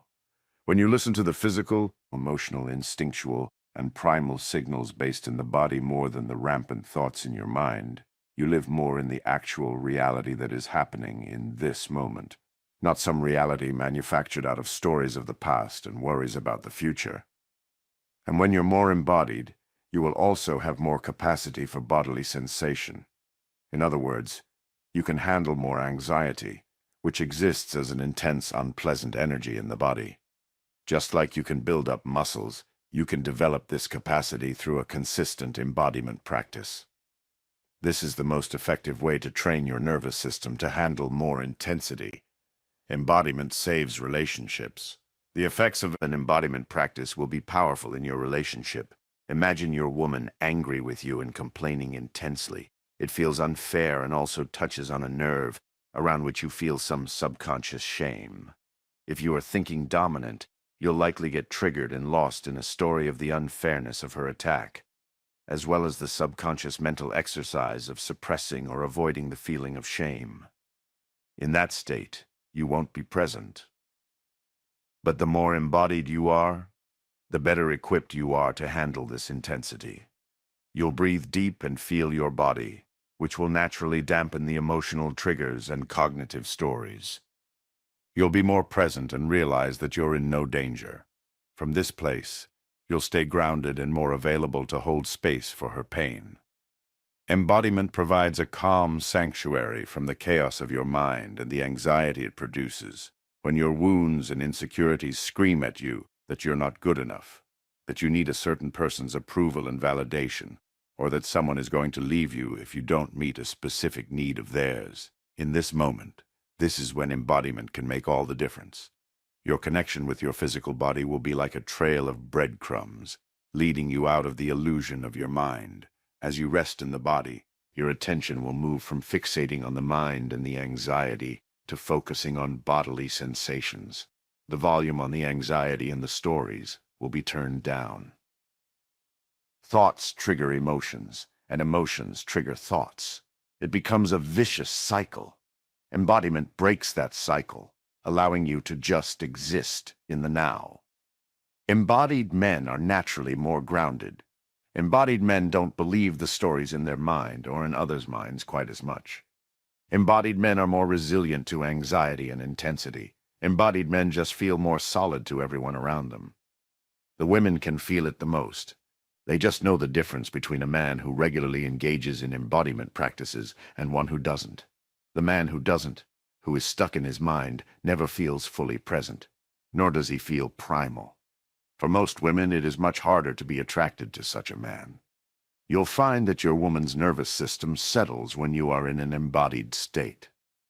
The importance of regular practice. The practices I share below will help you get into that state. They wake up the somatic sensations in your body, and some of them are specifically designed to help you increase your capacity to tolerate intensity. In the end, all of them should reduce the impact of anxiety on you. Note that these activities are called practices for a reason. You must consistently perform them over time for them to have an effect. Single sessions have little lasting impact, just as one workout at the gym will not make you noticeably stronger. I encourage you to not simply try these a few times and lose interest, because they're not working. A couple of days of practice will yield nothing. A week of practice will give you tactical, short-lived benefit. Only months of consistent practice will create a lasting effect. Remember that embodiment and knowledge are two different things. With knowledge, you read or hear about something. The light bulb goes on, and you have new capabilities based on your new understanding. It can happen quickly. But knowledge alone is not enough to develop your masculine core. You can't just read a book and have it happen. You must have an embodiment practice too. If you are not willing to commit time to an ongoing and consistent embodiment practice, you won't get there. You should just put this book down now and abandon the effort. This cannot be solely a mental pursuit. I struggled with being consistent with these practices when I was first introduced to them. My mentors were telling me they were important, but I just couldn't find my discipline around them. After some introspection, I finally realized that I was staying in my comfort zone, which was the mental aspects of masculine development. But I had resistance to doing the somatic practices. Thankfully, this all changed when I started to see results, even from the little bit of practice I was doing. I liked this growing feeling of resting in bodily sensations, and how they dampened the impact of my mental narratives and resultant anxiety. I encourage you to follow the same path. Make a commitment to get started, and eventually the results will come. Once they do, you'll be hooked. The practices we'll discuss fall into 4 categories: meditation, breath, intensity expanders, and movement. Within each, I will introduce some representative practices that I have enjoyed. I will not go into detail. Many of the practices come from long-standing traditions, and you can easily research them via other resources. I will simply add my interpretation of how they apply to masculine development. Two of them, provocation meditation and masculine energy focusing, are my own creation. I will introduce them briefly but intend to detail them in a separate work. My goal here is simply to expose you to some common practices and inspire you to design your own embodiment practice. Meditation practices. The first practice I will share is basic meditation. This is a topic well covered by innumerable authors over many centuries, so I will focus on discussing how it maps into the context of this book. Ultimately, meditation is a practice of separating from your thoughts so that you can observe them rather than being caught up in them. You stop experiencing them as an all-encompassing reality, but rather simply as arising phenomena that you can choose to believe or not believe. As I said before, thoughts create emotions, so your thought reality, which may not match objective reality, creates a whole set of emotions within you. Then your mind makes up stories to make sense of the chaos of these emotions. You become a reactive mess of thoughts and emotions, each instigating the other. Practicing meditation improves your ability to notice and separate from subconscious thought loops and stories. For instance, consider again the situation of your woman being mad at you. It's more than likely you have experienced some type of thought loop happening about her being unreasonable, that she always acts illogically, that your motives were pure and therefore her anger is unjustified. You'll have an emotional reaction to this, likely including your own anger. And then these emotions may get amplified by old memories of a parent who was angry with you. Uh-oh, I'm in trouble, or stories about yourself based in some self-loathing I always mess up. Meditation is going to help you notice the thoughts and stories arise and not get caught up in them as irrefutable truth to which you react. Without a doubt, a daily meditation practice should be a core part of your masculine development. Our next practice is provocation meditation, which is an exercise I created in support of my own masculine development. I will be exploring this practice in depth in a subsequent work. See the appendix for more information. But here I will share a brief overview, enough for you to do a basic practice. Basic meditation is about noticing your thoughts and letting them go, as discussed above. Doing so prevents them from festering in your consciousness and therefore running you unconsciously. Provocation. Meditation is a little different. Instead of letting the thoughts go, you take these thoughts and amplify them. The goal is to use your thoughts to provoke yourself into actually feeling intense emotion, usually anxiety. Once you're in this state, then you will practice expanding your capacity to either stay present when swimming in the emotion, that is anxiety, fear, etc., or feel more of it, that is joy. I created this practice out of my own experience of basic meditation, being a little too clean.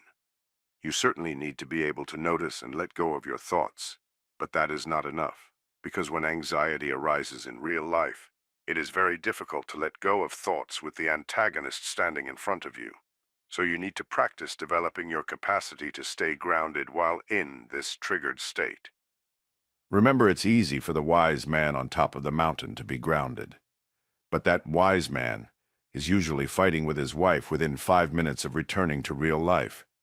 It does you little good to learn how to become settled in a vacuum. You must learn to do it in the fire of interrelating. You have to learn to ground yourself when, for instance, your woman, or anyone important to you, is in front of you, mad at you, and breathing fire. So in provocation meditation, you can use thoughts to trigger yourself into feeling anxiety. Then practice doing the things you wish you could do when you're triggered in real life.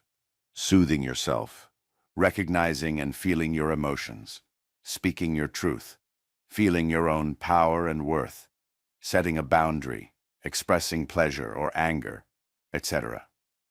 The practice is simple. Sit in basic meditation for 5 minutes in order to center and ground yourself. Then when ready, bring a triggering thought and/or visualization into your mind. And instead of pushing it away or letting it go, You'll amplify the thought and the emotions and anxiety that it creates. Get yourself worked up. Then in this state, you'll practice those things which are usually hard to do in a triggered state. For instance, again, envision your woman mad at you for getting the two of you lost while driving. She says, "You always do this. You have no sense of direction and you never plan ahead. Pull over so I can ask this guy for directions." If you're like most men, you're experiencing several compulsive thought loops. She's being unreasonable. It's not your fault. She thinks you're less of a man because you got lost. Maybe you are, in fact, not a strong, competent man because you got lost, etc. It would be quite common for you to get triggered by any or all of these thoughts. So as you sit in provocation meditation, you'll stoke the anxiety and any other emotions you might be feeling. Let the stories run wild for a short time. And from that place, you'll practice soothing yourself and staying grounded, feeling into her pain, and possibly offering empathy or an apology. Or you might practice vocalizing a boundary in response to any verbal abuse. The core of what you're doing is practicing the act of connecting your intention, the man you want to be, to your action, what you actually do, when you're in a triggered state. Usually when you're triggered, the disconnect is big. Most of the time, it means learning to speak or feel in the face of overwhelming anxiety and the urge to withdraw, shut down, or blame. With provocation. Meditation, you can strengthen skills that support your masculine leadership in real life. It is a very powerful practice that I use on a weekly basis, and there is much more richness to it than I've presented here. Breath practices. The next set of practices involve the breath. The first is just a simple awareness practice around intentional breathing. All that is required is for you to slowly breathe in and out, fully filling and emptying the lungs, and have all of your attention on the breath itself. Feel the fluid qualities of air as it slides across the inner part of your nostrils.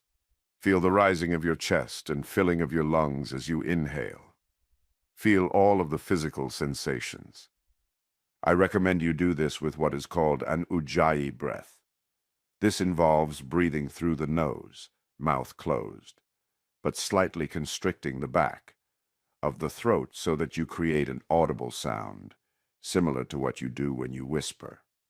Ujjayi has a long list of known benefits on the heart, brain, digestion, nervous system, and immune system that you can research. But personally, I like that it slows the flow of breath and makes breathing more conscious for me. Breathing deeply also serves as a focal point for your attention, hopefully distracting you from the thoughts and stories that run through your mind. This is why breathing takes center stage in meditation. It helps you break the monopoly of your thoughts by giving you a physical sensation on which to focus. One of the things I like about this simple practice is that it also reminds me of how clenched my body is. As my chest cavity expands, it reveals all of the places I hold tight. So I recommend that, along with the breathing, you include a full body scan to notice these places. This clenching is one of the body-mind's defenses against anxiety. But ironically, it also has the effect of storing and perpetuating it. So a systematic unclenching of your body can go a long way in reducing anxiety. Deep, conscious ujjayi breathing is your secret weapon for settling your body chemistry. You can do it any time alone, in line at the grocery store, or in front of your upset partner. Use it liberally. The next breath exercise is one I simply describe as a lung expander. I'm not aware of its origins, but it is used in many domains. The practice is very simple. Take in a full breath and hold it. Then take 2 more sips of breath into the lungs to bring them to their absolute maximum capacity. Hold for 5 seconds and then release. I also like to add a squeeze of the perineum during the 5-second hold. It gives you something to do during the hold, and also brings sensation to and wakes up the genital region. Never a bad thing. You will definitely feel the stretch in your lungs and chest cavity, and that is the point. You're trying to stretch your capacity for breath, just as you stretch your muscles before engaging in sports activities. You are also teaching your body to relax. As you expand in this exaggerated way, it will reveal and relax the places in your torso that you subtly clench. Relax into them. Perform this 10 times in the morning and again at night. In just a few days, you'll start to feel the cumulative effects, and your breath should start to become more effortless. The third exercise comes from Kundalini tradition and is called breath of fire. I've seen many promises associated with it: calming, detoxing, pain-relieving, mentally invigorating, etc. The one claim I can make with confidence is that it absolutely wakes up my body if done consistently and vigorously. It focuses on the abdomen, solar plexus, and chest, which is where most of us hold a lot of tension. A teacher of mine, John Wineland, calls this the center column, something which we want to wake up. My experience is that breath of fire helps loosen tightness in these areas, thus allowing the energy to move. To begin, take a big breath in, then consciously and slowly exhale through your nose. Get all of the air out. Take another full breath in, and then slowly but powerfully exhale out. Do it long enough to push all of the air out. You should feel your diaphragm at the lowest part of your belly, pushing during this exhale. That is what you will use to power this breath of fire. Now, instead of using the diaphragm to push out a long, slow breath, you are now going to push out the breath very quickly. You'll use the diaphragm like a pump. Try it now. Squeeze it to pump a quick out-breath through the nose. Do a continuous series of these at a pace somewhere between 5 breaths every 3 seconds to 2 every second. Focus solely on the out-breath. Let the in-breath happen of its own accord.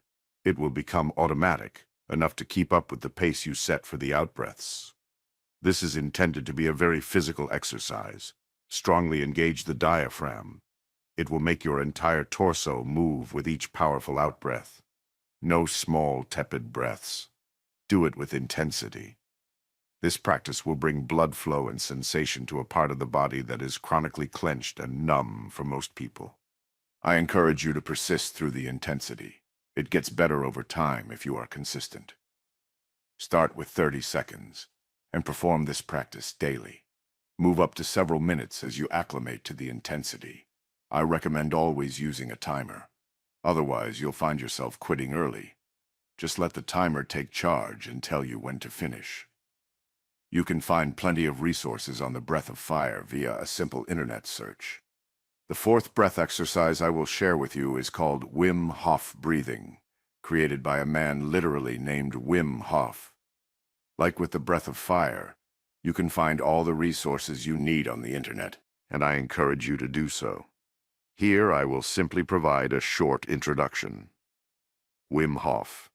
Breathing starts with a rapid in-breath, as if you are sucking through a straw, and fills the lungs to 100%. The out-breath then flows organically of its own accord and empties to 20% capacity. It is the opposite of breath of fire, which placed the intention and effort on the out-breath and had an organic inflow. This method involves performing 30 of these breaths, optimally at around 1 per second. Do them with a lot of physicality. Make these breaths assertive. This maximizes the sensation and wakes up the torso area. Right after the 30th inhale, exhale fully and sit with empty lungs for up to 45 seconds. This is hard to do, so you may have to work up to this duration. Then, at 45 seconds, or when you can't hold it any longer, draw a full in-breath and again hold for up to 45 seconds. Like breath of fire, Wim Hof breathing serves to bring sensation and activation to the belly, solar plexus, and chest areas, and the holding of the breath can increase your lung capacity. It is for these reasons, at a minimum, that I recommend this practice. Beyond this, Wim Hof and his adherents make a number of significant claims about other benefits. I leave it to the reader to research these. Intensity expanders. The next group of practices is intended to create a significant amount of discomfort in your body. You do them specifically to increase your nervous system's capacity to handle physical intensity, which in turn maps over into your capacity to handle the emotional intensity of relational stress and anxiety. Build this capacity, and you will increase your ability to be grounded in the face of relationship challenges. The first practice I'll share is called the Ego Eradicator. The core practice comes from Kundalini tradition, but some of the contextual overlays I learned from David Dita and John Wineland, and some are my own. You can do this exercise sitting or standing in a slight horse stance. Raise your arms up at a 60-degree angle, relative to the ground, out to the sides. Your body will be in the shape of the letter Y. The arms are straight, the fingers are curled in to touch the palms, and the thumbs are straight out like a hitchhiker's. Now begin breath of fire and hold the arms above you throughout the breathing phase. This gets very difficult rather quickly. 30 seconds is usually no problem, but when you get up to 3 minutes and beyond, most people have a very hard time keeping their arms at that angle above the head. You will start to shake. You will start feeling intense pain. Your mind will scream at you to lower your arms. That voice in your head that tells you to lower the arms is the same voice that tells you to do something to make your relationship anxiety stop. The intense sensation in your arms is equivalent to the bodily sensation of anxiety that you find intolerable. In this exercise, you're increasing your capacity for intensity in one domain so that it is available for you in the other. It maps over. As you feel the intensity from holding up your arms, picture in your mind your woman in front of you with eyes blazing in anger at something you've done. Picture that look that she gives you, as well as the disgusted tone of voice that you probably know well. Let that merge with the actual pain and intensity you are feeling in the moment from the exercise. Then, in the midst of all of that, find the place in yourself that can withstand the physical pain and intensity, that won't listen to the inner voice that demands you quit or make it stop. You will be strengthening the same capability that allows you to stay grounded, present, and connected in the midst of the pain and intensity created in you by your woman's anger, or any intensity in life. I recommend that you hold your arms up for 3 minutes at first, and work your way up to 10 minutes and beyond. It is critical for you to get to a point where your body is rebelling, within constraints of common sense and safety, of course, and you have the overwhelming impulse to drop your arms. This is similar to doing weightlifting sets. Until exhaustion, you have to suffer a little in order to grow your capacity. And of course, consult a health professional before engaging in any intense physical activity. Again, I encourage you to use a timer rather than just going until you can no longer stand it. The timer will keep you disciplined. If you believe in the core theme of this book, that anxiety is at the root of nearly all non-masculine behavior, then this is a critical lifelong practice for you. The next practice is a visualization that you can add to the Wim Hof breathing that I mentioned before. After 30 seconds of holding your breath, the intensity will eventually start to induce panic. In this state, your practice is to pretend you are drowning. Imagine yourself unable to escape the water, and see if you can mentally surrender into that scenario. Can you settle into the panic and die with dignity in this visualization? If you can achieve that state of relaxation, then you'll be able to resist the voice that screams at you to take a breath. And if you can do that, then you'll be growing your capacity to resist that voice that tells you to defend yourself from your woman's attacks, to withdraw or give her the cold shoulder, to close your heart, or to give in and forego your own needs in order to make the intensity stop. So in the context of this exercise, surrender into your envisioned demise and extend the amount of time that you can hold your breath. The next practice is to participate in something called a sweat lodge, a tradition with roots in Native American peoples. It is something you should only do with a trained facilitator, or else it can be dangerous. It is usually performed in a low canvas dome.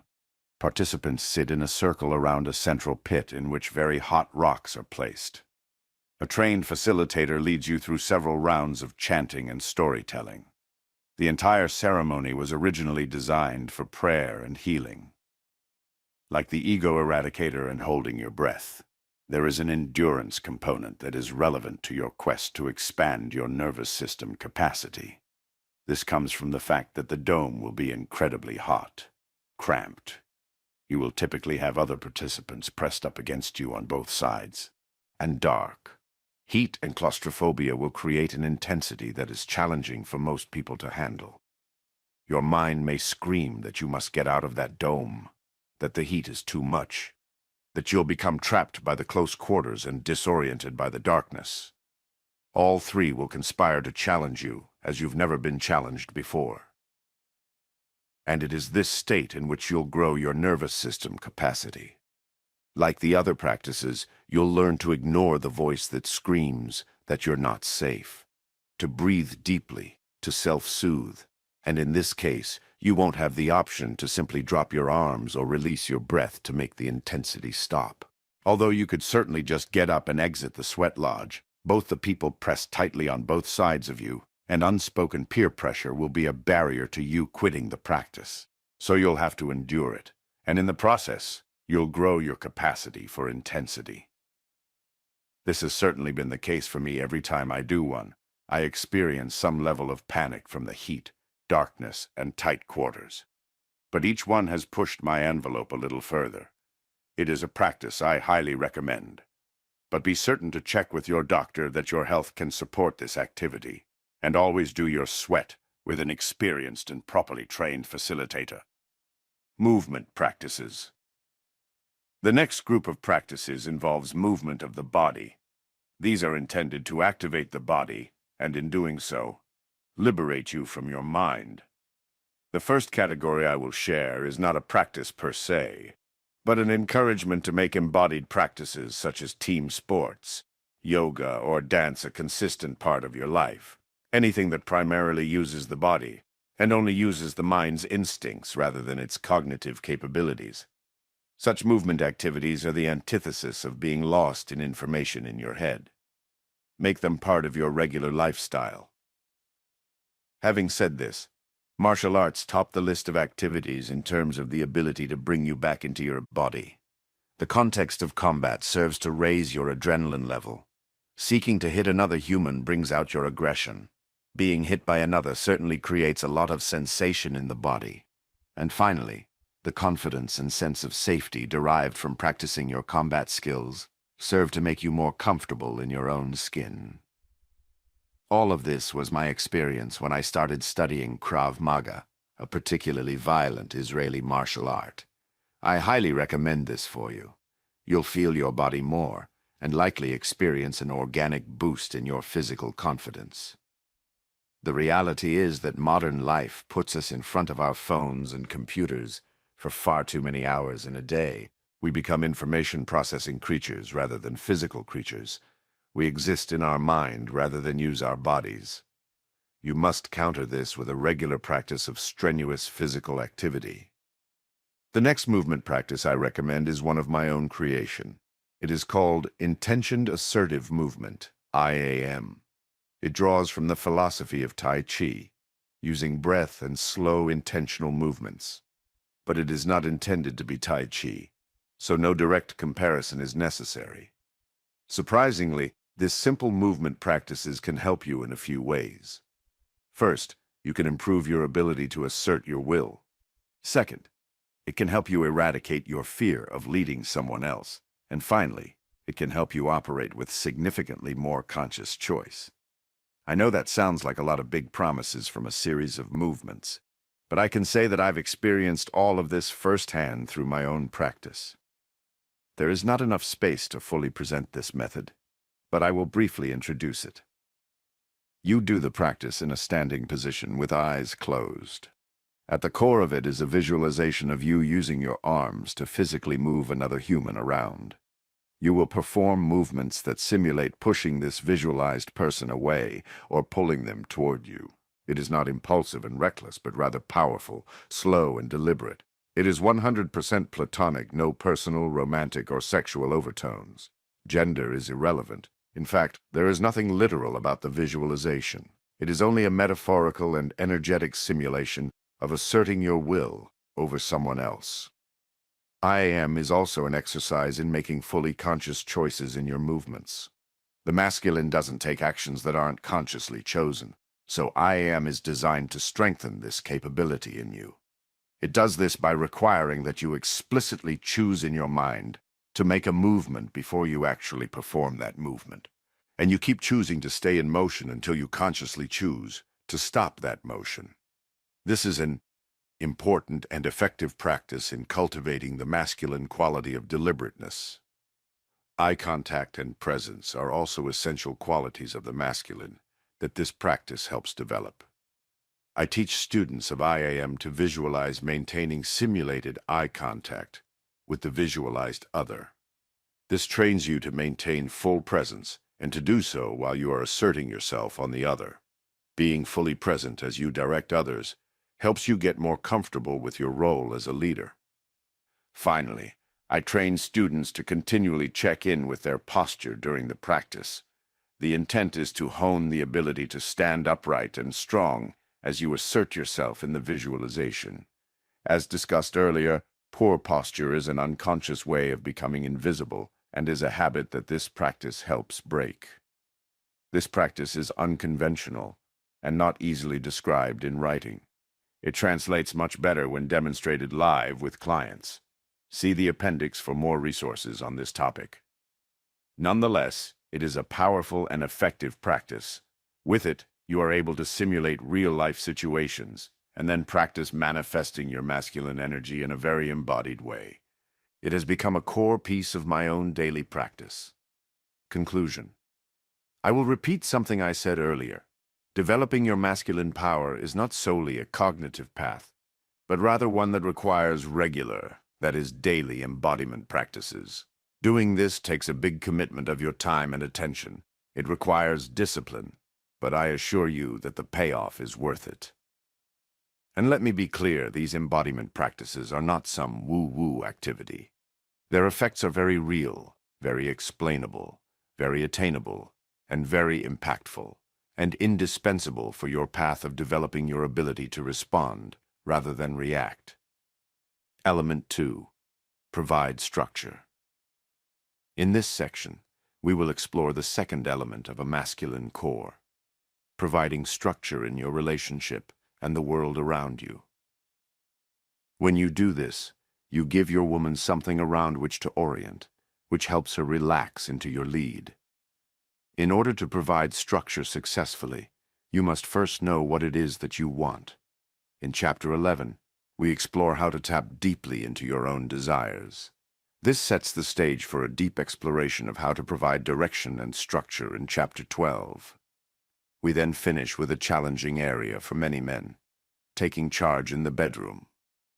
You will learn to master the art of leading your woman to her own pleasure. Chapter 11. Desire. Women find it sexy when a man knows what he wants. The clarity feels very masculine to them, and is a foundational piece of the blueprint I am presenting. You can't lead your relationship unless you have your own views, opinions, preferences, needs, and boundaries. The clarity of being tapped into your desire is also a strong antidote to anxiety. It trains your nervous system to focus on inner signals, rather than trying to frantically please everyone else by chasing their desires. No opinion means no conflict. It's common for men to fall into the rut of going along with whatever their woman wants in the mistaken belief that this is the easiest path to her happiness and therefore relationship bliss.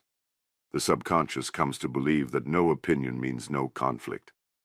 Sadly, it usually has the opposite effect. For years you give your woman what she says she wants. You subjugate your opinion to hers. You go to the places she wants to go, do the things she wants to do, wear the clothes she suggests you wear. You change your opinions to match hers. Whatever you want, honey. Maybe, deep down, you just want your good little boy head patted for being so responsive to her. Of course, you don't think of it this way, but sometimes that's what it is. Maybe you've just become lazy and now habitually take what seems like the path of least resistance. Or maybe you just see yourself as an easygoing guy. Whatever the reason, Over time, she will become more and more frustrated that you seem to lack the fundamental masculine qualities of direction and clarity. If you want to lead, you'd better be in touch with your own needs and desires.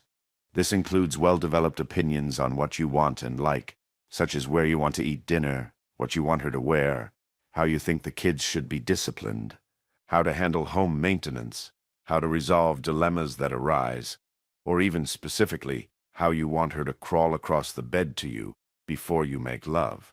It would also include your boundaries, such as how much time you can commit to helping her with a project before you need to get back to finishing up your own work, how she speaks to you when she's angry, or how often you need to take time away from family to exercise. As a man, you need to know what you want, know what you need, and know your boundaries. Notice that I said you are not demanding any of these things. You are simply stating your desires and boundaries. From there, she can make any choice she wants. This is desire, not control. Why does your woman find it so sexy when you're strongly in touch with these things? Because they give her a fulcrum around which to orient. When you're opinionless, you're essentially formless.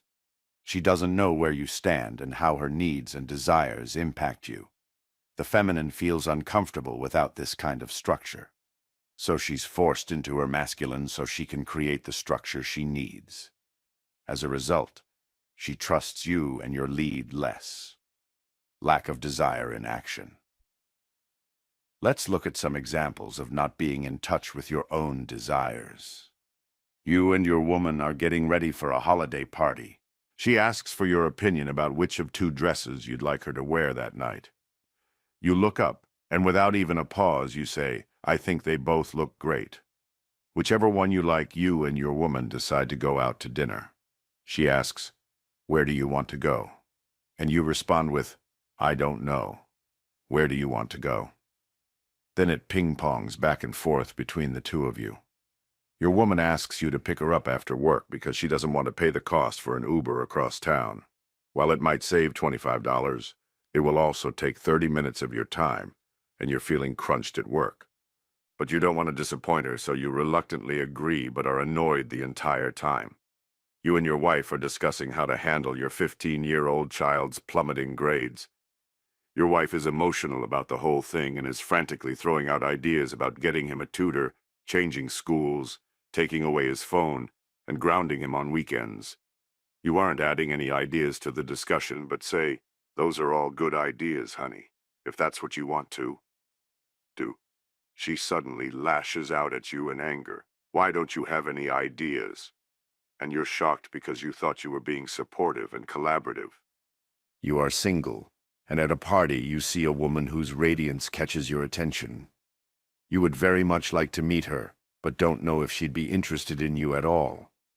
You keep looking for signals that would give you permission to engage eye contact, a smile, anything. You end up never approaching. Your desire to meet her cannot seem to overcome your need for some sign of permission. Each of these is an example of not being in touch with your own desire. In each case, you're deferring to another. Sometimes even when your woman is clearly asking for your opinion. Whatever you want somehow becomes the default response for so many men. But this is what you say to your drinking buddies, not the woman you want to lead. When you decline to offer opinions or desires, she's forced into her own masculine in order to make a decision either for herself or for the couple. She has to decide which dress to wear. She needs to decide tonight's restaurant. She has to decide how to handle your child's study habits.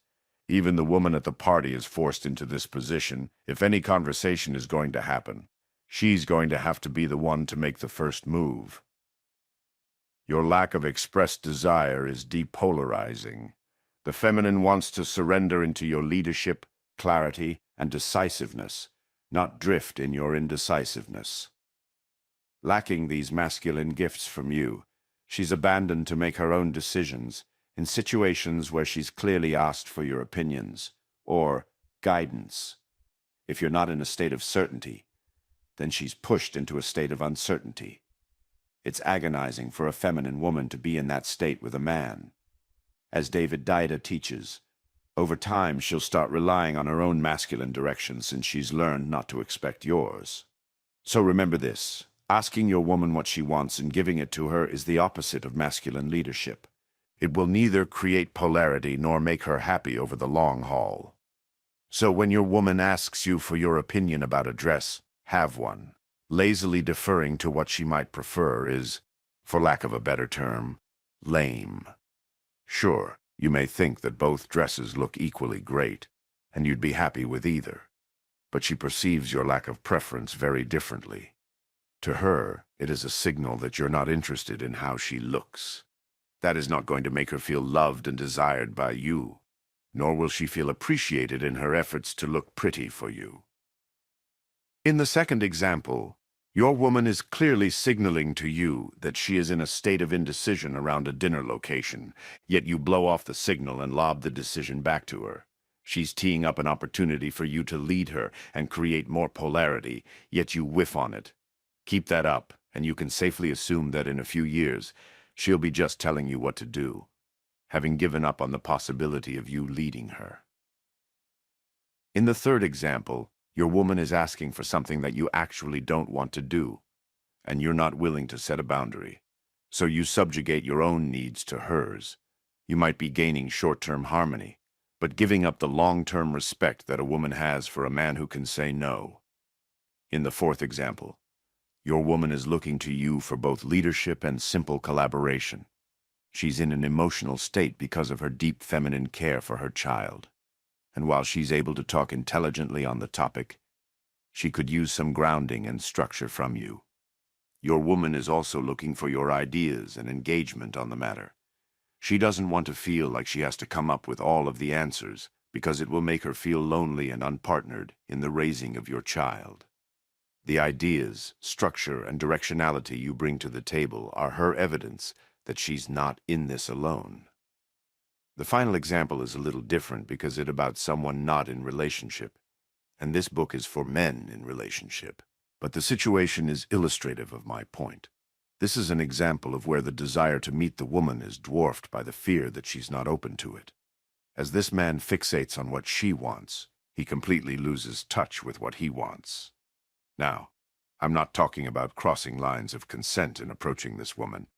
This is much more innocent. He simply wants to meet her. But all he can think about is whether or not she would be interested in him. He's completely lost touch with his own desire to meet her. To the logical mind, it can be hard to understand why men abdicate their desire. You probably don't even realize how much you do this. I invite you to start noticing the ways in which you haven't fully formed your own likes, preferences, and boundaries. Threat and anxiety play a part. Life experience may have shown you that it is not safe to have needs and opinions. Maybe as a child your parents got fed up with you reading under your covers after bedtime yet again and punished you aggressively. You were just an innocent kid excited about a book, but they shut you down hard. Or maybe you expressed some resistance about the creepy babysitter with whom you didn't feel comfortable, but your parents ignored your concern. They told you to quit worrying. Childhood episodes like these, which are quite common, lead to your nervous system absorbing fear or shame around having needs. And now here you are as an adult, face to face with your woman in one of the situations given in the earlier examples. You see yourself as a man who typically knows what he wants, but somehow there seems to be an invisible headwind arising, holding you back from claiming what it is that you truly want. This is the anxiety. It gently nudges you to stay quiet about your needs, opinions, and boundaries. You do this because you fear making her upset. Your subconscious mind believes that if you are frank about what you want, it will create conflict that will cause your partner to be upset with you. Deep down, you're afraid your truth will cause you to lose her love and approval. You also may fear rejection. The wanting of the desire gets inextricably intermixed with the getting of the desire. You don't want to experience the disappointment of not getting what you want, so you subconsciously just suppress the wanting. You're so attached to the outcome that you throw the baby out with the bathwater. So even in your best moments, you're choosing and editing your words carefully.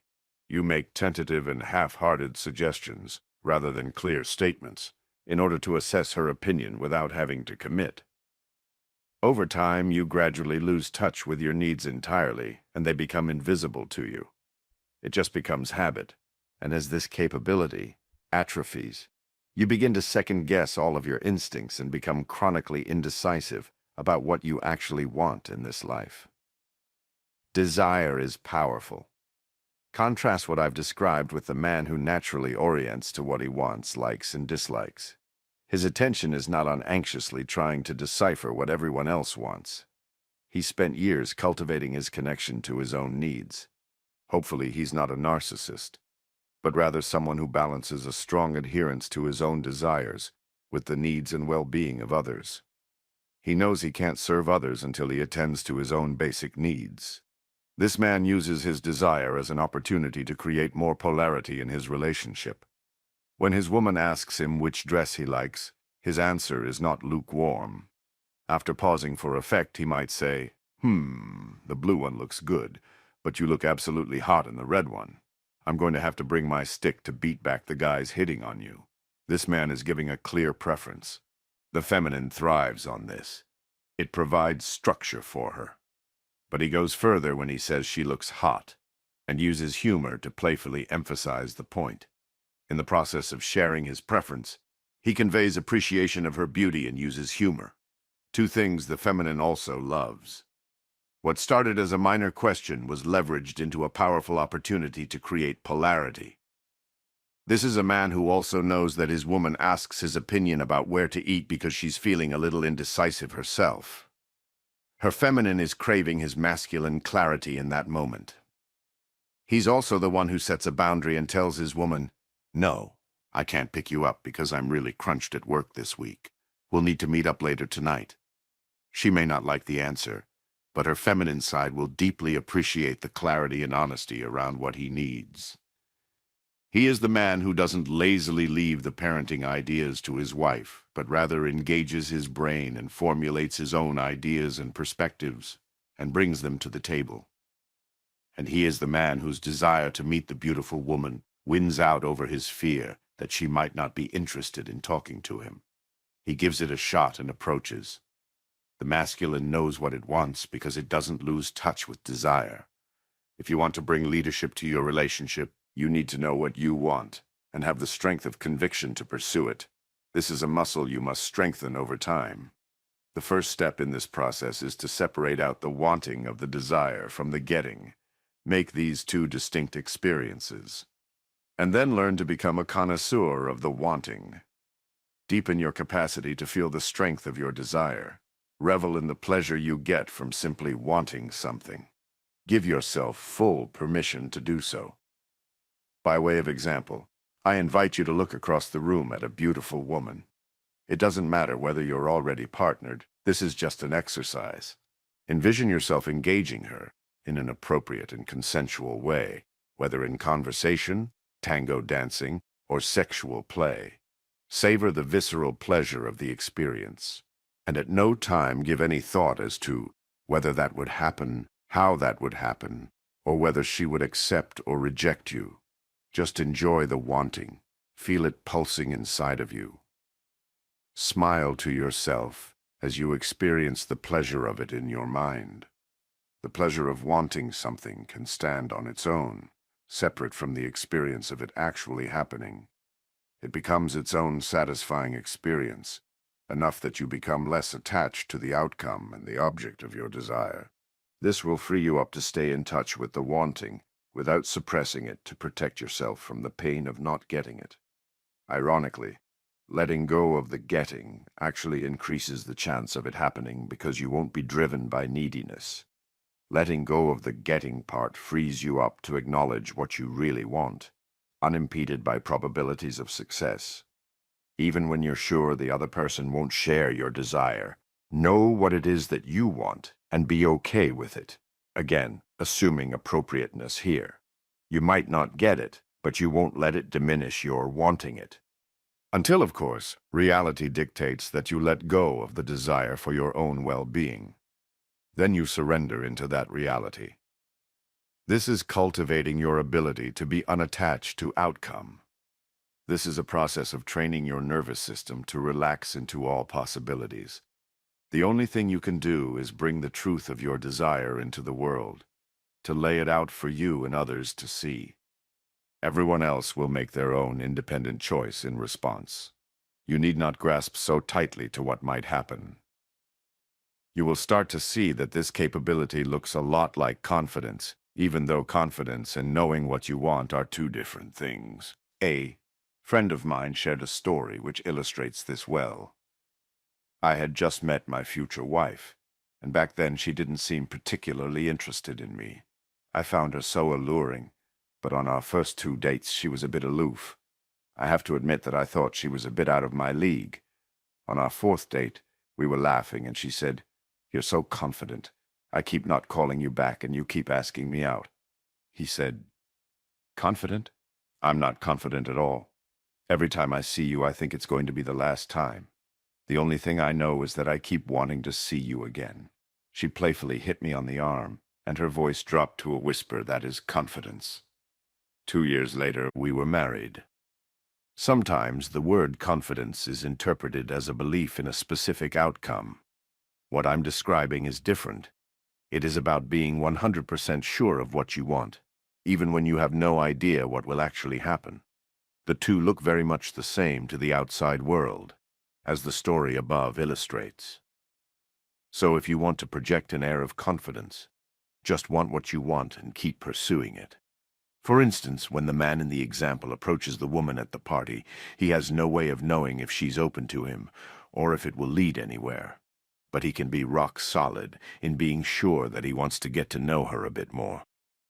That sureness is rooted in him being tapped into his desire. Likewise, in speaking your truth to your woman, you have no idea how she will receive it. So you just stay rooted that whatever you're saying is in fact 100% true for you. You're operating as if there's nothing to lose because you're not fixated on her acceptance or the outcome of the situation. You are totally open to both her yes and her no. You will accept and honor either and still want what you want. She may in fact be a complete and utter no to you, and it doesn't change a thing. This is different than actual confidence, but to everyone else, it sure feels like confidence. When you share your desires, do so without attachment to the outcome. Even when you expect resistance, you can do this. It may sound like, "I'm not sure if you'd be a yes or a no to this, but here's what I'm wanting." Would that work for you? By being this transparent, you immediately reduce the stakes of how the other person responds. Selfishness and truth.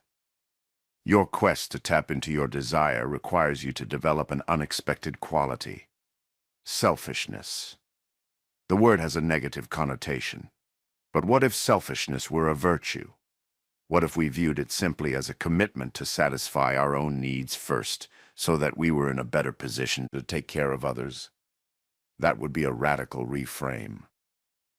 But most of the men I know who need to develop their masculine core actually have the opposite problem. They don't know what they want, let alone share it. These are the nice guys who have fallen into the habit of hiding their needs just to get along. They feel like they're hurting others when they set a boundary, say no, or ask for what they want. But the opposite is true. The less you share your desires, the less others can feel who you really are and where you stand. You actually hurt people the most when you are not transparent with them. Men who withhold their desires usually end up resorting to sneaky behaviors in order to covertly get their needs met. They manipulate to get what they want. They complain about not ever getting what they want, even while they rarely ask for it directly, or they guilt and shame others into giving them what they want. I have an example from my former marriage, though I'm not proud of it. It was in the phase where the children were very young. I would work all day and then go to the company gym at around 5 o'clock. But I would tell my then wife that I worked until 6 p.m., and not tell her I went to the gym. I did this because I knew she would not agree with this use of my time and would demand that I come home at 5 o'clock so I could help her with the kids. Instead of being transparent and assertive with my needs, I would covertly pursue what I wanted. When she eventually caught on, it was a major breach of trust for her that created more separation between us. By far, the most loving thing you can do for a partner or friend is to speak your truth about your needs and desires. In the moment of choice, when you are presented with an opportunity to either ignore or share your truth, remember this. Force yourself to live from that truth and have faith that the results will eventually be positive, even if there might be resistance or hurt feelings in the short term. Without this capacity, you'll find yourself saying yes to everyone else's needs. Inevitably, resentment will build up within you, and others will feel it. Your commitment to what you've agreed to may waver as a result, and you may become unreliable. People will start mistrusting your yes, and therefore mistrust your masculine lead. If you want a yes that people can trust, you need to first have a strong no. Now, this is not guidance to simply become narcissistic, where your needs are the only ones that count. That's just being controlling. But many men are so far to the other end of the spectrum that this is not the greatest danger for them. They need to learn to be more selfish. Repeat this mantra to yourself every day. What I want matters. Make it your goal to regularly surface and state your desires clearly to others. Then use your discretion on how much to persist and insist after that. You will be amazed at the power that is created from simply having and stating what you're wanting or needing. In my own life, I've been amazed at how I encounter much less resistance to my desires than I thought simply by asking for them. The more you own your desire, the more the universe will accommodate. In this state, you'll find yourself more relaxed and grounded. Instead of anxiously scanning everyone else to intuit or elicit their needs in order to make them happy, you'll be settled comfortably within yourself. You won't always get what you want, but you'll trust your desire and be willing to live with the consequences of your choices. Of course, the shadow side of all of this is narcissism. You do what you want without regard to others. You have opinions about everything and steamroll others to get what you want. But true masculinity is not about dominating others without regard for their needs, but rather providing leadership and structure that incorporates their needs. Historically, a man could get away with being domineering. But today's capable women are not putting up with that nonsense. Your strong woman is not going to surrender to your lead if you aren't considering her needs as well. She's going to go straight into her own masculine and resist you, which is, of course, the exact opposite of the polarity you're trying to create. Learn to balance your desire with the well-being of others. Conclusion. Lose touch with your desires, needs, and boundaries at your own peril. It will kill polarity in your relationship as your woman, or anyone else, fails to feel your masculine clarity. Knowing what you want makes you sexy and more powerful in your woman's eyes. You're instantly going to stand out from the countless men throughout her life that didn't own what they wanted. While they were all scrambling around trying to manage her needs, you're just there powerfully grounded in your own. Chapter 12. Direction and structure. Life inherently involves navigating uncertainty and making decisions. Your woman naturally must go into her masculine energy to deal with both of these things in much of her life. The more that you can reduce uncertainty, complexity, and the burden of decision-making for your woman, the more she can relax. You do this by setting direction and providing structure, establishing processes and expectations, simplifying and driving decisions, setting boundaries, and clarifying communications.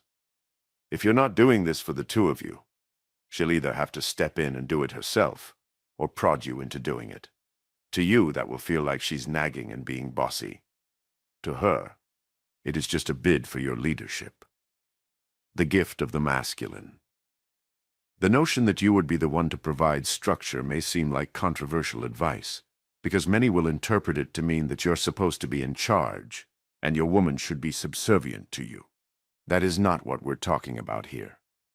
The truth is that your woman can probably make most of her own decisions, and work out most situations in her life. Some things will be natural, and others will be harder, but she'll figure it out. However, she doesn't want to have to do this, at least not all of the time. Uncertainty and decision-making require her to go into her masculine energy. Obviously, you're interested in getting her out of her masculine and back into the feminine energy you so enjoy. So when you take the lead, she can relax and flow within the direction and structure that you create. This is not about being domineering. It is not you controlling her or doubting her abilities. On the contrary, I am talking about offering structure and direction as a gift to your woman to temporarily relieve her of this burden. It is, of course, a paradox. Women have fought and continue to fight to gain equality with men. It may be hard to reconcile this drive for equality with the notion that I'm presenting. But that is part of the art of masculine leadership, knowing how to lead, while still allowing for your woman's capability, power, and equality. You invite her to follow your lead. She chooses whether to take it. Tango works the same way. It is a strong lead-follow dance, but you do not force her body to go where you want. Rather, a good lead will use his body to signal an invitation for her to move in a certain way. He signals, then waits and listens for her bodily response. A skilled lead never forces. He invites and lets her acceptance unfold as it will. This is the style of masculine leadership that you can provide to your woman. Unfortunately, men have forgotten how to lead. We become passive, afraid to take risks, afraid to say or do the wrong thing. We poke around and see what our woman wants or wants us to do, then do it. Too many men have forgotten how to be bold with their woman and simply initiate a direction. So if you want to put your woman more into her feminine, stop waiting for clues or orders from her. Just step up and be proactive. The first and most straightforward way you can do this is to set direction for the two of you. Setting direction. We all know that making decisions in life can be tiring. You have to gather all the available information, factor in uncertainty, synthesize it all, make a decision, and take action. If others are involved, you have to make accommodations for their needs and preferences, and you risk their disapproval of your decision. We all may claim to want sovereignty in life, but once in a while it is nice when someone else just makes the decision for us. But if you want your woman in her feminine, you need to take this on. Bringing masculine clarity and direction alleviates her from having to do it herself. You have to take the lead in driving decisions. This doesn't mean you make all of the decisions. It means that you make sure a decision gets made, whether or not you're actually deciding. You are proactive in identifying that a decision needs to be made, gathering enough information to form your own opinion or proposal, and then either making the decision or putting it on the table for the two of you to make. What the masculine doesn't do is ignore the decision, pontificate about it, or wait for someone else to make it. I remember a situation with a group of old friends of mine. We were trying to set up a reunion weekend. The discussion went round and round endlessly on email about possible dates and locations. At some point, two of us had hit our limit with the never-ending debate, so we just chose the best date possible in a specific city and put it out there as the plan. Not surprisingly, we settled on things very quickly, and 8 of the 10 guys were able to attend. All it took was someone to step up and make a decision for the group. It wasn't democratic, but it moved us forward. You can choose to set direction as a gift to your woman. Examples of this can range from the tactical to the strategic. Driving a decision on where to go to dinner or take your next vacation. You choose a few candidates and do research on their characteristics, cost, and availability. Then share with her 1, 2, or 3 options and ask her opinion. Having a clear opinion on how to handle a child-raising situation that has arisen. It is an exercise in researching options, then looking within to see which of them feels right for your parenting style and values, as well as feasibility. Mapping out a plan for the day's trip to the beach that you agreed to take. Research traffic patterns, parking, and where to rent wetsuits. Give her a target departure time and start identifying and packing up some of the basic supplies you'll need. researching and proposing specific investments for your joint money to prepare for your eventual retirement together. You also run the numbers on how much you need to be saving, then analyze how that would impact your budget and what you need to cut out. In these examples, you're not leaving situations ignored or on autopilot until she's forced to bring them up or do something about them. You're being proactive in addressing them. And you're not asking her what she wants and just giving it to her in order to make her happy. That won't create polarity. What you are doing is taking on the prep work of synthesizing all the information necessary to make the decision. You're simplifying uncertainty. You can then offer this in a multitude of ways. Some situations might dictate that you call the ball and declare, "Here's what we're doing." You do this not out of domineering ego, but rather because you know this is what is best for the both of you in this particular moment. She may be caught in such a cycle of neurosis or indecision that she will be served best by your firm guidance in the situation. This recently happened for me when my woman wanted to go out for a glass of wine after our hike, instead of heading home to finish up the paperwork for an insurance filing she needed to complete, as we'd planned. She first asked my opinion, should we go home or go get a glass of wine? I said we should go home so she could get her paperwork done. She started to insist on going out and got a little pushy about it. But I knew deep down that this was just an avoidance pattern on her part. I put my hands on her shoulders and said, "Darling, we're going home now. End of story." She grumbled for a few minutes until coming around and thanking me for keeping her on track. Once in a while, your woman wants you to just say, "Babe, put on that red dress I like. I'm taking you out." You don't even need to tell her the place if you'd like to keep a little mystery going.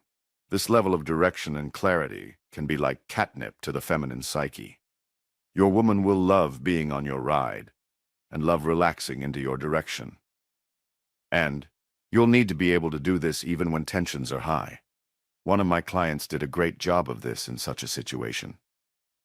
Dan and Jen were walking to dinner, and out of the blue, things got a little tense. Jen was a little triggered from something that had happened to her earlier in the day, unrelated to Dan.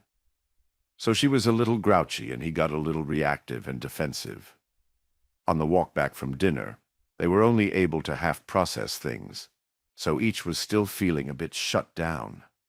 They did not live together and had taken separate cars that night to meet downtown for dinner right after work. Because things had gotten prickly, Dan felt the overwhelming urge to just go home to his own house and be alone, rather than stay over at Jen's as previously planned. But his instinct told him not to go down that road, that it would be running away rather than leading. The issue would only get calcified and harder to resolve later. Then Jen said, "Maybe we should just be apart tonight."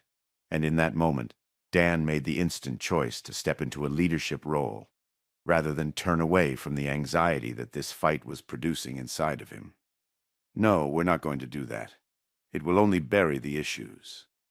Let's drive to your place and get in bed, and you can say anything more you need to say then."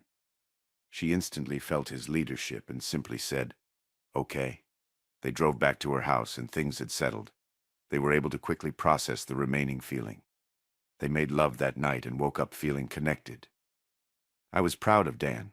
Our work together was paying off in how he was showing up as a leader in his relationship. He could have easily chosen the path of being separate that night, but that would have had long-term negative impact. Unaddressed issues turn into sediment, and over the years, layers and layers get built up. Eventually, you can neither feel each other nor dig through the long, hardened sediment. Dan made sure that didn't happen by making a hard decision for the two of them. He led them out of a bad place. And while it is good that you can take charge once in a while, in the majority of situations, you can simply offer your direction as a proposal. "Baby, here's what I think is best. How does that feel to you?" You're not pushing a decision onto her, but you've done the legwork to frame the decision and offer an opinion. This still relieves her of much of the full burden of making a decision. An effective approach for doing this is to whittle down the uncertainty and narrow the scope for your woman. Anything to avoid just lobbing a wide-open decision at her. What do you want to do? Let's take a look at a few ways you might do this using the simple example of choosing a place to eat. Ask for any objection. Babe, I'm thinking of Mexican at the place on Polk Street, or sushi at our favorite place on Columbus. Would you object to either of those? You've narrowed the options to 2 and are giving her the option to express objections to one or both. Present options. Babe, I would be up for Mexican, sushi, or Italian. Which one sounds best to you? You are asking her to make a decision, but you've significantly narrowed the choices she has to consider. Express a preference. I would love to go to Mexican, but I'm open to other options. Expressing your preference gives her something specific to which to respond, which simplifies things for her. Express what you don't want. Babe, I'm open to anything to eat tonight, but not Italian, sushi, and Mexican. Again, you're limiting the scope of the decision, in this case by sharing what you don't want to do. In each case, you've simplified the decision while still offering her a chance to participate. Every one of these options is better than just a lame, I don't know. What do you want to eat tonight? You are always moving the process forward, balancing inclusiveness with decisiveness and progress. Never underestimate the simple power of temporarily relieving her of decision-making burden. Trust me, this sounds simple, but works like magic. And in contrast, there will also be times when you are actually far less capable than her to take the lead in certain domains. In an earlier chapter, I gave the example of cooking with my woman, a domain in which I am not competent. I shared that my technique is to say, "Baby, tell me what to do." I am still setting direction by being clear that she needs to guide me in the kitchen. This removes the uncertainty about what each of us are doing in this joint cooking venture. This will relax her. You don't need to be in charge in order to set direction. There are also going to be decisions about which you simply don't care. Maybe the color of the drapes in the living room, or the types of flowers at your wedding. She may ask you for your opinion, and your instinct may be to say, "I don't care, this is not my domain, whatever you want." I advise you to actually form an opinion. Her question was a bid for your clarity. She may be just a little unsure of her own opinion, and needs yours to get her over the tipping point of her uncertainty. This is a bid to feel the we, rather than feeling like she's on her own to make the decision. Don't let it go unanswered. Have an opinion, even if you think you don't care. Finally, remember that setting direction needs to extend beyond just the initial decision about what to do. Using the example from above, once you've chosen the restaurant, there is still more direction for you to provide. Making the reservation, knowing how long it will take to drive there and therefore what time to leave, knowing where to park safely, telling her the temperature so she dresses appropriately, and bringing an umbrella if needed. The more you can bring leadership and simplification to all of the elements of the activity, the more relaxed she will be. Structure in the how. Setting direction and driving decisions is how you provide structure for what you'll do. But you can also provide structure in how you'll do things. The distinction is not a strict one, but it holds up for purposes of us exploring it here. One way to do this is by establishing the rules of engagement for how the two of you will handle conflict. I've heard John Wineland call this establishing the culture of the relationship. It could sound like, "Baby, it is non-negotiable for me that we never go to sleep mad at each other and disconnected. When we fight, we will stay up until we can at least re-establish connection, even if we don't get it all figured out. This is very important to me. Can you commit to this? You're not trying to dictate or dominate the content of any particular fight. Rather, you're taking a hard line on the container within which you'll fight." I had a recent example of this in my life. My woman and I had an argument and were both feeling rather shut down. It lingered into the next day, so I proposed that both of us write down 5 things that we appreciate about each other, and then go on a walk and read them to each other. Without taking on the content of the argument directly, which was feeling impossible in the moment, we tapped into our deeper appreciation of each other. It softened both of us, and it was my offering of this structure that helped lead us out of the feeling of shutdown and enabled us to eventually address the original issue. You can also offer structure in ways not necessarily related to relational conflict, such as in these examples. Insist on a regular practice of sitting down to coordinate your schedules for the upcoming day, week, month, or year. This kind of exercise reduces her uncertainty about your joint and individual plans. You're creating a structure to facilitate this. Create a norm of once a month having a heart-to-heart discussion about your relationship and anything you need to clear with each other. Her nervous system will relax, knowing that the two of you have this regular forum in which you can emotionally heal and connect. You've created structure that makes this kind of repair work a regular and predictable event. Over-communicate about all kinds of logistics in your life. This could mean responding quickly to her questions and comments over text, even if only to acknowledge receipt, so she is not left in a state of suspense. Or it might mean circling back to reiterate or confirm a plan you've previously discussed, just to ensure there is no confusion. By consistently and predictably doing these things, you're creating structure in your communications, which helps avoid miscommunication and uncertainty. Before asking her about her opinion or needs, share yours first. This allows her to understand your orientation first before sharing hers. It frees her from wondering where you stand and gives her something around which to orient her own thinking before answering. It will settle her nervous system. When you know she has a hard task to complete, get her to agree to a scheduled time in which you'll both sit down and you will help her get it done. You've created structure within which she is forced to confront her difficult tasks, but knows she'll be getting support from you. Insist on and plan out regular date night where you do something new and interesting. Dinner and a movie won't cut it. Choose the music to specifically fit the mood. Energy in the morning, background during focus time, and something sensual in the bedroom. A friend of mine did an admirable job of providing structure for his woman in a way similar to the last bullet above. Matthias and Karen had just moved in together, and she was beginning to feel overwhelmed with the number of decisions to make about which of their stuff to keep and which to get rid of. Their place was small.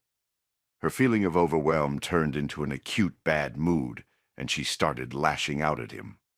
Matthias took decisive action by asking her to sit down and then bringing her kitchen items from which to choose. He brought out the 3 colanders that they owned between the two of them and told her she could keep one. Karen chose one, and he put the other 2 out in the garage. Then he moved to mixing bowls, then wooden spoons, then measuring cups, and so forth. Sometimes she tried to keep 2 and he pushed back. If she persisted, he'd say, "Okay, you can keep 2 for 60 days. But after that, we will reevaluate and see if you really need them both." At each step, he was doing an amazing job of providing structure for her, while giving ground at the right times in order to accommodate her needs. And at no point did he steamroll her. Rather, he just provided structure and helped her through a task that was proving very difficult for her.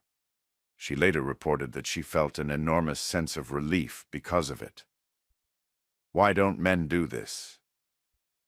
A reasonable question to ask is, if the benefits of providing direction and structure are so self-evident, then why don't all men do it? There are a variety of reasons, and I'll address a few here. Some men simply have no connection to their own desires and needs. We discussed this at length in the last chapter. Without knowing what you want, there is no anchor from which to set direction. The only thing you can do is figure out what she wants and give it to her. That is not setting direction, it's following direction. Other men may simply be pleasers, and the notion of asserting themselves in the relationship like we've discussed is out of the question. Pleasers cannot set direction. They're too scared to go out on a limb and own what they want. Many modern men play life with too much egalitarianism. They believe that intimate relationship is a partnership of equals in all things. Therefore, every decision is a joint decision preceded by a joint discussion of views. It doesn't even occur to them that they can take the lead and initiate a direction. Believe it or not, there are also some men are just too lazy to take the lead. Making decisions, holding structures, and moving things forward are rather time-consuming, exhausting activities. It's just too hard. For them, it is much easier to just abdicate. There are other men who are simply so busy that they see this aspect of masculine leadership as a burden. It is not that they are unwilling to do it, but rather that they feel too busy to take it on. I must admit that I suffered from this orientation in my marriage. I was so busy working and helping raise the kids that I didn't step fully into a leadership role. As a result, my partner did not always experience me as a leader, which pushed her into her own masculine. So I encourage you not to see it as a burden, but rather a choice. You either choose to give this gift, or you don't. But don't make excuses about it being a burden on your time. It is too important to be dismissed like that. And finally, a man might not set direction and structure because he tried it a few times early on and his woman resisted vociferously. It ended up feeling like it would be a lot of work to fight through her resistance, and it began to feel a bit hopeless that she'd ever follow his lead. Worse, his male ego may have gotten bruised by her pushback, and so he stopped asserting himself in order to avoid what felt like rejection. I know a man who has been married for over 25 years to the same woman. When I asked him why he never seemed to take the lead with his wife, and why he also seemed subtly but clearly angry with her, he eventually confided in me that he'd tried that in the first couple of years after they got married, but she never would yield to his lead. So he just quit trying, and for 25 years he lived as a limp but secretly angry husband. So as you now attempt to step into this role in your own relationship, remember a few things. First, don't take any pushback from her personally. It's natural that she initially won't trust your leadership after years of you being passive. You just need to gently persist. Second, remember that she has wisdom as well, and you need to learn the art of weaving it in. If you are disregarding it, she'll resist. And third, remember that her willingness to accept your direction will ebb and flow. Read the situation and modulate between gentle guidance and strong direction based on how open she is to your lead. I guarantee that the more connected the two of you are, the more open she'll be to your lead. And most importantly, if she's resisting your leadership, don't try to steamroll her. That is the proverbial I have spoken, and this is how it's going to be, woman. Don't even think about that. Rather than a bull rush in response to her resistance, use your discretion about whether to gently but firmly persist, because it is token resistance, as in the example I gave earlier about the glass of wine after the hike, or to back off and check in with her about her needs. Clarity is key. I've said before that being certain and clear is the foundation of setting direction and providing structure, but I've heard a lot of men express that they simply don't experience high levels of clarity in their lives. Often, they'll claim to be easygoing guys who view their own lack of strong preferences as a virtue. Others tell me that they may have opinions but get steamrolled by their woman, who always seems to have incredibly strong opinions about many topics. So they just yield to her. I encourage you not to get caught in either of these traps. There is no silver bullet, but clarity starts with simply giving yourself permission to listen to that quiet voice inside of you that knows what you prefer and what you think is the best way forward. Give yourself permission to have your own voice in any situation. Listen to and nurture that voice.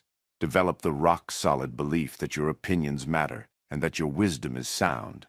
Tap deeply into your beliefs, values, mission, instincts, the way you want to be treated, how you want to spend your time, etc. Make it a practice to learn to listen to the gut reactions they create within you. Give yourself permission to act on your gut reactions. Stop trying to over-optimize and overthink in order to find the perfect solution. Go with your instincts more often, without feeling the need to always defend your choices. And most of all, simply start developing the muscle of choosing. You can build it up. Tend toward less seeking of permission and more doing. Make mistakes of action rather than inaction. Just make decisions, and you'll gain confidence as you go. All of this may sound like simply positive thinking to you, but it is far more than that. First, You are rewiring your brain to accept that you have needs and preferences, that you deserve to have them met, and that you can use them to lead others. Second, it is strengthening your nervous system to handle the natural fear that comes up for most of us around knowing what we want, pursuing it, and leading others toward it. In taking charge, you risk others' anger and rejection. This book is about training your nervous system to get past this fear. Conclusion. Women wanted men to be less domineering and more sensitive to their needs and capabilities. We responded by becoming afraid to lead, afraid to give our women the gift of our masculine clarity. Don't stop giving this gift. Don't step into the back seat in order to avoid her displeasure. Your woman still wants your leadership. She wants you to step in and provide direction and structure in the places where she's not as strong or clear herself. And where she's strong, she still wants your facilitation of a decision that folds in her wisdom, needs, and input. Without bullying her into anything, she wants you to lead. Do that, and your woman will feel well taken care of. Chapter 13. Sexual Leadership. Men who don't bring their masculine leadership will find their woman becoming increasingly irritable, closed, and challenging over time. This is most true in the sexual domain, where your woman absolutely wants you to lead her into her pleasure. She craves to be able to relax into your direction in the bedroom. Why she shuts down sexually. There will be times when your woman is not feeling sexual at all due to the stresses of life and relationship. A true masculine leader can often skillfully lead her out of that state into her sexuality. So if you find yourself in a situation with your woman not feeling sexual, don't complain. Don't wait for her to change. Don't just buy her flowers to curry favor with her. Don't fall back on the excuse that she's become frigid. No, don't do any of these things. Instead, accept the fact that it's your job to lead her back into her sexuality, assuming consent, of course. You can help her find that part of herself again. Never assume that her shutting down sexually is just the way things are. There is a reason she's feeling that way. You might consider two common possibilities. 1. She's not feeling loved and led. In this state, her heart starts to close and her body quickly follows. Unlike men, women need safety and heart connection to feel sexual. When you're chronically defensive, unempathetic, indecisive, overly pleasing, nice, unreliable, or anxious, she's not going to feel loved and led, and therefore she likely won't open her body to you. 2. She's tired of your unskillful sex. Never confuse a woman who's not interested in sex with one who is not interested in the sex that's available to her. She was likely a sexual being when you met her. She probably still is, but may not like what you've been bringing. This happens when you haven't made the effort to develop your sexual skills, to know how to properly warm her up and turn her on. It's common for both of these situations to exist in established relationships, and they make her body close, which causes her to reject your advances. This leaves you feeling unworthy, ashamed, and probably angry, all perfectly natural responses in this situation. Men have a deep need to feel like they can turn their women on. Her arousal feels like a validation of your virility and worth. In contrast, her disinterest in sex feels like a rejection of you as a person. This is painful.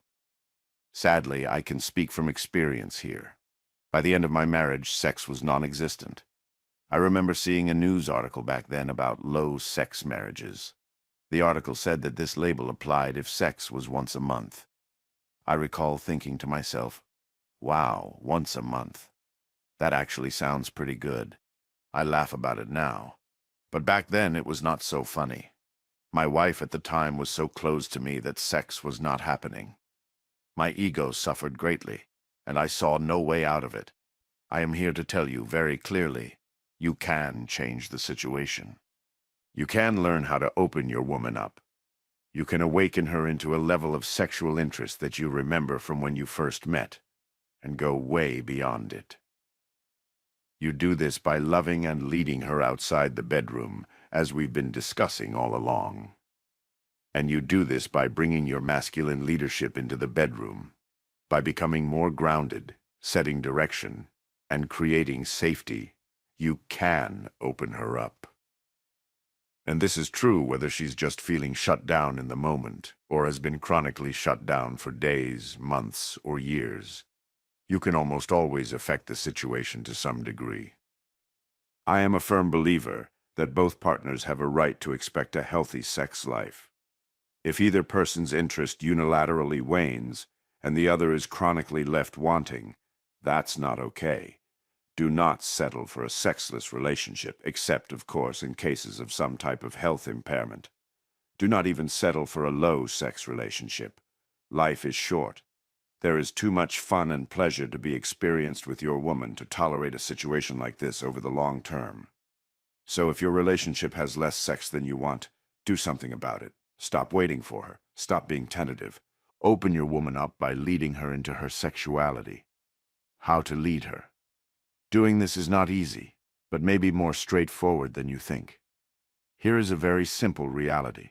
Women in relationship tend to more easily open up sexually when A, the conditions exist for them to feel safe, and B, when they're warmed up slowly. It is really that simple. When you take the lead in putting those conditions in place and warming her up slowly, she's much more likely to open sexually. Again, barring certain factors such as a medical condition or a state of chronic disconnection. In fact, the process I've just described has a name that I know you've heard before: seduction. You do very specific things to tempt and draw her into a state of turn-on. I'll admit that when I used to hear the word seduction, I'd think of some romantic wannabe serenading his women, or a pickup artist trying to work his manipulations. I did not think of it as a core component of masculine leadership, but it is. In contrast, the opposite of seduction is the assumption that she gets instantly turned on like you and your male physiology do, such as when you fall into bed after a long day and then try to grope her without first bringing her into her body. Or it could look like you trying to initiate sex without having established a heart connection with her throughout the day. Both approaches are naive, and it's agonizing to your woman. Newsflash: your woman is dying for you to seduce her. And believe it or not, seduction is easier than you think. Know what you want and what feels good to her. Know how to do it, and then bravely do it. That's it. Knowing what you want is nothing more than having a sense of what turns you on and what turns her on. See Chapter 11. Knowing how to do it means becoming a student of sexuality and developing skills from the many resources out there. It also means learning about your woman's body. Be proactive and dedicate the time to get smarter. Bravely doing it means having the courage to initiate sexual experiences with your woman, despite any shame you have around sexuality or hesitation because of prior rejection. Take charge. Many men struggle with this last one. Society has conditioned you to be democratic and egalitarian with your woman. Taking charge, even dominating her, feels a bit forbidden. But sexuality over the long term in a relationship requires this at times. As David Deida says, you need a ravisher and a ravishee. You need a masculine pole and a feminine pole. You need someone to lead and someone to surrender. So lead her. Trust your instincts. Take some risks. And don't look for pre-approval on every little thing, within the bounds of consent, of course. It is fear, shame, and lack of skill that hold you back. All create anxiety in you, and all are absolutely addressable. Make a commitment to yourself that starting today, you'll create change around sex in your relationship. Educate yourself and improve your sexual skills. Leverage the many instructional resources out there that are not porn. See the Appendix 4, some of those that I share with my clients. Having more skill will reduce your anxiety, make you more grounded, and support your courage to lead. Exposure to these resources will also help reduce your sexual shame because they can help normalize healthy sexual expression. Your sexual leadership is an extension of the work I'm sharing in this book around developing your masculine core and increasing your nervous system's capacity for the intensity and anxiety. When you're grounded in your masculine core, you will be more fearless in leading your woman to her pleasure. Now let's return to what I said earlier about seduction. Women open up sexually to their man more when A, the conditions exist for them to feel safe, and B, when they're warmed up slowly. I will now spend time discussing each of these separately. Creating the container. The masculine leader provides structure, and in the sexual domain this manifests as you creating a container in which your woman's feminine sexual energy can flourish. The conditions I mentioned earlier are what create the container. They create a sense of safety within which she can relax and open up into her sexuality, maybe even go wild. Below, I will share with you 8 conditions which help create this container for her. Timing, environment, heart connection, presence, praise, owning sexuality, edginess, and attunement. We start with timing. One way you can provide structure for her is to manage the timing of your sexuality, because in her turned-on state, she's going to lose all sense of time. If the sex is spontaneous, you need to be aware of the time duration of your play, so that you don't inadvertently make either of you late for any obligations. She's going to be upset with you if you tempt her into sexuality, and then she is late for an appointment. Or if the plumber rings the doorbell while the two of you are in the throes of passion. She'll feel like you didn't set a container around time, and going forward, she'll think that she has to be the one to track it since you didn't. She won't fully relax if she's having to track time, but if she knows you're tracking, then she can relax. One way I like to handle this is simply to inquire about my woman's obligations or availability, and then set a timer. This creates the time container. It is a simple thing to do to pause briefly and communicate about time, even in the midst of spontaneity. It need not spoil the mood and will pay dividends in her opening up to you. You can also create structure around time by consciously scheduling sexual dates with your woman. Take the initiative to propose a specific time for the two of you to be intimate. It's like asking her on a date. Creating this structure around time and intention give her the opportunity to take care of her worldly business and get herself into a state of mind for sexuality. I used to have an unconscious bias that scheduling like this made sex a little too planned. I've since loosened up around this belief. Setting sexuality dates with my woman has proven very successful in leading to more sex. It's very simple. If I know my woman has some things to get done before, she'll relax. I'll say, "Baby, how about we both get our own stuff done this morning and then get in bed together at 1 p.m. The next condition is environment. Women are very sensitive to their environment, and never more than when being sexual. Opening their body requires a requisite level of beauty and comfort in their surroundings. This is usually not a man's forte. So, I offer these following tips. Make sure the room temperature is warm enough. If you're going to hide under the covers, then this is less important. But that's pretty limiting to your sexual range. Covers make it difficult to see her naked body. Covers make it difficult to have her legs spread out straight up in the air. Covers are suffocating on your head when you're going down on her. And covers don't work very well with her on all fours. Yet in the heat of passion, if you try to do any of these things, which I hope you do because it means you're initiating variety, and pull the covers off of her, she's going to get cold, feel unsafe, and start to pull back bodily. Think ahead. Pay attention to the lighting. It can make a big difference to the experience. It sets the mood. If you're smart, you'll use candles as they provide a great hue of light, and their flicker creates dynamism. Candles are also usually dim enough to help hide the bodily flaws that all of us stress over, particularly women. She will feel less self-conscious about her body, and thus relax and open up a bit more. Music also creates mood, so choose wisely. Personally, I recommend against jarring playlists of rock or rap, as well as too obviously sexual tracks like Marvin Gaye's Let's Get It On. Find what meets your woman's tastes and will soothe her nerves. But maintain variety as well. You don't want to create a standard playlist that gets too strongly associated with sexuality. The feminine psyche will begin to experience this as forced Pavlovian, as if she's supposed to perform when you play that music. It can make sexuality feel a bit obligatory to her. Good sex often includes tools of pleasure, a vibrator, lube, condoms, toys, etc. You don't want to break the flow of things to go find them when needed. Part of your container is to have these items set out near your area of play for easy access. Some of my clients have resisted this notion because they said it looks too presumptuous or pre-planned.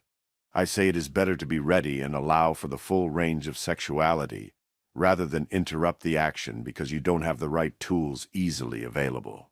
Next, we consider heart connection. Most women desire or require some requisite level of emotional connection with you before opening sexually. A woman's yoni is wired directly to her heart. When she feels love flowing, her heart opens, and only then does her body truly open to you. So, if she's not feeling connected to you, she isn't going to be in a sexual state of mind. Don't make the mistake of projecting onto her the male paradigm of sexuality, in which you can get turned on instantly, no matter the state of connection between you. Men will settle for sex as an activity of physical release. Scratch the itch sex, usually orgasm-focused, for which they are perpetually ready. But most women see sex as an act of emotional, physical union, one which requires emotional connection and resonance with their partners. What puts her in this state? All of the things we've been discussing in this book. At the highest level, it is feeling loved and led by you. Feeling loved means you being in your heart and sharing it with her. It means her feeling connected to you and you taking care of her. Feeling led means you staying grounded, providing structure, and making her feel safe in all the ways previously discussed. So if you are not feeling her open up sexually, then pause and try to re-establish connection first. This could be as easy as doing an eye-gazing and breathing exercise, or it could be more involved, such as going through a process of proactively addressing any unresolved issues between the two of you. If there is a chronic level of disconnection between the two of you, don't be surprised if she is chronically shut down to sex. It will require a long road to excavate the sediment that is built up between the two of you. She needs to be clear of resentments to really open up her body, but it can be done through the consistent application of what I'm sharing in this book. The next condition is presence. In order to open sexually, your woman needs you to be fully here, in the now. Below are a few tips I offer in this vein. First, turn off your phone. You don't need the distraction of a ringer or the ding of a text message to draw your attention away from her. We are all so tuned to immediately respond to our phone's notifications in Pavlovian fashion. It controls us, often without us realizing it. But she notices your distraction. It feels like a dagger in her heart. Presence also manifests in eye contact, which is one of the best and easiest ways to create connection in the moment. It is very erotic, but most people avoid it during sexuality. I've had experiences of lovers who averted their gaze while being intimate, and I found that it negatively impacted my turn-on. Imagine how painful it is for your woman, whose feminine nature craves connection, if you don't hold eye contact. And if she is not initiating, make a very direct request of her to join you in it. Presence in sex also entails being verbally communicative. Some people simply go mute during sexuality because of shyness or shame. But verbal communications can help the two of you feel closer. It may be whispering sweet nothings, talking dirty, or checking in with her on whether something you're doing feels good. The caveat is that communications only pertain to the present moment. Absolutely no talk about real-world topics. It will put both of you into your heads instantly. Save that for later. Further, this prohibition against real-life logistical talk can extend to the time leading up to sex. My woman and I recently had planned to get into bed for an early evening delight after a day of skiing, but we needed to shower first. While we were both in the bathroom getting ready, I noticed the natural urge to have regular conversation. But it occurred to me in that moment that regular conversation is rather depolarizing. It puts you in a collaborative mode, like two good friends rather than lovers who are about to be ravisher and ravishee. I realized in that moment that it was simply better not to talk at all, because it would negatively affect the polarity. So I made that request of my woman, who saw the wisdom and readily agreed. We stayed silent until we got into bed and managed to maintain the polarity. Let us now look at praise. You're seeking to set up conditions that open your woman up and draw her into her sexuality. Praise can do that. This may seem counterintuitive, so let me explain how. David Dida says that just like a man's deepest desire is to be trusted by his woman, an important need of the feminine is to feel desirable. Your praise of her beauty is deeply pleasurable to her.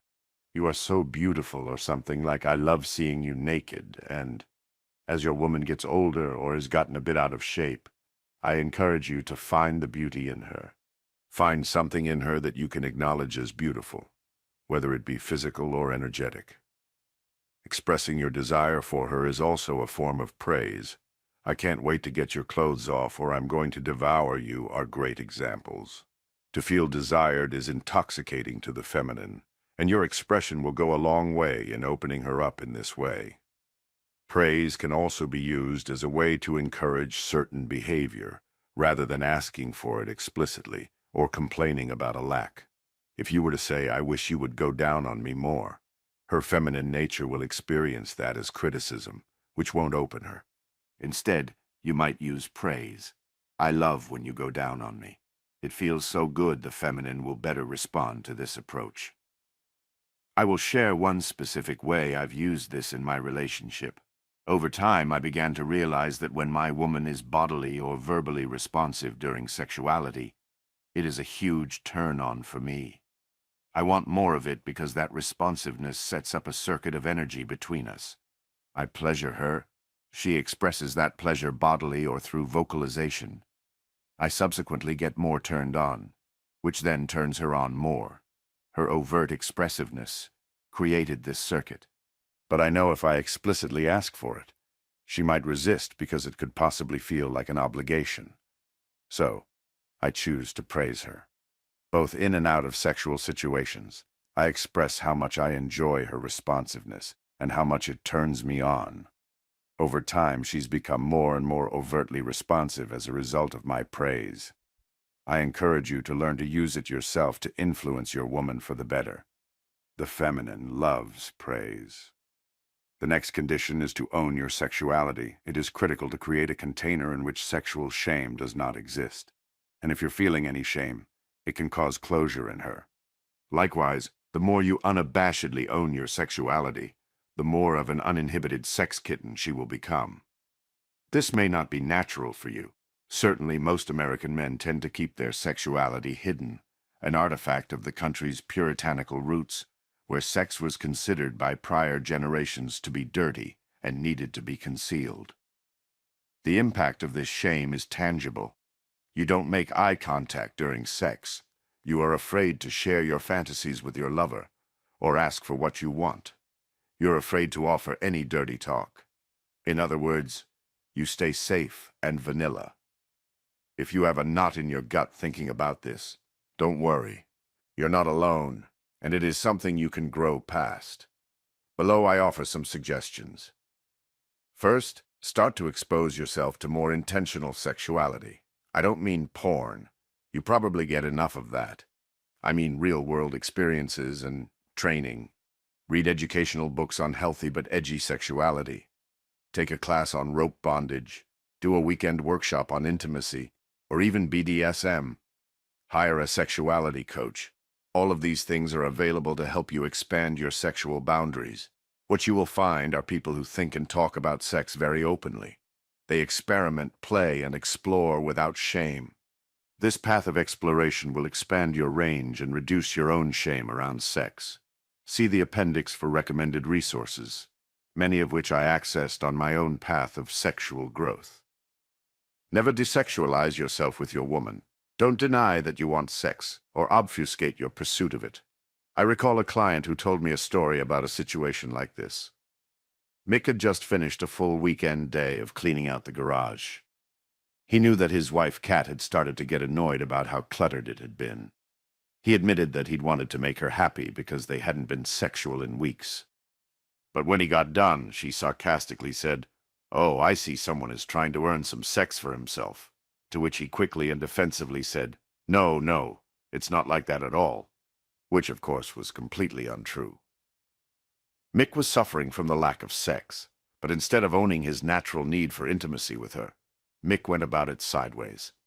He tried to do things to make his wife happy, so that she'd be more open to sex.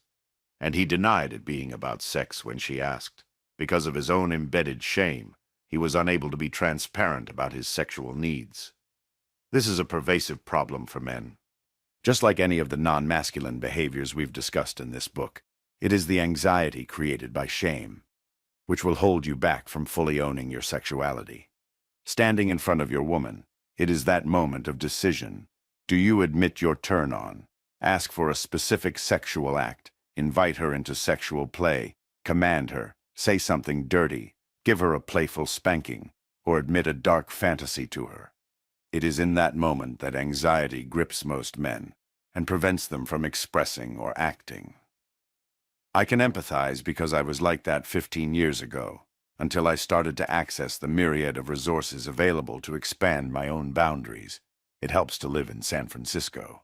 I tell you this to help you believe that it can be different for you if you take steps to expand your boundaries.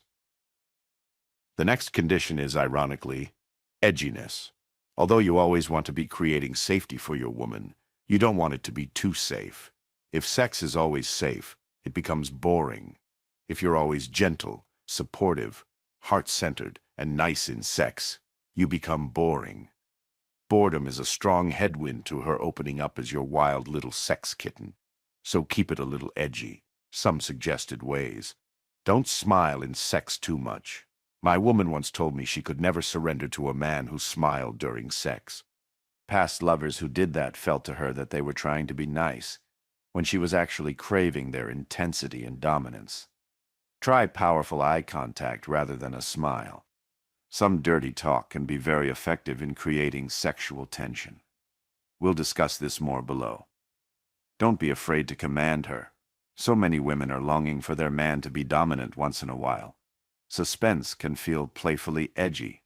Cover her eyes, or move slowly with long pauses to keep her guessing as to what you'll do next. Intermix forcefulness with your slow control. Below we'll discuss the power of moving slowly. But don't forget to surprise her with an occasional quick movement of her body. When you're standing there kissing her, you might quickly but carefully spin her around 180 degrees. Wrap your arms around her while pinning hers to her sides and start playfully nibbling on her neck. Consensual impact or restraint play, discussed below, can add an edge to your sexuality.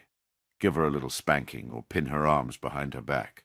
Your art is to blend safety with edginess in your sexuality. Don't make the mistake of avoiding sexual tension and skipping straight to comfort. Sexual tension is absolutely necessary to keep the fire alive in your woman. It is part of the container, albeit an ironic one, that will serve to open her up. Now, the final condition is attunement. Your woman needs to feel that you're tuned in to her needs and her body rather than being lost in your own sensation during sexuality. If you're making love and something is not feeling quite right to her, she wants to know that you're paying attention. You will notice, and you'll make a course correction. Otherwise, it feels like you're on autopilot, and that is a lonely feeling for her.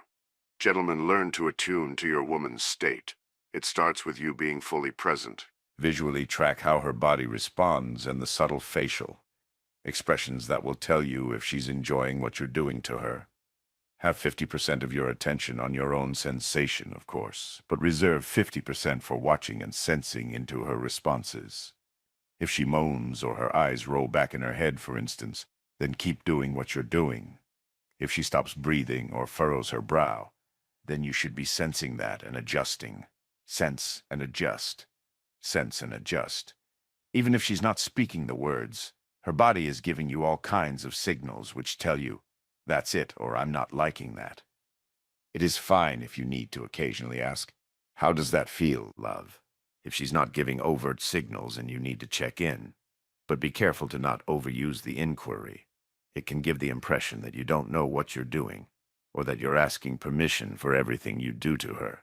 It also puts her into her thinking mind, having to evaluate and respond to each inquiry. Be judicious. Now, as you attune to her, you must be open to her expressing that something doesn't feel good. Unfortunately, men too often take this as a rejection and start to get tentative or shut down. Somehow our fragile male egos operate under the impression that we have to get it all right all of the time. Don't get caught in that trap, and don't collapse when you get it wrong. Simply sense and adjust, over and over. She won't make this easy on you because sometimes she'll react strongly when something you try doesn't feel good, particularly if you're not noticing her initial discomfort. Just be aware that most women experience a lot of clumsy lovemaking in their life. Most men simply don't have the skills. So be compassionate for any anger that may have built up over her lifetime at the lack of care and skill of her past lovers, or even you. When you handle her unskillfully, even in a small way, it can trigger that chronic frustration. If she lashes out, don't retreat, don't collapse, don't pull back. Just stay with her and adjust. Your responsiveness will settle her quickly. Assure her that you are committed to being attuned to her body. The more you do it, the more she'll feel that attunement. The more she'll trust you, and the gentler her reactions will become over time. Warming her up. By putting these conditions in place, you're creating the container in which your woman can start to open sexually. Now, it is time to warm her up. You already know that women warm up more slowly than men, and like most men, you probably find it frustrating. You wish your woman would grab your crotch right away and just get to the action. But she's different. She probably doesn't go for your genitals right out of the gate, and she absolutely does not want you to grab her yoni right away. She's craving that you have the skill to slowly bring her into a state of arousal. In fact, this is the #1 complaint of women in the sexual arena. Men go too fast. If you're going to lead her skillfully in sex, slow down. Take your time and warm her up. I'm reminded of a poem titled "If You Want Me" by Ellen Bass. You must approach quietly as a doe to the river for her evening drink. You must be slow as the ripening of wood, with the patience of a village of weavers bringing into the one perfect carpet. This poem speaks perfectly to the feminine's inherent vulnerability, which is magnified and exposed in the domain of sex. The feminine can't be rushed into sex. You must lead her into openness. This chapter will walk you through a number of techniques for doing so. They are presented in order of increasing intensity. It is a sensible progression, but certainly not a defined sequence that you follow. Consider them tools in your toolkit. The first technique is foreplay throughout the day. For women, foreplay does not begin when you get into the bedroom. It begins hours and days earlier. If you play it skillfully, you can have her rather warmed up by the time you pass through the bedroom door. What you must realize is that, unlike men, who think about sex every 7 seconds, women usually aren't thinking about it. Literally, as they go through a normal day, the topic of sex is like a black hole in their mind. It is up to you to keep it in your woman's consciousness. You can do this by kissing her deeply first thing in the morning, wrapping her in a hug and whispering in her ear how badly you wish you could take her back to bed before you leave for work, texting her during the day how much you miss her lips. Don't be graphic. Be romantic and sensual, tiptoeing on the edge of sexual. Remember that she's not warmed up yet, so anything too pointed will be a turn-off. Be verbally seductive, and she might even surprise you by escalating it herself. All you are doing is keeping the sensuality at the forefront of her thoughts. The second technique is slow body movements. Until properly warmed up, the feminine physiology does not like sudden or jarring movements. So, as it relates to how quickly you physically move your body during sexuality, move 3 times slower than you naturally would. For me, this means I move slowly and deliberately when I approach her and enter her personal space. I usually reach my arms out to make very light contact with my fingers on her body as a signal that I'm there, and only then do I slowly move my body in close to hers. Massage her body. You will be amazed at how hot your woman finds long, very slow strokes across her skin with a flat, open hand. Pick her up or roll her to a different position on the bed.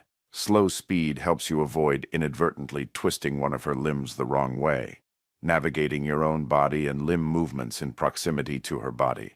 It helps avoid inadvertent bonks which might hurt her and kill the mood. I was taught a phrase that perfectly characterized things. You need to move her with control, not force or speed. So if you're going to push her onto the bed or up against the wall, you do so not with an abrupt thrust of the hands, but rather a slow, steady pressure that maintains contact with her until she comes to rest. That is on the bed or against the wall. This doesn't mean that you always move slowly. Once she's warmed up, you can mix in certain controlled rapid movements in order to surprise her. But until then, I cannot emphasize this enough. Move 3 times slower than you naturally would. The next technique is kissing. Most women will tell you that their #1 turn-on is good kissing, and most American men don't know how to kiss because they were never taught. You probably picked it up on your own as you grew up, and most likely have never gotten honest feedback on it from a woman. Start by moving into her personal space slowly, as discussed before, and give her a few moments to acclimate to the closeness. Maintain eye contact and your breathing while allowing her time to settle. Move to initiate the kiss, and keep your lips soft and slightly open. Women will tell you that a lot of men tighten their lips into a hardened pucker, which doesn't feel good. Keep them relaxed in a soft pucker, extended forward out from the face. Allow your lips to gently press together with hers. Do not use tongue at this stage. Just savor how it feels to be in contact with her. When you decide to bring the tongue into play, go slowly. Do not push it into her mouth. Simply extend it a ½ centimeter gently out between your lips as an invitation to her tongue. Wait for her to offer hers. When she does, maintain the soft pucker and just let the tips of the tongues get to know each other. Then at the right time, proceed further as appropriate. You can make or break the mood solely on the quality of your kissing. I urge you to master this foundational sexual sensual skill. The 4th technique is eye gazing. This is a very powerful tantric technique for establishing a sensual connection between 2 people. Lead her in this, and I guarantee it will open her up. Sit across from each other with your faces about 2 to 3 feet apart, but no closer. Sitting cross-legged can be difficult for many men, because tight hamstrings cause you to hunch over, so use stools or pillows. Simply hold each other's gaze for 2 minutes, looking into her left eye. Don't shift between the two. Blinking is fine, but looking away is not. It is not a staring contest, nor do you need to be intense about it. You simply need to feel into your heart and your love for her. That's it. Just feel. No thoughts. Just be very present with one another. This practice is powerful. Those not accustomed to it can find it intense, and you may experience nervous laughter. Stick with it and learn to settle into the depth that it can bring to you. The next technique is breath. A core tantric technique is to breathe in sync with your partner. There are many different specific techniques, but I will suggest the most basic. While sitting across from her doing eye gazing or in an embrace while lying on the bed, whisper to her, "Breathe with me. Just follow my breath." You will then lead her in 10 slow, deep breaths. Use the Ujjayi breath we discussed earlier. This allows you to keep the breath on a slow pace, and the audible nature of the Ujjayi helps her hear and follow you. If you are laying together, you can exaggerate the expansion of your belly with the breath, to add an additional physical cue so she can follow your pace. This is not about trying to create some magical tantric experience. It serves only to synchronize the two of you in a very visceral way. Remember that for the feminine, sexuality is an activity of temporary union. Breath and eye gazing are powerful tools for creating this sense of oneness. The sixth technique is sensual touch. Instead of going straight to overt sexuality, you might invite her to receive pleasure from you. Baby, lay down on the bed. I'm going to rub your back or feet. You're not rushing things, but rather providing her a pressure-free way to go into her pleasure. Do this without being goal-oriented, as she will feel it if you are, and it will shut her down. You aren't massaging her in order to get something, but rather as an act of generosity to her. Pleasure is your gift to her. Remember to stroke her very, very slowly, as stated before.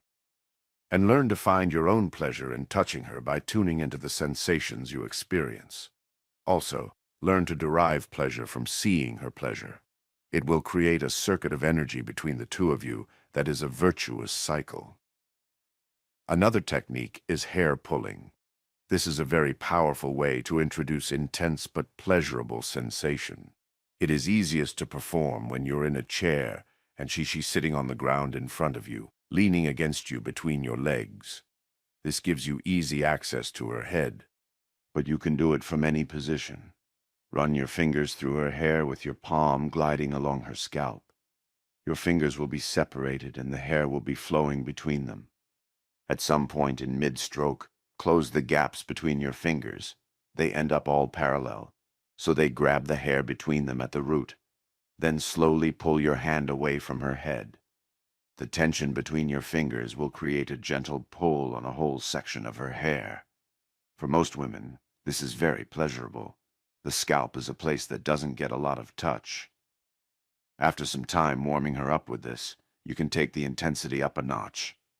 Instead of clamping straight fingers together while stroking her hair, you'll actually, in mid-stroke, gently grab a fistful of hair near the scalp. Slowly tighten the fist to increase the tension on the hair and hold it. The feeling is intense, so go slowly and allow her to acclimate to the sensation. Also, remember to adjust your hands so all the strands of hair in your grasp have uniform tension on them. It's easy for a small clump to get pulled too much, and that will feel painful to her. You can use advanced hair-pulling techniques to play with a little dominance. See appendix. But for now, use what I've taught you to give your woman sensation and pleasure in pursuit of leading her into a more sexual state. The eighth technique is sensation play. This is a collection of practices which range from mild to wild. All are designed specifically to wake up her body. The more you activate her body, the more she gets out of her head and relaxes. A dynamic similar to what we discussed in Chapter 10 on embodiment. This is the entire point of sensation play.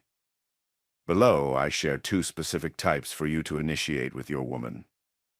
First, I recommend bringing sensation to her skin using certain implements.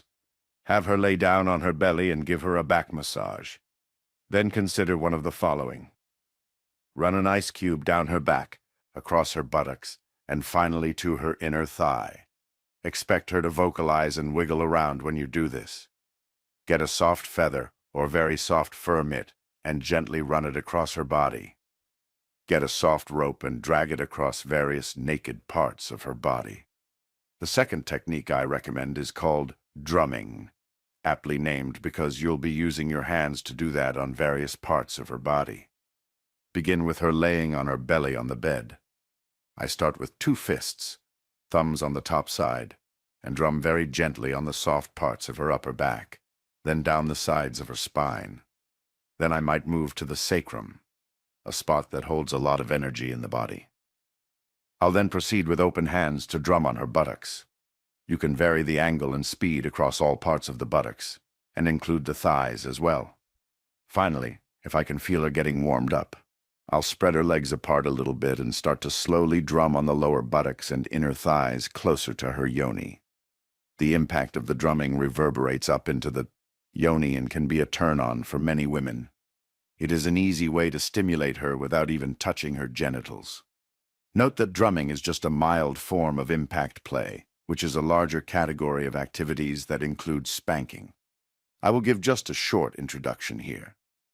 Consensual spanking is a great activity for creating exciting sexual play with your woman. Unfortunately, it has a negative stigma attached to it. Many picture it in their minds as sadistic punishment of an unwilling recipient. But I'm talking about spanking between consenting adults for the purposes of play.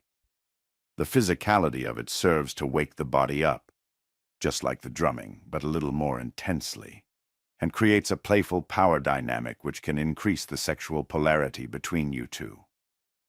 Spanking can happen in many positions. An occasional spank while you enter your woman from behind.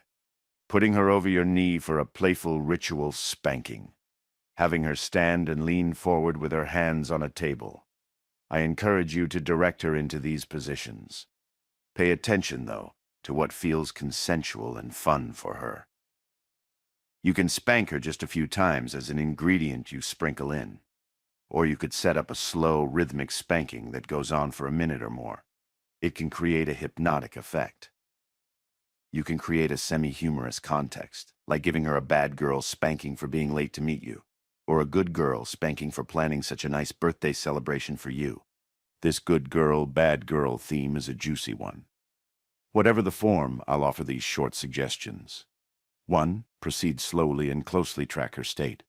Only continue if she's consenting and enjoying the pleasure-sensation combo. 2. Immediately follow any hard smack with a few seconds of gentle caressing of the area of impact, which balances the intense sensation. 3. Use a slightly cupped hand rather than a flat hand. This will create more thud than smack. Finally, always spank from the bottom up on the buttock rather than the top down. It will feel better to her. Done well, spanking is one vehicle for leading your woman to her sexual edge. Move into it slowly, starting with the drumming and progressing over the course of many sessions with your woman. The next technique is restraint. This category includes any activity that constricts the movement of her body. You do this because the act of restraining her body in some way forces her to surrender into the control of the constraint. She has the choice in the moment to either fruitlessly struggle or to give in. For a woman who goes about her day in full control of her choices and her body, restraint can playfully but powerfully bring her into a more surrendered state. It's an effect similar to that of swaddling babies. It takes away choice, induces surrender, and makes them feel safe. If you've set up a safe container, her surrendered state should expand into feelings of relaxation and trust. And for a feminine adult, this surrendered state can be a gateway to sexual arousal. And yes, this is why people do rope bondage, which also has a negative stigma of something akin to a kidnapping. Someone is grabbed and forcibly tied up against their will. It is not like that. Like spanking, it is a consensual activity that can be done with a lot of presence, love, and mutual participation. And certain Japanese forms of rope bondage are characterized by a physical beauty of the knots and ropes which appeals to the feminine side of many women.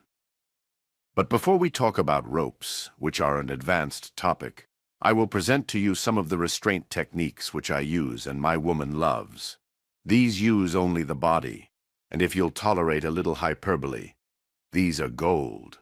Very easy ways to create a feeling of safety in your woman. The first one I call the straitjacket hug because the recipient's arms are constrained. It is simple. In a standing position, I pull my woman's arms into her chest, elbows pointed down and hands in loose fists, with palms touching her body just below her chin. I stand in front of her and wrap my arms around her upper arms and torso in a hug. My arms and chest press her arms against her body. Instead of a traditional hug, which is symmetrical and mutual, this is me wrapping her up and constraining her. Hold for 15 seconds and breathe together. Be careful not to put any downward pressure on her body. The second is the mummy hug.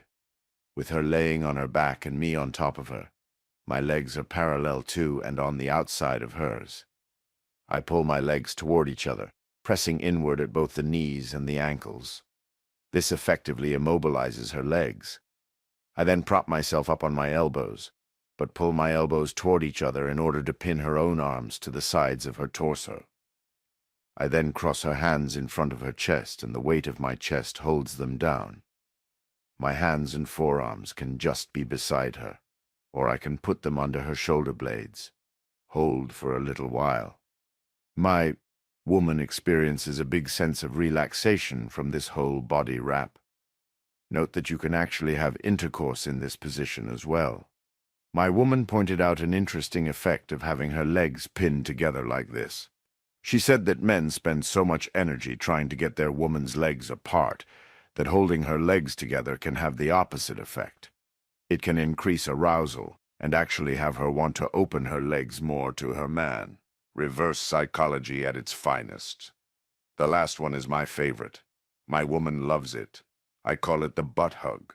With her lying on her back on the bed, I position myself between her legs with my chest at her yoni.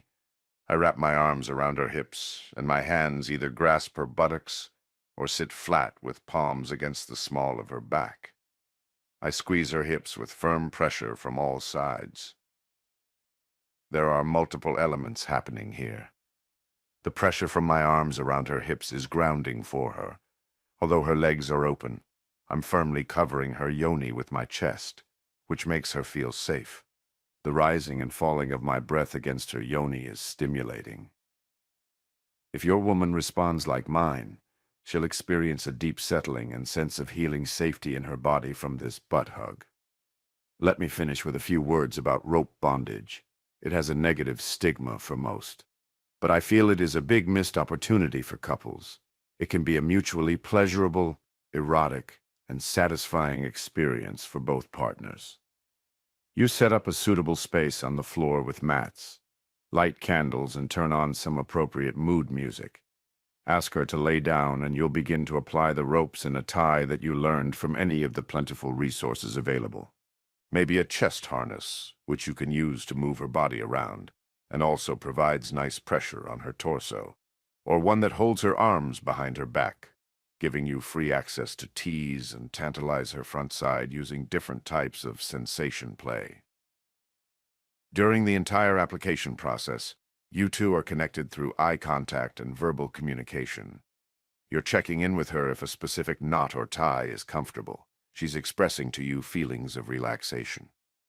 The combination of this restraint and sensation play is powerful. She has no choice but to surrender into the sensation and your control.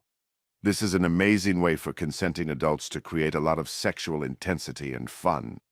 You will be the man who takes her to her sexual edge. The next technique is dirty talk. Talking dirty with your woman is one of the most effective ways to turn up the polarity and intensity of your sexuality. Yet few men do it well, if at all. I didn't in my marriage. It was a skill I learned later. Trust me, it is a learnable skill and you can do it. And it's rather fun if you can get past your initial resistance. Shame might hold you back and create anxiety. You may know the words you want to say, but will be unable to vocalize them. Don't worry. Practice and learning some basic material will get you through this. Let's jump right in. You'll need to get over any reluctance around uttering naughty words. Simple litmus test. If you can't comfortably say the words cock or pussy in your sexy talk with your woman, then you probably have a basic mental block. These are words you were told your whole life not to use. And it is this taboo that makes them so hot to now use with your woman. It might help to look at some examples of dirty talk. I divide this into 3 categories: mild, medium, and spicy, and will share examples below. In the mild category, you aren't using much explicit language. Rather, the goal is to be positive, complimentary, and sexually suggestive. In fact, I would not even call it dirty, but it is edgier talk than most men use. Some examples are, I love when you touch me like that. If your partner is doing something that feels good, tell them so. They'll be encouraged by it and are much more likely to do it again in the future. Your ass looks amazing in that dress. You might say this while the two of you are out to dinner. It reminds her that she is a sexual being and can create arousal even before getting to the bedroom. It feels so good to be inside you. Whisper this in her ear after you penetrate her. You are commenting on something happening directly in the present moment, which should help make her more present. In the medium category, You are going to get more explicit about describing sexual acts or intentions. Mild dominance is introduced as a theme, but it leaves out some of the more hardcore phrases. This level of talk is appropriate after things have become sexual and she's turned on. I'm going to make your pussy purr. It is both playful and directly sexual. It lets her know that you'll be taking the lead to pleasure her. You are such a naughty, dirty little vixen. Being called naughty is slightly edgy. You're playfully accusing her of being a bad girl. Get down on your hands and knees. Explicit commands done well can be extremely stimulating to the feminine. They are the ultimate manifestation of you setting direction into which she can surrender. Now, are you going to be a good girl and do everything I tell you tonight? Or a bad girl that needs to be spanked? You're verbally establishing dominance. This sets up two scenarios, both of which provide for a playful power imbalance. Finally, we have the spicy category of talk. It's edgy, explicit, and sometimes bordering on taboo. It can be dominant to the point of being slightly humiliating. So it is important that you only use this in a high-trust relationship, and only when she's really turned on. You'll be amazed at how the same words can be either arousing or repugnant to the feminine, depending on how turned on she is. I've chosen not to include examples of spicy talk in this work. See the appendix for information on other resources covering spicy dirty talk and a repertoire of words in all levels of dirty talk. Now, knowing the words is only half the battle. Your delivery is just as important. If you can't confidently deliver them, you'll just look silly. The key is to say them with a steady voice, strong eye contact, and not a hint of wavering. You have to hold the pose. Practice makes perfect, and that is what you're going to do when you're alone at home. Stand in front of a mirror, look yourself in the eye, although visualize her eyes, and practice saying some of the phrases. The pitch of your voice is important here. Let it settle down into its lowest natural tenor. Practice this. Speak slowly, enunciate, and be loud enough that she's sure to hear you. Having to repeat yourself dampens the effect. As you grow more comfortable, try to connect the words to your own desire and power. Repeat over and over until you feel them coming from your gut, not just your head. Repeat until you can eradicate any tentativeness or attachment to her response. Practice until you know your woman will hear and feel your conviction and command. Remember that less is more. Be succinct and just let it land in her. The final technique is yoni stimulation. Most men go straight here after just a few minutes of kissing and fondling. But notice how many warm-up techniques we've discussed that you can use that don't involve the yoni itself. I encourage you to take your time in getting here. The yoni is a uniquely sensitive part of a woman. For some women, it stores years of any sexual shame or trauma they may have experienced. There is a vulnerability about it that you can't understand. And it is not naturally ready to go like your genitals are. Even a long-time wife or girlfriend does not want you to stimulate her yoni without some suitable warm-up. You'll want to start by bringing blood flow into the area without directly touching the yoni yet. Rub and squeeze the inner thighs and buttocks. Get her used to sensation in this area. When you do make contact with the yoni, make it slow. I sometimes like to just cup my hand against it, pressing my palm down on the pubic bone with fingers flat against and covering the vaginal opening. The pressure and stillness have the effect of introducing direct touch while still maintaining the feeling of safety. When she acclimates to the direct touch, you can begin to slowly move your hand in tiny circles to add some movement. At this point, she may be ready for more direct stimulation. It will help if you have some knowledge of female anatomy. One important thing to know is that the clitoris is not just at the top of the vaginal opening under the hood, but also extends down inside the lips. So instead of going straight for the clitoris and hood, you can gently squeeze and pull on the lips to create arousal and more blood engorgement in the area. The more engorgement, the more receptive she is to your touch here. You may choose to orally stimulate her. Most women will love it when you do. In fact, many women lament their male partner's lack of willingness and/or skill in this area. Let me give you just a few basic tips in this arena. Many women have shame around their vagina. One of the most relaxing things a man can do for his woman is yoni worship, overtly savoring the sight, smell, and taste. Personally, I've come to find the musky smell of my woman's yoni to be incredibly intoxicating. It is an earthy, primal scent, an experience akin to what musky colognes try to emulate. You will be amazed at the effect a little expressed appreciation can have on her. Learn to apply a soft, flat tongue at all times, rather than an extended, pointy, and hard tongue. It makes a huge difference that she can feel. Start with very slow tongue movement on the lips first, then follow by finally making slow contact with the clitoris itself, through the hood. Just give little light touches to the clit at first, before moving to longer strokes. Make more of the movement with the tongue rather than the head. It will feel more calming to her if you keep your head still. There is much more around oral sex that we could go into here, but I've laid out enough for you to understand how to get started. Conclusion. If your woman isn't as open to sex as she used to be, don't blame her.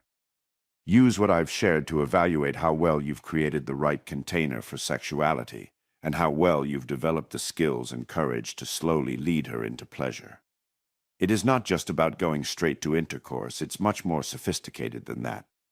Have the skill and the patience to set direction, and provide structure in the bedroom in a way that no man has before for her. Element 3. Create safety. In this section, we explore the third element of our blueprint for a masculine core, creating safety for your woman. The feminine retracts when it doesn't feel safe and flourishes when it does. In Chapter 14, we'll explore the challenges of navigating your woman's intense emotions. Ironically, they can provide an opportunity to strengthen trust. The more you master these skills, the safer she will feel emotionally. In Chapter 15, we'll explore something that has a huge effect on her emotional safety but is not natural for most men: being in your heart. Your ability to create financial safety for her as a provider, as well as physical safety as a protector, are also both critical. However, due to space constraints, I have chosen to defer those topics to a subsequent work. Chapter 14. Your woman. Your masculine leadership is most needed when your woman is upset, yet it is also, by far, the most difficult time to manifest it. The feminine is moody. You might even say that the feminine is crazy, particularly when she is ranting and raving at you.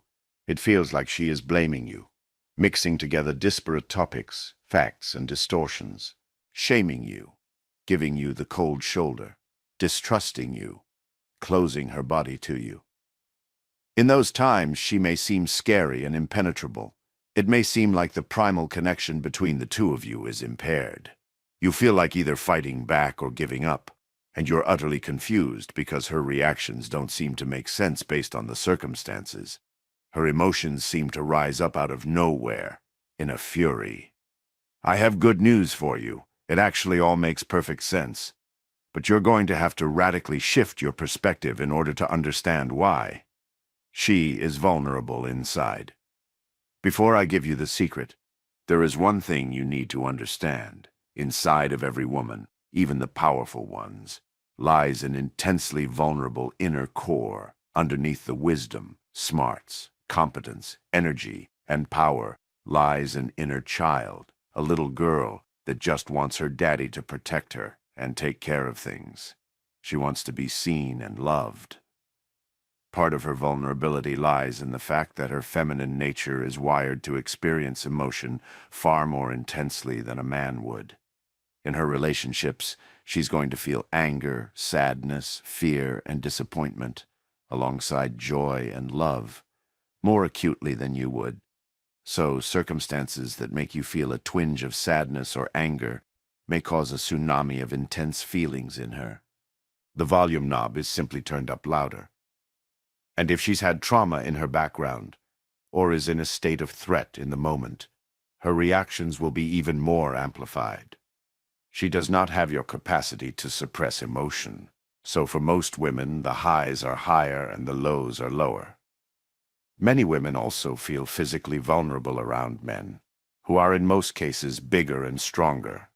We may live in a civilized society, but women must rely on that civility for their safety. Many will tell you that they often feel some level of risk, no matter how remote, and must deal with that on a daily basis. In fact, many women have actually been the victims of some form of sexual assault and carry the emotional wounding that it creates. So women tend to have much stronger reactions to situations that make them feel physically and/or emotionally unsafe.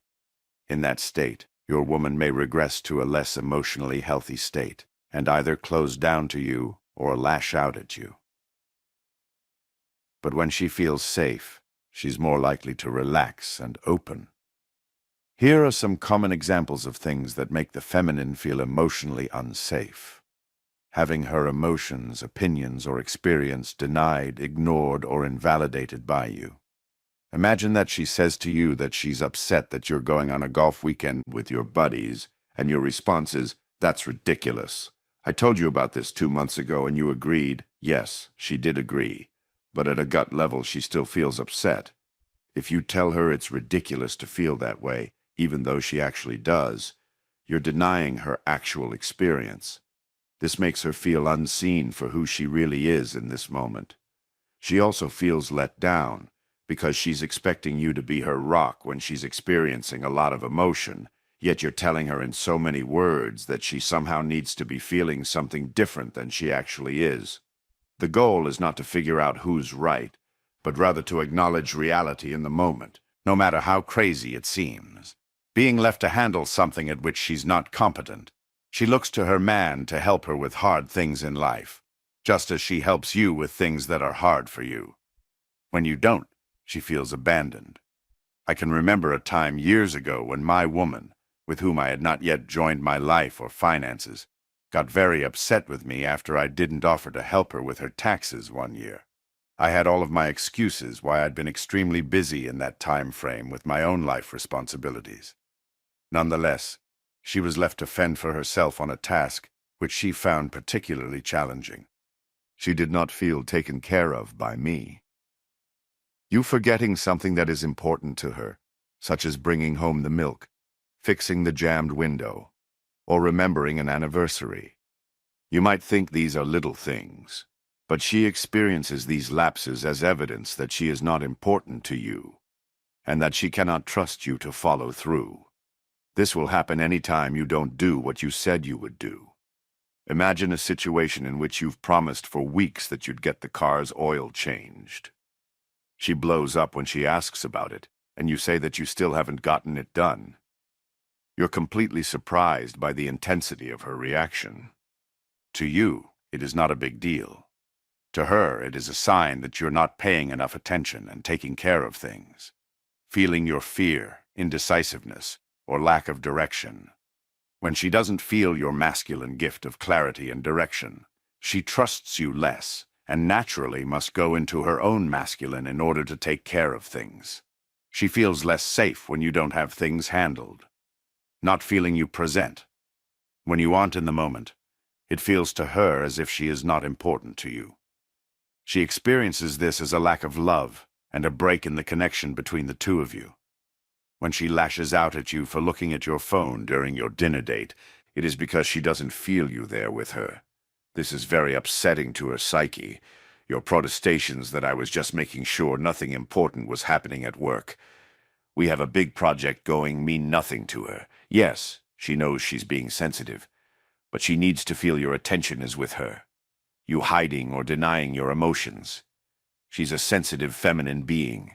When you don't own and share your emotions, she can't feel the connection between the two of you. It can be very disturbing to the feminine psyche when she feels something and you're not acknowledging it. It is crazy-making and makes her feel unsafe. Most experiences that create a sense of emotional unsafety for her tend to fall into two categories. Either you failed to love her, or you failed to lead her. It's a gross simplification, but fits well enough and helps simplify the approach to a remedy, because you can consciously affect the situation. Things that make her feel loved can include verbal expressions of love. This is the most common way, the simple, "I love you." But remember that communication is 70% nonverbal. So the inclusion of eye contact, breath, and speaking from the heart make all the difference in how deeply this phrase is received. In my relationship, I do the occasional throwaway verbal "I love you," but sometimes I pull my woman close, look her in the eye, breathe with her for a second, and wait for the feeling of love to actually well up within me before I verbalize it. This has a big impact on her. Doing things for her. For most women, verbal expressions are not enough. Sometimes the things you do for her loom larger. Things with which she struggles offer the best chance to make her feel loved. You feed this part of her when you notice ways in which you can help her, and don't wait for her to ask for help. I recently sat with my woman and helped her plow through the red tape to get her business license renewal completed. I was proactive in offering and helping her with this, and she felt very loved and taken care of. Opening your heart to her. This means sharing your inner self from a heartful place rather than an intellectual one. When I am vulnerable with my woman and make space for her feelings, she feels a love connection with me that powerfully opens her. We will talk more about this in Chapter 15. Tracking what's important to her. When your woman feels that she is in your field of attention, she feels loved.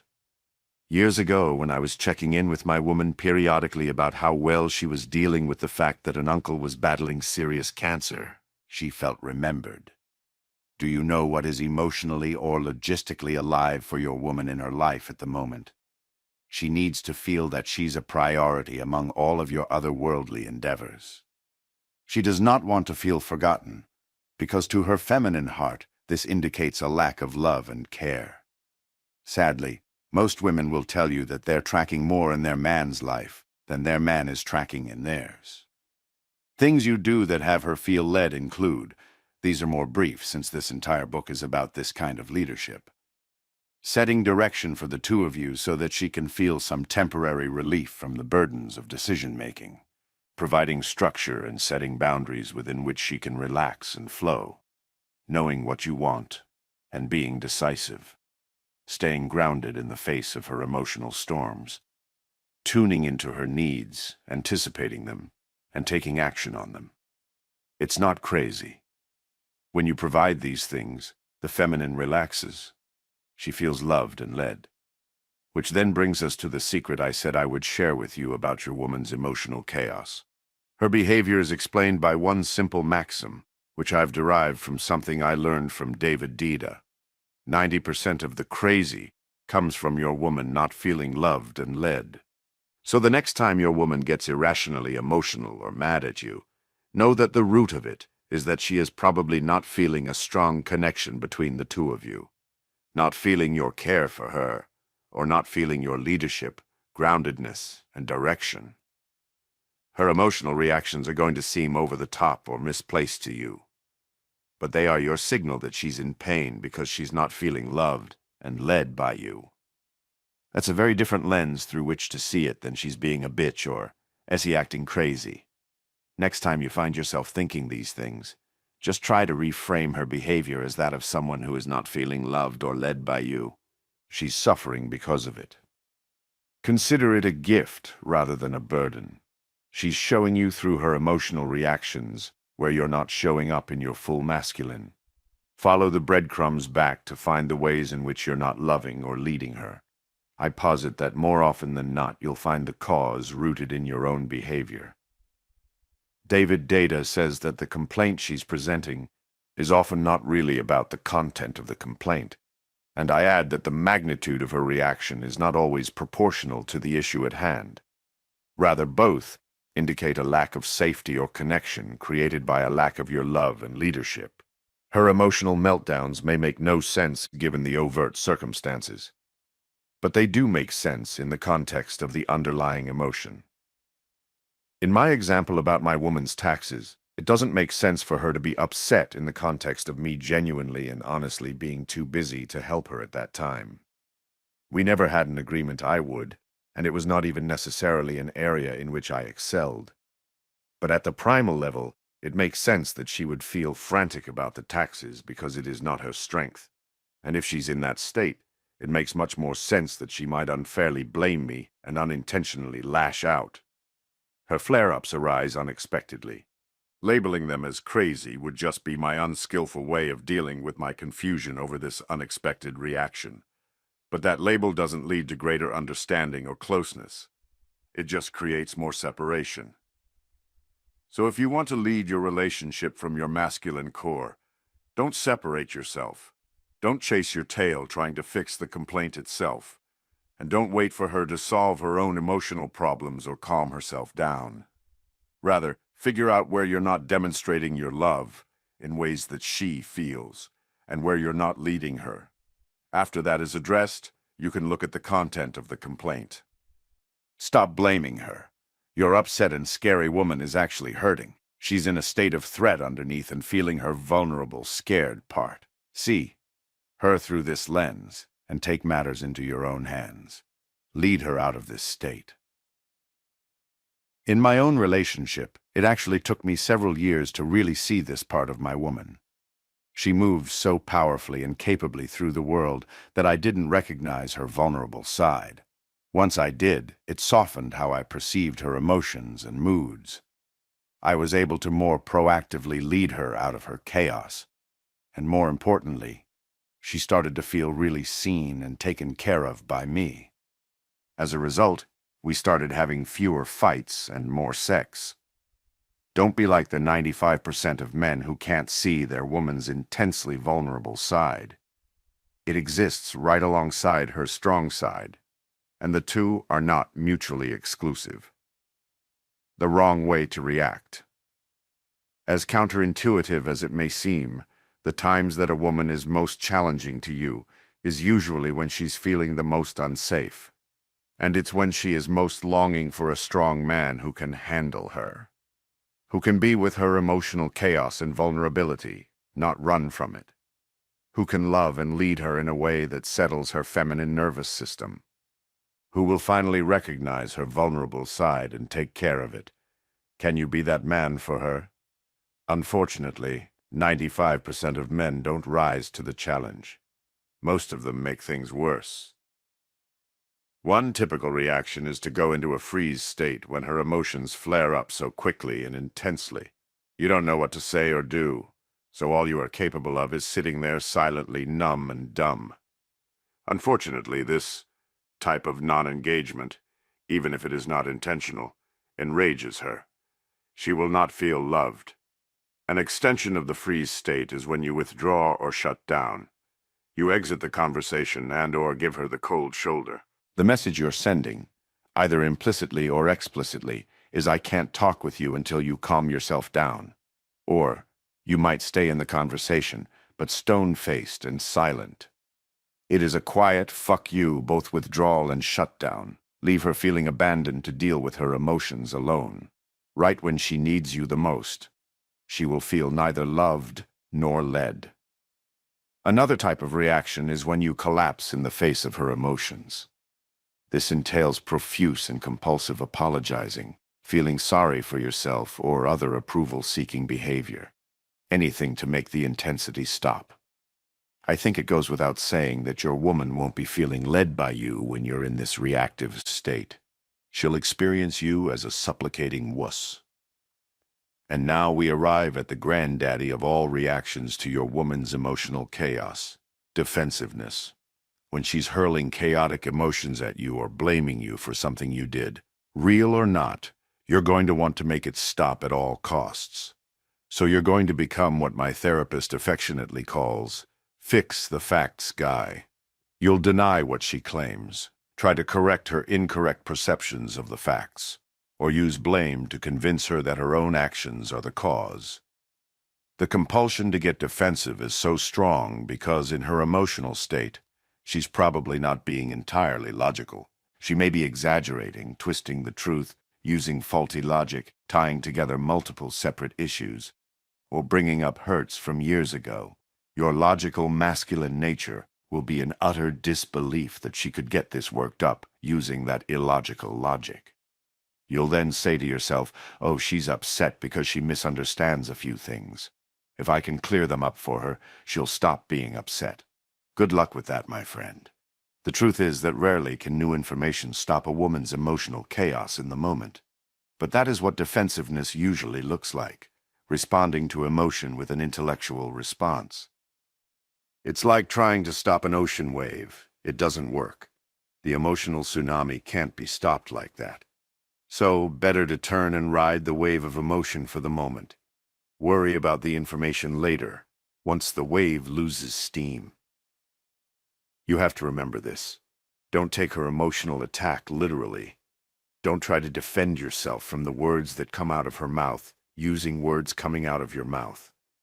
First, see this for what it is, an expression of her pain. If you want to be successful in this interaction with her, you need to meet her emotion with your empathy and open heart, not with intellect and information. Never try to fix the facts when she's emotional. It will only enrage her and make her believe you are an emotional black hole, that you can't be trusted to create safety for her emotions and her heart. Let's look again at the example in which she's upset that you're going on a golf weekend with your friends. For you to say that's ridiculous. I told you about this 2 months ago and you agreed, is just you trying to correct the facts in her mind. It is a fully intellectual response, seems completely logical, and it will fail, miserably, because it doesn't in any way tune into the fact that she's hurting. She knows damn well that she previously agreed to it, but she's hurting nonetheless. In this example, I'd guess that she's feeling a lack of connection between the two of you, and maybe harboring a story that she's not a priority for you. Your impending absence plays into that story. It is actually irrelevant whether that story is ridiculous. What's important is that you tune into whatever pain she's feeling, rather than try to fix the facts. To successfully engage with an emotional woman, you must respond at the emotional level, which we'll discuss shortly. Defending and explaining just makes things worse. So why do you keep doing it? Because of your masculine wiring. The masculine just wants to do it right, to succeed in life's tasks, for things to be logical and linear, and above all, for your woman to trust you. An unhappy or angry partner can feel like living proof that you are, in fact, failing at all of that. It's usually not true, but it feels like that. And if you have abandonment issues, it gets worse because your subconscious believes that a partner that is angry with you will leave you. Her intense negative emotions strike right at the core of your psyche, and you'll want to make them stop at all costs. But you're not crazy. In many cases, her attacks are, in fact, unfair and based on faulty logic. So what is a man to do? First, hear her pain. The question becomes, how can you successfully handle your emotional woman? Below, I will lay out all that I believe is relevant here. First, you must learn to weather the initial storm. This is nothing more than the capacity to respond versus react that we've been discussing. It is your nervous system's capacity to withstand that initial wave of her emotional intensity, to stay present and not react just yet. You will develop this capacity using some of the techniques in this book. You can also help yourself by not trying to make it stop. Just swim in it. Revel in it. Learn to love the feeling of being misunderstood or blamed. Tell yourself that it means you are important to her, rather than playing a victim and seeing it as abuse or her crazy. Tell yourself that everything is going to be okay. She's not going to leave you, and you have nothing to lose, anything to reduce the stakes and avoid reacting. Remember that her emotions are a transient event. They are an organic arising of energy in her that may or may not be supported by reality. That is the true nature of the feminine. It feels what it feels, and it doesn't need to be all figured out in the moment, and it is likely to change in the next moment. So can you allow her to just feel what she feels without bringing yourself into the narrative? Don't make it about you in those first few moments. Even when she's blaming you, feel her first. You'll have time for your part shortly. All you are doing in this first stage is holding space for her emotion. Just being there, fully present to receive what she has to share. without trying to analyze, fix, or change it. Of course, this is easier said than done because she's probably going to be blaming you for the emotions she's feeling. This is what happens when the feminine shows its toxic side. Feelings are shared, along with a lot of blame, anger, and shaming. You can't help but feel the impact of this and get hooked by it. Let me reiterate, you will get hooked by it. So I offer you a powerful technique for being with feminine emotional intensity. Hear the pain, not the blame. While her words say, "Look what you did," the message underneath is, "I'm hurting." If you listen to the words, you'll compulsively defend or withdraw. If you listen to the pain underneath, your natural care for her will kick in. You will find it infinitely easier to stay present and engaged with her because you know it is the vulnerable part of her feminine nature which is hurting. Remember that feminine communication is different. It conveys emotion, while masculine communication is focused on information. She certainly transmits information as well, but it gets amplified by the emotion and level of threat she's experiencing. I encourage you to hear the core message, but don't get reactive to the amplification. Of course, you should use the amplification as an important data point. The greater the amplitude of the amplification, the more pain you know she's feeling, but use it only as more information rather than something to which you need to react. Make no mistake, this will be extremely hard to do in practice. Because the toxicity is covertly smuggled in with the pain, it is very hard to separate the two. It can help to imagine her as your young child who is upset. You wouldn't recoil from the child. You'd see her in pain and want to take care of her. Seeing the little girl in her rather than the powerful, raging woman in these moments is an effective way to quell your own reactivity and stay open to her pain. But the alternative, your defensiveness, is painful for her. She thinks she's clearly communicating that she's hurting, but all you can hear is her attacking you with suspect information or logic. When you start trying to correct her information or her logic, she feels like you're telling her she shouldn't feel the way she feels, that you're invalidating her experience, that she's crazy to feel this way. This usually only leads to enraging her further. So don't try to fix or change anything in the moment. There's time for that later as appropriate. And don't suggest to her that she fix her emotional problem. Remember that for the feminine, emotions change by the minute.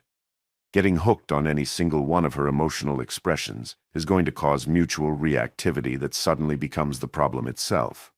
All you have to do right now is stay present to the emotion, stay in connection with her, and feel empathy for her pain. Does this mean you're ignoring the actual content of her complaint, or that your lack of defensiveness implies that you agree with her logic and conclusions? No, it does not, because you're going to be guided by a powerful corollary principle. Feelings first, facts later.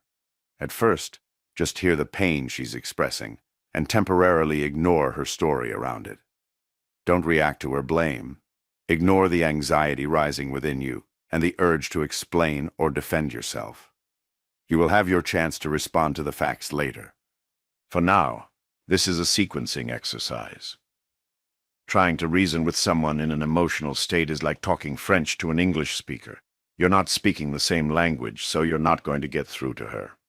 Addressing emotion in the moment with cognitive reasoning almost never works. When you learn this sequencing technique, you'll find that your defensiveness organically diminishes. Knowing that you will get to the facts later allows you to put them aside momentarily and be present with what's real in the moment. Her feelings. Instead of scrambling to explain or defend so you're not in trouble, you are freed up to tune into the fact that your beloved is hurting and she needs your support. So I encourage you to explicitly invite her to share her pain and her heart with you. Whatever words you end up using, her heart is hoping to hear something to the effect of, "Wow, you're really upset. Okay, I'm here. Tell me how you're hurting." Focus on an acknowledgement of her state, assurance that you are going to be her rock, and an invitation to share the pain she's feeling. The feminine is craving this type of response, and craving a man who can provide it. Be that man for her. The quickest way to the sex, connection, playfulness and happiness that you're craving is, counterintuitively, straight through her pain. When you've heard her pain and are ready to respond, you have a number of choices. Below, I will discuss 6 primary options: empathy, responsibility, curiosity, humor, delay, and boundaries. Respond with empathy. By far, the best response you can choose is empathy. Empathy is defined as the ability to understand and share the feelings of another. Put simply, it is an acknowledgement of another person's feelings, without trying to make those feelings wrong. It doesn't mean you agree with the story around the feelings, only that you acknowledge that the feelings exist, have some understanding of why they feel this way, and allow yourself to feel them yourself. Your woman's emotions may often seem absurd to you, but the undeniable truth is that she does feel this way in the moment. To make her think that she shouldn't feel that way is simply a denial of reality. To make an emotional person feel like they're crazy for feeling the way they do is, in fact, crazy-making. That is why empathy is so nourishing to your woman. She usually knows when she's being overly emotional and irrational, and she doesn't want to feel that way. She just can't stop it in the moment. It is often the result of years, likely predating but including those with you, of feeling invalidated or unmet in her needs, which builds up and erupts out of her. So your empathy goes a long way towards settling her down. More importantly, it creates a huge sense of safety for her. She knows that no matter how emotionally chaotic she gets, you won't wrong her, and you'll seek to understand. Empathy can take many forms. The most basic form is to simply acknowledge her emotion.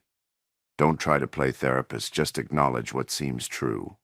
Wow, this is really upsetting you, or, oh baby, I'm sorry. I can see I've really upset you. This acknowledgement is a great first step, but you must go further. The next step is to affirm. I like to borrow a phrase from Harville Hendricks's teaching. That makes sense, given what you may have said or done, or at how she might have reasonably perceived it. It makes sense that she might feel the way she does. This could be tough for you. Her interpretation or reaction may, in fact, seem crazy to you, which will cause you to resist and get defensive. But your ability to open to her reality, no matter how crazy it may seem, is an act of extreme generosity on your part. And that is what empathy requires. Generosity to allow that her perspective may have some validity, even though it may differ from your reality. Also, note that real empathy includes being able to feel her emotion along with her, not just mentally acknowledging it. For a short time, you join her in the emotion and feel it yourself, rather than just observe it. You may not have experienced her exact circumstances, but you have enough emotional history to draw upon something similar. If she tells you she's feeling forgotten, don't evaluate why she feels that way, or whether or not she should feel that way. Rather, you need to simply imagine what it's like to feel forgotten by someone important. I guarantee this will soften you toward her and make you less reactive. This is what real empathy is. To do this, you have to open your own heart. Unfortunately, so many men live their lives with chronically closed hearts and overly pragmatic minds. With a closed heart and logical mind, you can't feel empathy for her, and thus she can't feel you. Take responsibility. The next way of responding is to take some responsibility for the situation. This option can stand alone, but is more of an adjunct to empathy. First, you feel her pain. Then you take some responsibility for some part of it, even if only a small part. It is highly likely to soften her quickly. But it is not easy to do. She may be upset but only partially right about your role in it. Yet your perception is that she's trying to pin the whole thing on you, and you're resisting that. Or she may be completely misunderstanding some facts or your motivations. You may have had good intentions but simply handled things clumsily, such as phrasing something carelessly. These things happen for me all of the time in my relationship. When they do, I feel that strong pull to defend and explain myself. Sadly, it almost never works. What does work is finding some part of the situation to own. For instance, when I am less than skillful in dealing with my woman, and she gets upset and escalates the whole situation, I try to circle back and take responsibility for being clumsy and letting things get to this point. I'm not admitting to being bad. I'm admitting to being clumsy. My nervous system seems to find this more palatable, and thus I can circumvent my resistance. You may think your woman acts crazy at times, but she's probably not 100% delusional. There's a kernel of truth in her being upset with you. Find it. Own it. Once you've done that, you can then take the final step, which will really settle her nervous system. Tell her what you might do differently in the future so that this doesn't happen again. This is a huge signal to her that you're taking her needs and the health of the relationship seriously. It makes her feel safe that you're course correcting as you go. She will relax. Now, let's be clear. I'm not saying to take the blame for the whole situation. In most cases, there is joint responsibility, usually 50% your unconsciousness, 50% her overreaction due to her wounding. But a true masculine leader is not getting caught up in the blame game. He's taking responsibility for leading the couple out of the fighting and toxicity. To do that, he's being proactive in taking responsibility for his part, rather than waiting for her to take responsibility for hers. But absent some clear action to avoid a recurrence of the situation at hand, all you're giving her is vague promises. It won't be enough to fully settle her feminine nervous system. Empathy is great, but not always enough. Taking responsibility is huge, but not always enough. A true masculine leader will offer tangible action to ensure it doesn't happen again.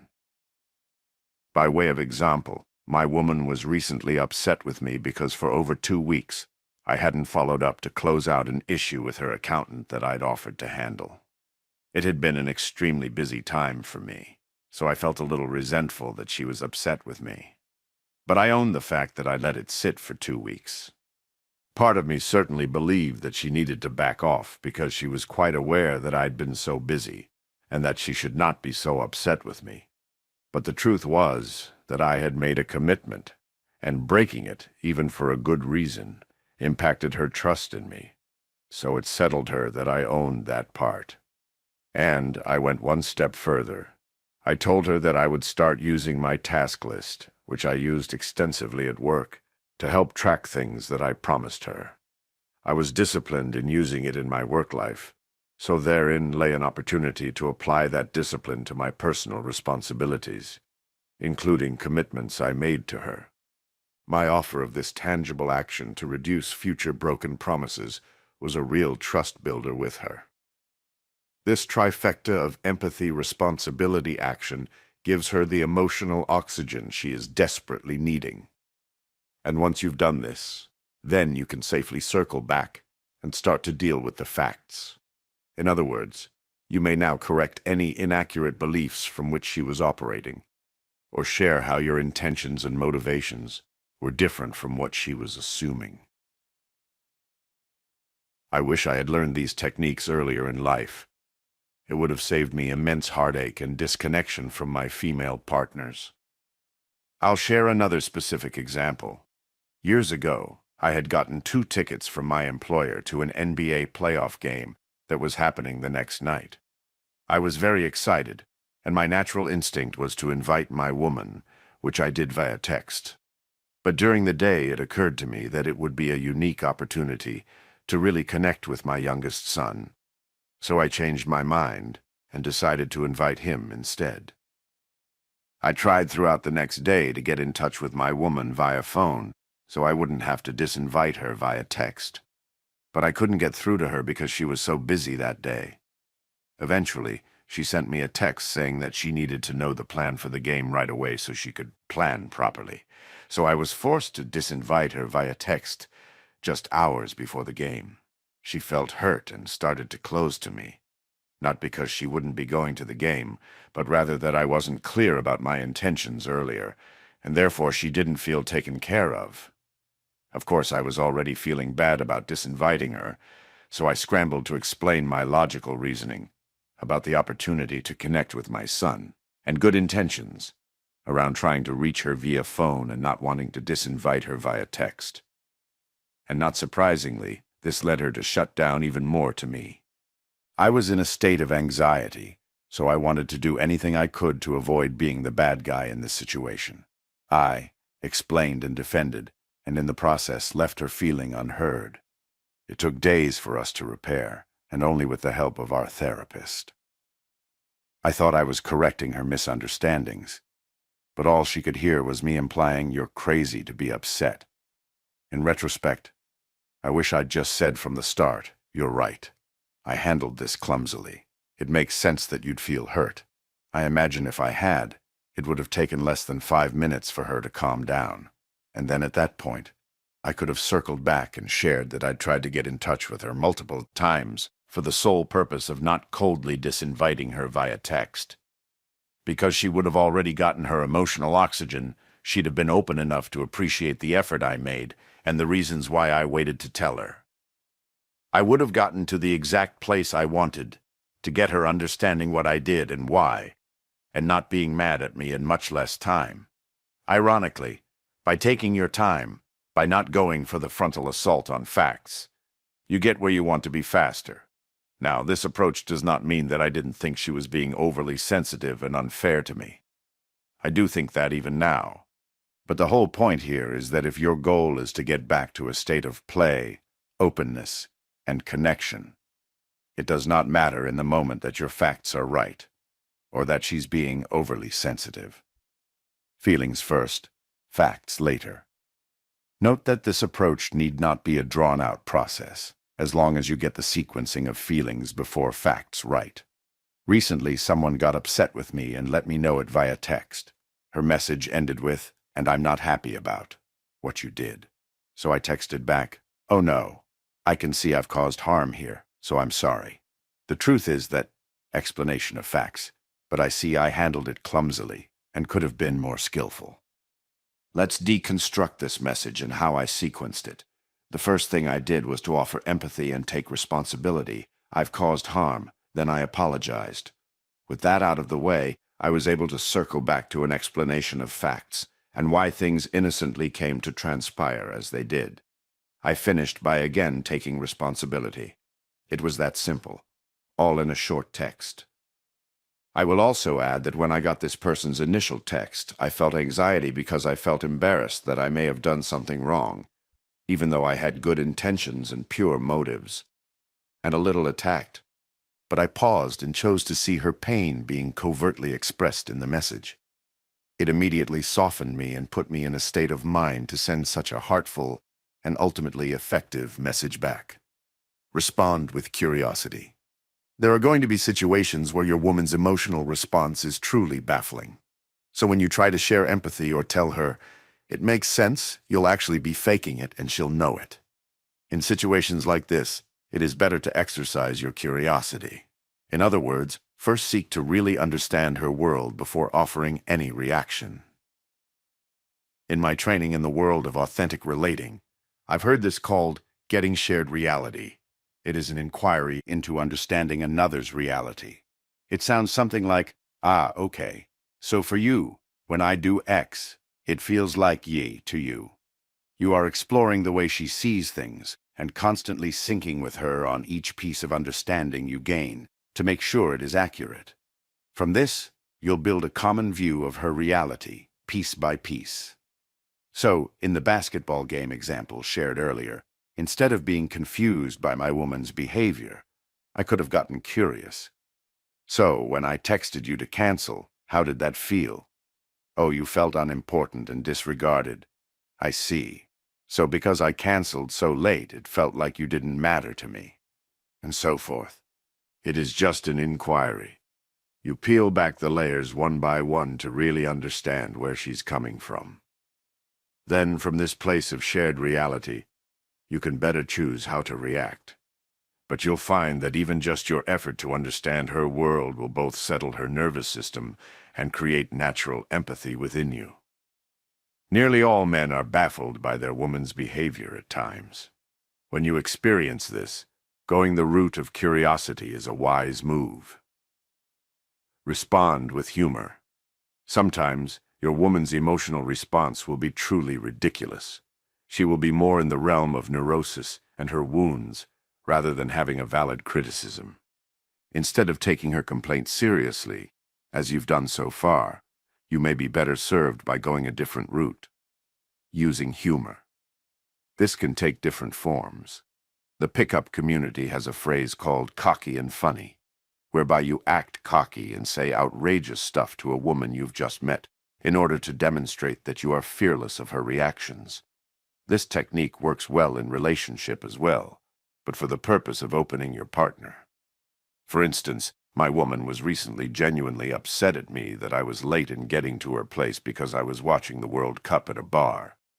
She accused me of making the match a higher priority than spending time with her. Of course, I knew the accusation was just a story covering up the pain of her underlying wound of sometimes feeling forgotten. It was her neurosis talking. So I said, "No, baby, I wasn't late because of the match. I was late because I was hitting on women at the bar." She punched me on the arm, and when she punches me on the arm, I know I've diffused the situation. I then grabbed her by the waist, kissed her, and said, "I'm sorry to make you wait, love." The reason that this works is that humor neutralizes drama. Your woman throws drama at you when she's swimming in her own drama.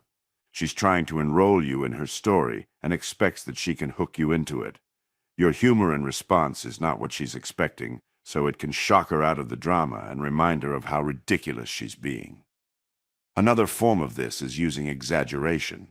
When she throws an accusation or complaint at you, you agree with it and exaggerate. Her. "You don't even clean up after yourself around here. You." "Yes, baby, I know. It's terrible. I'm like a caveman. How do you put up with me? I never take the garbage out.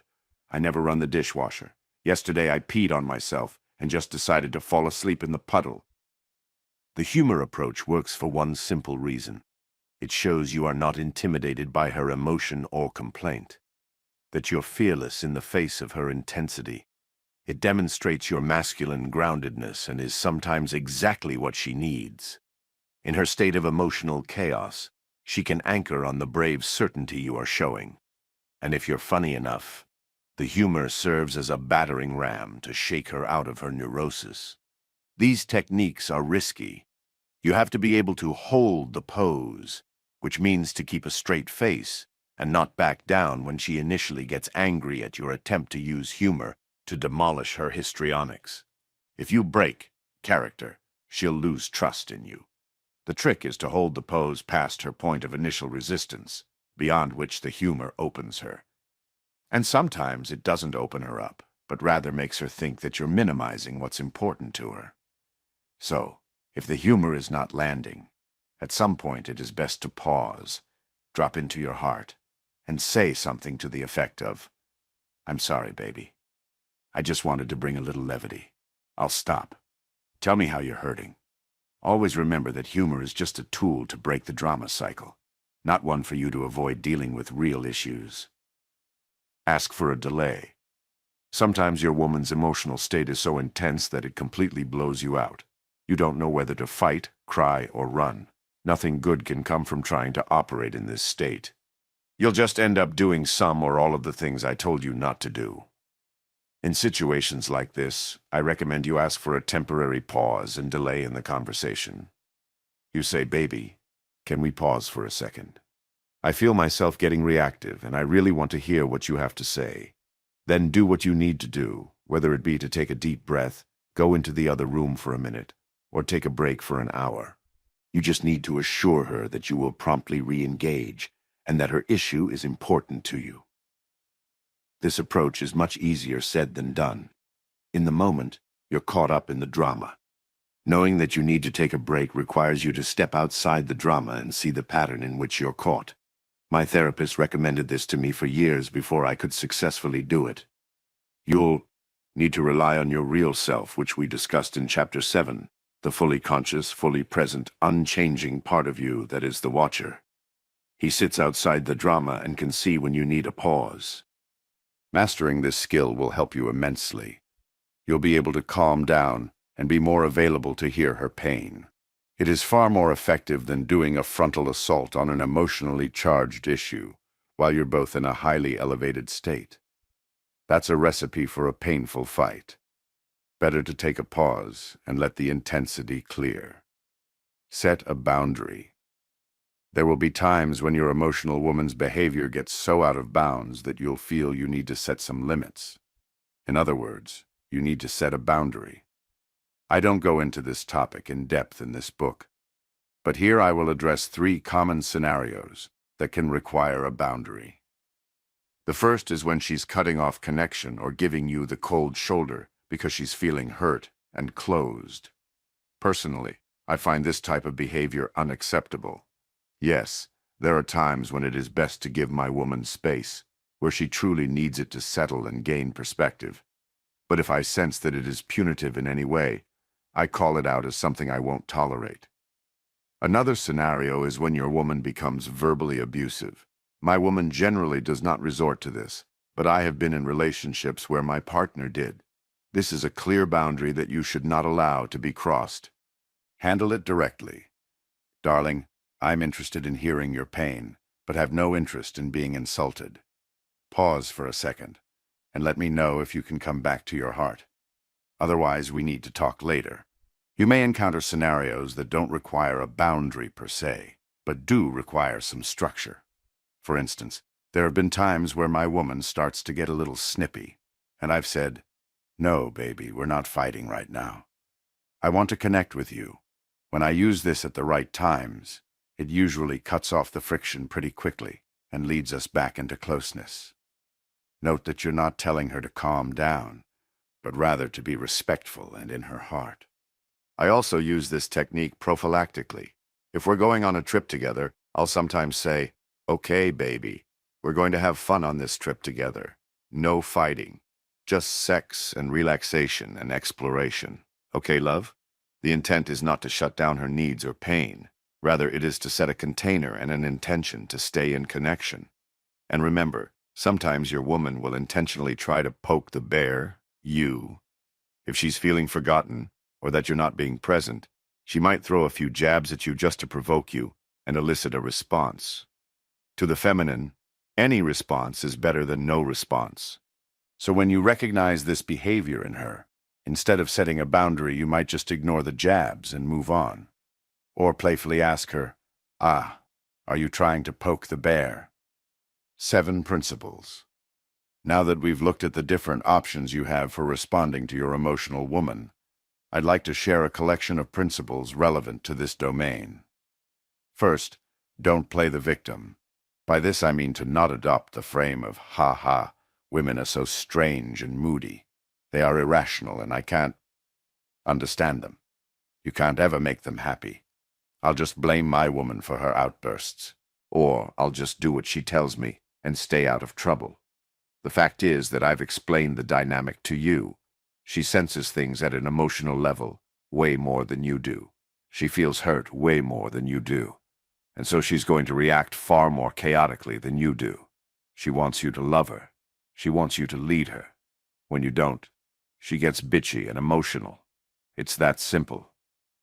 You know how she's going to act, and you now know why she acts that way. So instead of playing the hapless victim, accept your role as the person that will lead her out of her occasional dysfunction and back into her heart. Lead the two of you out of conflict and back into connection. Second, know that your woman is testing you on a continual basis. Most of the time, she doesn't know she's doing it, but she notices how you handle her, and it gives her information about you. Any guy can talk a big game about being strong and masculine, about how he will always be there for his woman. But real-world tests cut right through any BS and quickly expose your true nature. In my experience, I've experienced 2 primary types of tests. The first test is, will he be there for me, even at my worst? When you get defensive, withdraw, or attack when your woman gets emotional, she learns that she can't trust you to create a safe space for her to let out her messy emotions. Next time, she'll either amp up the intensity or shut down to you and start turning her attention to other people who can hold space for her. The second type of test I've experienced is in the vein of, how much can I control him? If you're compulsively going into approval-seeking behavior or patiently taking her abuse when she gets mad, then she will know that you don't have boundaries. In this context, she will continue to push you harder to see exactly how much control she can exert over you. She'll take as much as you will give and keep pushing you until she goads you into setting a boundary. As you prove your lack of backbone, she'll progressively lose respect for you because she knows that she cannot be led by a man with no boundaries. And she knows that if you can't stand up to her, then you aren't capable of standing up for her. As I said, these tests are usually unconscious on her part. But when they arise, you must make a choice. Are you strong enough to stand your ground, to hold the pose, to skillfully lead her out of her emotional chaos and back to her heart? Or will you run for the nearest exit, back down, or do anything to make the intensity stop? Now, even when you do hold your ground and pass a test, don't expect any kind of immediate reward or positive feedback. Passing does not always mean that she'll be happy with you. In fact, she may even appear to be angrier if you are holding a boundary or not giving in to her demands. Rarely are you going to get gratification in the moment. It usually comes later as her trust grows and her body and heart open to you. So don't always judge yourself based on her immediate response. Use these tests as a way to either firmly or playfully display your masculine solidity, rather than looking at them as a burden. Your woman simply wants to ascertain that you're worthy of leading her, that she can let down her guard and open her heart and her body without fear. This is exactly what you're wanting, and each of these tests she throws your way is an avenue to getting her there. Make the most of these opportunities instead of grumbling about how challenging it is. The third principle I will share is to put the connection before your fear or ego. In any relationship, it is inevitable that you'll get feminine intensity thrown at you. This is perfectly natural and nearly universal. And of course, your defenses go up when this happens. You protect yourself by defending, explaining, attacking, or withdrawing. Sometimes you find her behavior so exasperating that you want to give up on the conversation, or even the relationship, to just run and hide to get away from her emotion. You pull back, give the cold shoulder, and wait for her to come to you to repair. Of course, she's feeling the same way, so periods of separation can persist. Unaddressed, these feelings of hurt and separation can turn into layers of sediment that are hard to eradicate. All of which, of course, contradicts your deeper intention to stand strong and lead your woman. You want to hear her pain. You want to feel closer to her. You want to be a rock for her. You want to lead her back to her heart. You want to open her up. Yet despite your intention, you do the exact opposite because you're prioritizing self-protection from fear over the health of the relationship. So in this context, I offer this guidance. Be more committed to the connection with your woman than to avoiding your fears and her intensity when the hurt, anger, fear, and anxiety within you scream at you. To pull away. Remember your deepest intention to stay grounded, to be connected to this woman, to be with this woman. When the urge to run, defend, explain, attack, or withdraw arises, simply say to yourself, "No, I am not doing that." Rely on all of the techniques I've given you. Use your breath. See her vulnerable side. Become present. Hear her pain rather than the blame. Ask for a pause. Use the embodiment exercises to develop your nervous system capacity. Anything. Whatever it takes to fight through your reactivity and stay true to your deeper intention. And there will be times when she shuts you out in an effort to escape her own fear and anxiety. She may attack you, insult you, storm out of the room, or hang up on you. My guidance is to steadfastly refuse the rejection. Don't accept that your woman in her chaotic and obviously impaired state gets to unilaterally shut down the connection. You choose to keep the connection open. There have been times when my woman has done this, where she was feeling so hurt she stopped communicating or told me, "Don't call me." This definitely triggers my abandonment issues. I hate it, but I know that deep down, it is really a test of my devotion. Her most dysfunctional part is trying to hide and isolate. But her deepest self is hoping that I will be her rock, that I will stand strong for the relationship even when she can't, that I will be there for her, despite her bad behavior, and that I will not accept her isolating herself. So when she tries to do this, I back off on the issue at hand and give her a little space to settle. But I stay engaged. I don't let her unilaterally shut down the connection, and I don't withdraw as a result of her withdrawal. I might send a simple text letting her know that I'm here for her, but without pressing too hard to be in contact or to keep hashing out the issue at hand. In that text, I could also add some structure by saying, let's get a good night's sleep, and we can talk tomorrow rather than just leaving things open-ended regarding future communication. Remember, gentlemen, this is a test, so refuse the rejection. The fourth piece of advice I will give is to show your love. Don't just tell I mentioned this earlier, but I would like to say more. The feminine deeply desires to feel loved. Your verbal expressions of I love you are nice, but they only go so far. Your woman is paying more attention to what you do than what you say. In other words, does your professed love translate into action? Verbal expressions of love don't take any forethought, planning, or effort. They are just words describing a feeling in the moment.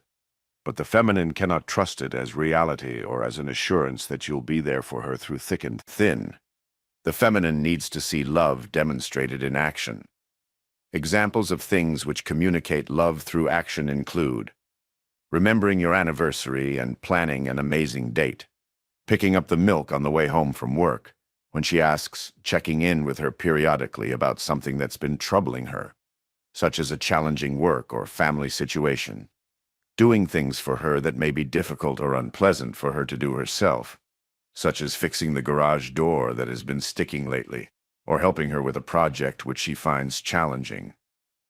Some of these may seem mundane, or to have nothing to do with how much you love her, but to her, they absolutely are proxies for love, because to love her is to keep her and her needs in your field of attention.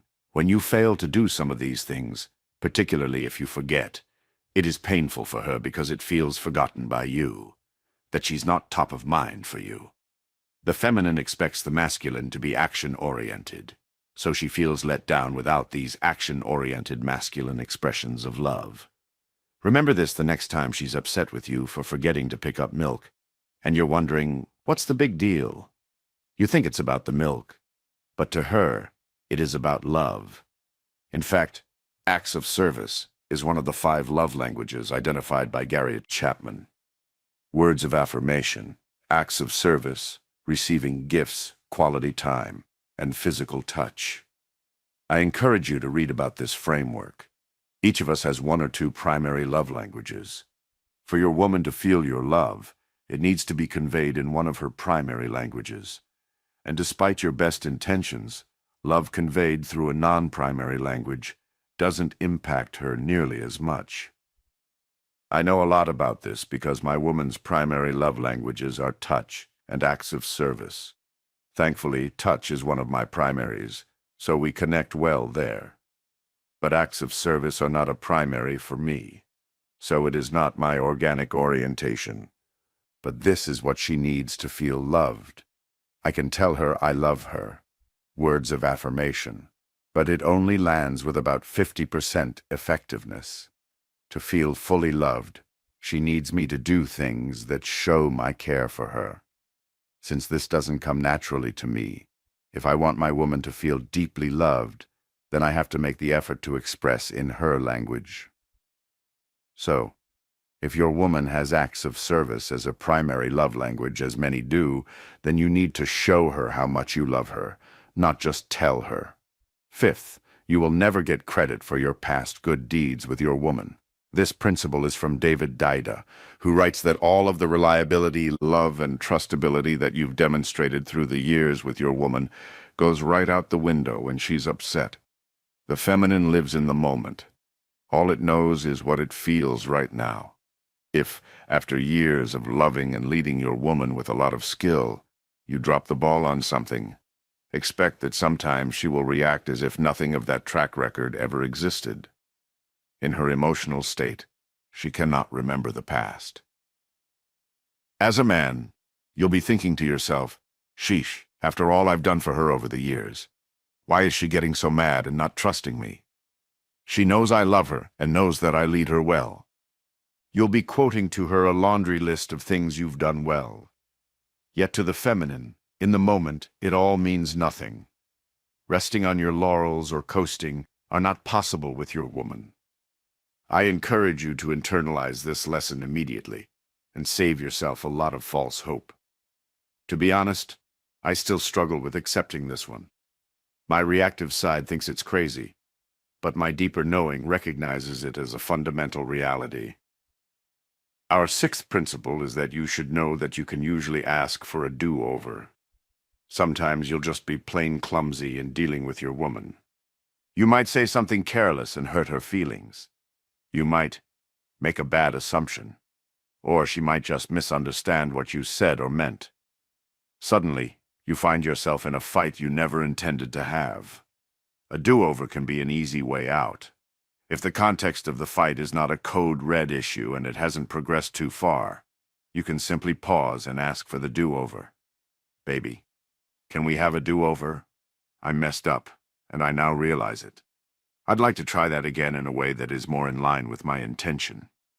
I find this to be one of the more elegant ways to pull out of meaningless and unintended conflict. Use it. She will notice your skill and appreciate your leadership. The seventh principle is one of the most effective things you can do in dealing with your woman. Accept her as your feminine oracle. I've mentioned this concept of an oracle in a prior chapter. It is the acknowledgement that your woman has a feminine intuition that you do not possess, that she can reflect things back to you of which you would otherwise not be aware. She may do it skillfully or toxically, but in either case, it is information for you to consider. In practice, when your woman is complaining, challenging you, or giving you a reflection which is difficult to take, you should try to not immediately disagree or get defensive. If you accept her as your oracle, you will, for the moment, give her the benefit of the doubt and consider what she might be showing you. If she's doing it toxically, you might need to bring her back to her heart to get her to share her pain more cleanly. Or you might have to look underneath her complaint to find that pain, which means doing a little translation yourself if she can't. But you stay open to what she has to share. This does not mean that she's always right, or that you discard all of your own instincts. It simply means that you temporarily pause your resistance, trust her instincts, and make space to consider what they show you. In my own relationships, my Achilles heel had traditionally been my defensiveness. So adopting this simple practice created a huge shift for both my partner and me. Instead of having my ego invested in my own perspective, I simply decided to start trusting my woman's intuition, which I already knew to be highly developed, but I wasn't always listening to in practice. Conclusion. Successfully dealing with your woman when she's fired up can be one of the more difficult things you do in life. But remember one thing. Her chaotic emotions are the flip side of the feminine juiciness that you enjoy. You can't have one without the other. If you can love and lead her well, that feminine energy will be channeled into the juice rather than the toxicity. David Dida often says, "Don't ever expect your woman to change or get easier." I disagree with the absoluteness of the statement. She will change, but not of her own volition. Her behavior will change, when you start living from your masculine core and leading the relationship. The more consistent and skillful you are, the more her storms will start to abate. Chapter 15. Heart. Your woman wants to feel you in your heart. It makes her feel safer and therefore more open. She wants to feel you in your heart just like she wants you in your power. She needs this in order to open to your lead. And you probably have no idea what that means. Don't worry, most men don't. I will try to shed some light on the topic in this chapter. Men avoid their heart. The feminine is wired to crave love and connection. This is biological in nature. Your woman probably withers without these two elements. The feminine manifests love and needs to see it reciprocated by her partner. She needs to feel your capacity to love and experience emotion. Remember that in relationship, you are not just two islands of me. The two of you are a we. You are the other half of the emotional equation to her. When you're not in your heart, she feels pain in hers. This doesn't mean that you are codependent, but rather that your emotional states impact her. Unfortunately, most men manifest their love through cognitive expression and by being a provider for their beloved and/or family. So you get confused when your woman expresses a lack in this domain.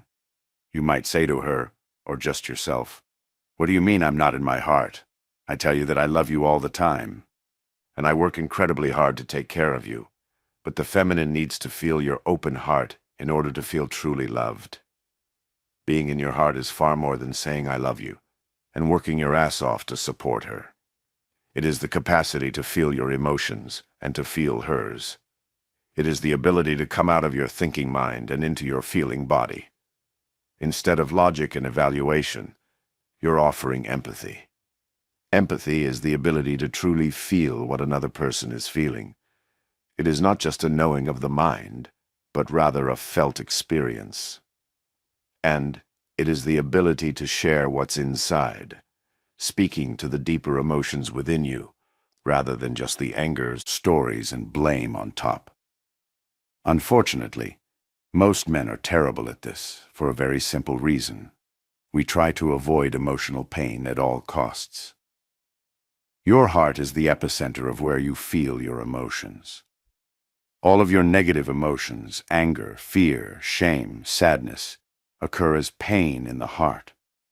Men do not want to feel this kind of pain, so you assiduously avoid it. You close your heart and exist in the world via your mind. You roll through life with logic and goal orientation, so that you don't have to feel the emotional pain. The pain you avoid is analogous to the old boxes in your garage that you've procrastinated dealing with for years. It's too much trouble to spend the time unpacking them and figuring out what to do with the contents. So you opt to just step around them year after year. This is what men do. Instead of opening to the pain and feeling it fully, you suppress and avoid it. You claim that you don't feel anything, despite your woman clearly sensing otherwise. You're pragmatic and logical. You live with a get-it-done attitude, with no time for pointless emotions to bog you down. You deflect it through humor. You change the subject. You focus on facts. You maintain an everything's fine facade. To you, emotional pain is a burden and a distraction. For most men, this habit has origins in childhood. We're taught not to cry, not to be a wuss, to suppress our feelings, be strong, and stay productive. And yet, if you won't feel your own pain, you certainly will not feel your woman's pain. You'll try to avoid that too. And as we looked at in Chapter 14, much of the feminine bitchiness, nagging, and irritability is actually just her clumsy expression of the pain of not feeling connected, loved, or led. Pain that she's dying for you to just hear. But your closed heart won't hear it. You'll block out her pain by ignoring it, going defensive, or prematurely attempting to fix it. You will not be capable of the empathy that she's craving. In this state, your woman won't fully trust you. She won't feel fully safe with you. She won't fully open to you. You will never have the level of playfulness, respect, acceptance, and sexual openness that you desire if you don't learn to open your heart. Say what you want about overt emotionality being the domain of the wuss. You're in relationship with a woman, and she sets the rules for what opens her. If she's going to surrender to you, she requires your open heart. If you're angry at someone, your woman wants to hear you admit your anger. If you experience deep loss, your woman wants to see and feel you openly embodying your sadness. If you fear some outcome in life, she doesn't want to hear "I'm fine" from you, but rather wants to see you own that fear. She does not want to hear you denying having these emotions, nor cracking a joke to deflect and avoid, or being needy and dumping your emotions on her. expecting her to do something to make it all better. No, she wants to feel you present and steady as you acknowledge, own, and embody whatever emotion you feel. My particular Achilles heel around emotion is admitting when I'm angry at my woman. I'll deny, deflect, say I'm fine, or use humor to avoid. The small part of me thinks that's the easy way out. Yet all along, my woman is just dying for me to speak what's true within me. And yes, heart-centeredness even includes anger. It's so simple. Just be true about what's inside you, and feel it while you share it, and bring empathy when she's sharing what's true for her. Being in your heart is really that simple, even while it is incredibly hard for most men to do. And lest you think that an open heart only applies to your interactions with your woman, I can tell you it applies elsewhere. It can manifest in the form of tough love. Imagine your child or a male friend doing something that is clearly harmful to them, their interests, or someone else. You want the best for this person. So you don't ignore or avoid the issue, nor do you impotently complain or shame them. Rather, you come at them strong, connected to a deep place of care and a desire to protect or help them. From this place you can call them out, set a boundary, and even just express the impact on you of seeing them self-sabotage. But you don't back down or water it down. A man in his heart can do this in a powerful and grounded way. Imagine seeing your son perform poorly in school because he is playing too many video games. Imagine learning that a friend is being unfaithful to his woman, or watching another friend chronically ignore his woman's pleas for something different in their relationship, right up to the brink of her walking out. Dropping into your heart will enable a gravitas and groundedness when you say, "Son, brother, I care about you too much to let you do this to yourself." The deep care for them that you let yourself feel powers your ability to set a strong boundary or challenge them to be better. This is what being in your heart enables. How to open your heart. Opening your heart requires you to do something very difficult and courageous. Open to the pain, hers, yours, and the world's. It is really not that complicated. You aren't required to solve the pain, only to open to it and feel it. Being in your heart starts with a slowing down, a settling into the present moment. It's hard to be in your heart in the chaos of logistics and life. Slowing down and feeling is the antithesis of the get-it-done mentality in which you live most of the time. You'll need to learn to pop out of that mode. Nothing about being in your heart exists in the past and future. It is a 100% now experience. You come out of your thinking mind while using more of your eyes, ears, and feeling body. Heartfulness entails leaving behind any notion of right or wrong, or of how to fix anything. You're just being with what is. It is a space of compassion, connection, and caring. Let's look at an example. I remember a time that my woman was upset that I hadn't installed her newly purchased cell phone holder for her car before I left for a week of travel. She had been feeling that she'd taken too many risks while driving by not having one, so she was eager to get it installed. I ran out of time to do it before I left for my trip.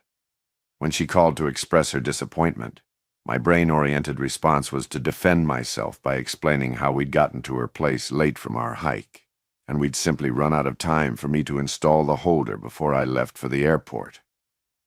Of course, you know by now where that type of fact-centered defensiveness will lead. For me, it was an issue of not enough time, but for her, it was an issue of not enough care and protection, because she was feeling all of the fear of having to continue driving while distracted, and wanted me to protect her from that, and the pain of feeling that I wasn't making her a priority. So, of course, her expression came out laced with toxicity, and of course, I got defensive. But dropping into my heart would have offered new possibilities. In that state, my attention would naturally move away from myself and the compulsion to preserve my goodness.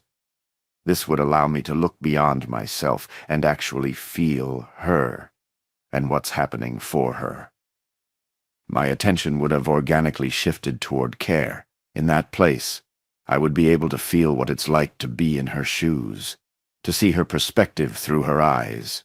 From there, I'd have been capable of saying, "Oh, baby, of course you felt I wasn't taking care of you by making sure it got installed. You've been worried about how you have to fumble for your phone when it rings while you're driving, and that feels unsafe instead of trying to debate facts with her and convince her that she shouldn't be upset." We've talked a lot in previous chapters about how hearing her pain, rather than the blame, can help in situations like this. We've talked about how training your nervous system to handle intensity can help. In this chapter, I'm telling you that dropping into your heart is another powerful way of staying grounded and available in the face of emotional intensity.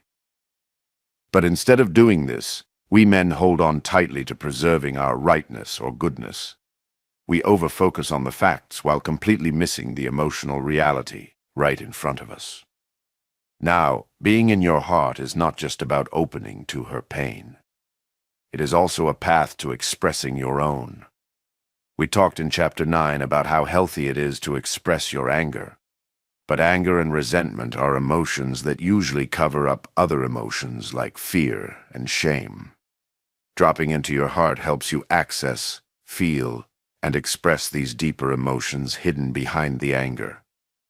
You are allowing yourself to feel them, and that is the only path toward releasing their energy so they don't covertly run you. But you will resist letting go of the tight grip that closes your heart to her feelings or your own. It is like that moment before jumping from the plane in skydiving. It's hard as hell to let go of the handrail and fall into the unknown. Emotions are messy to deal with, particularly for men. Too much trouble.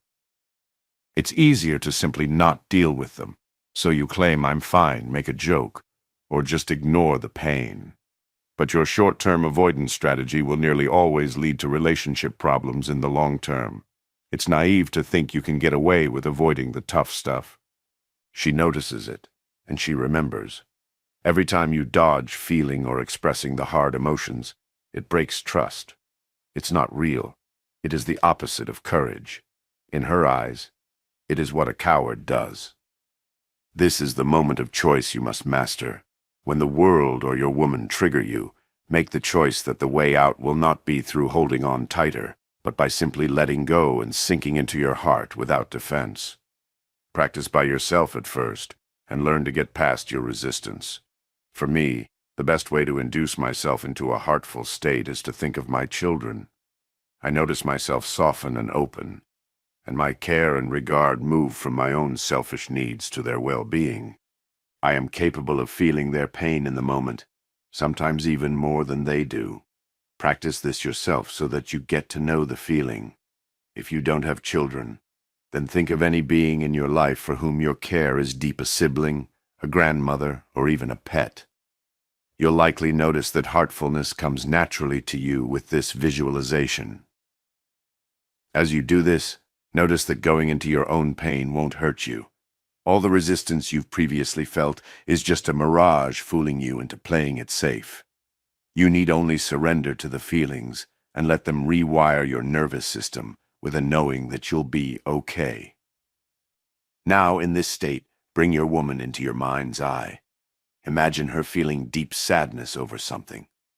Overlay the softness and empathy from the prior visualization onto her. Offer it as a gift to her in your mind's eye. Her deepest feminine craving is to be heard, seen, and felt. In this softer, heart-centered place, this will come much more easily to you. Now imagine her upset with you and maintain this empathy. Stay present to hearing her pain, even if she's blaming you for causing it. Just feel what it's like to be in her emotional shoes. The embodiment practices we discussed before can be helpful in this regard. It is much easier to go into your heart when you're already in your body. If you're in your head, then the mind will have much more control over you. It will hold on tightly and scream at you that you absolutely do not want to feel your heart. It is a powerful siren song which few men can resist. But if you can combine an embodiment practice, hearing of her pain, and the steps I suggested above, you'll be well prepared to go toward the pain rather than run away from it. Why be in your heart? Men almost always ask why they should try to be in their heart. Is it because they are supposed to do so out of some obligation to be a nice guy? No, absolutely not. Being heartful does not necessarily mean being nice, as we saw in my earlier comments about tough love, but it is about tuning in to what's real. In fact, there are some great selfish reasons why it is in your best interest to develop this capacity. Women will tell you there is a feeling of availability around a man in his heart. Being vulnerable and sharing your pain makes you more attractive to her, because she'll feel closer to you. This is in contrast to when you're a stone that has it all together, inaccessible to her, and seemingly unimpacted by her. The less you hide, the more you seem comfortable in your own skin. Women will also tell you they feel safer around such a man because they can show their pain and know it will be received with empathy rather than dropped, ignored, or defended against. The more you do this, the more she trusts you, the more devoted to you she will become, barring other factors. And if you are reading this book, you're desiring a woman who is devoted and adoring, rather than irritable, critical, and sexually closed. With your heart open, you'll hear and be present for her pain.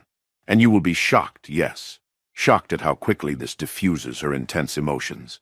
Honestly, it is like magic. Yet somehow, men sometimes choose to go the path of avoidance or defensiveness, author included.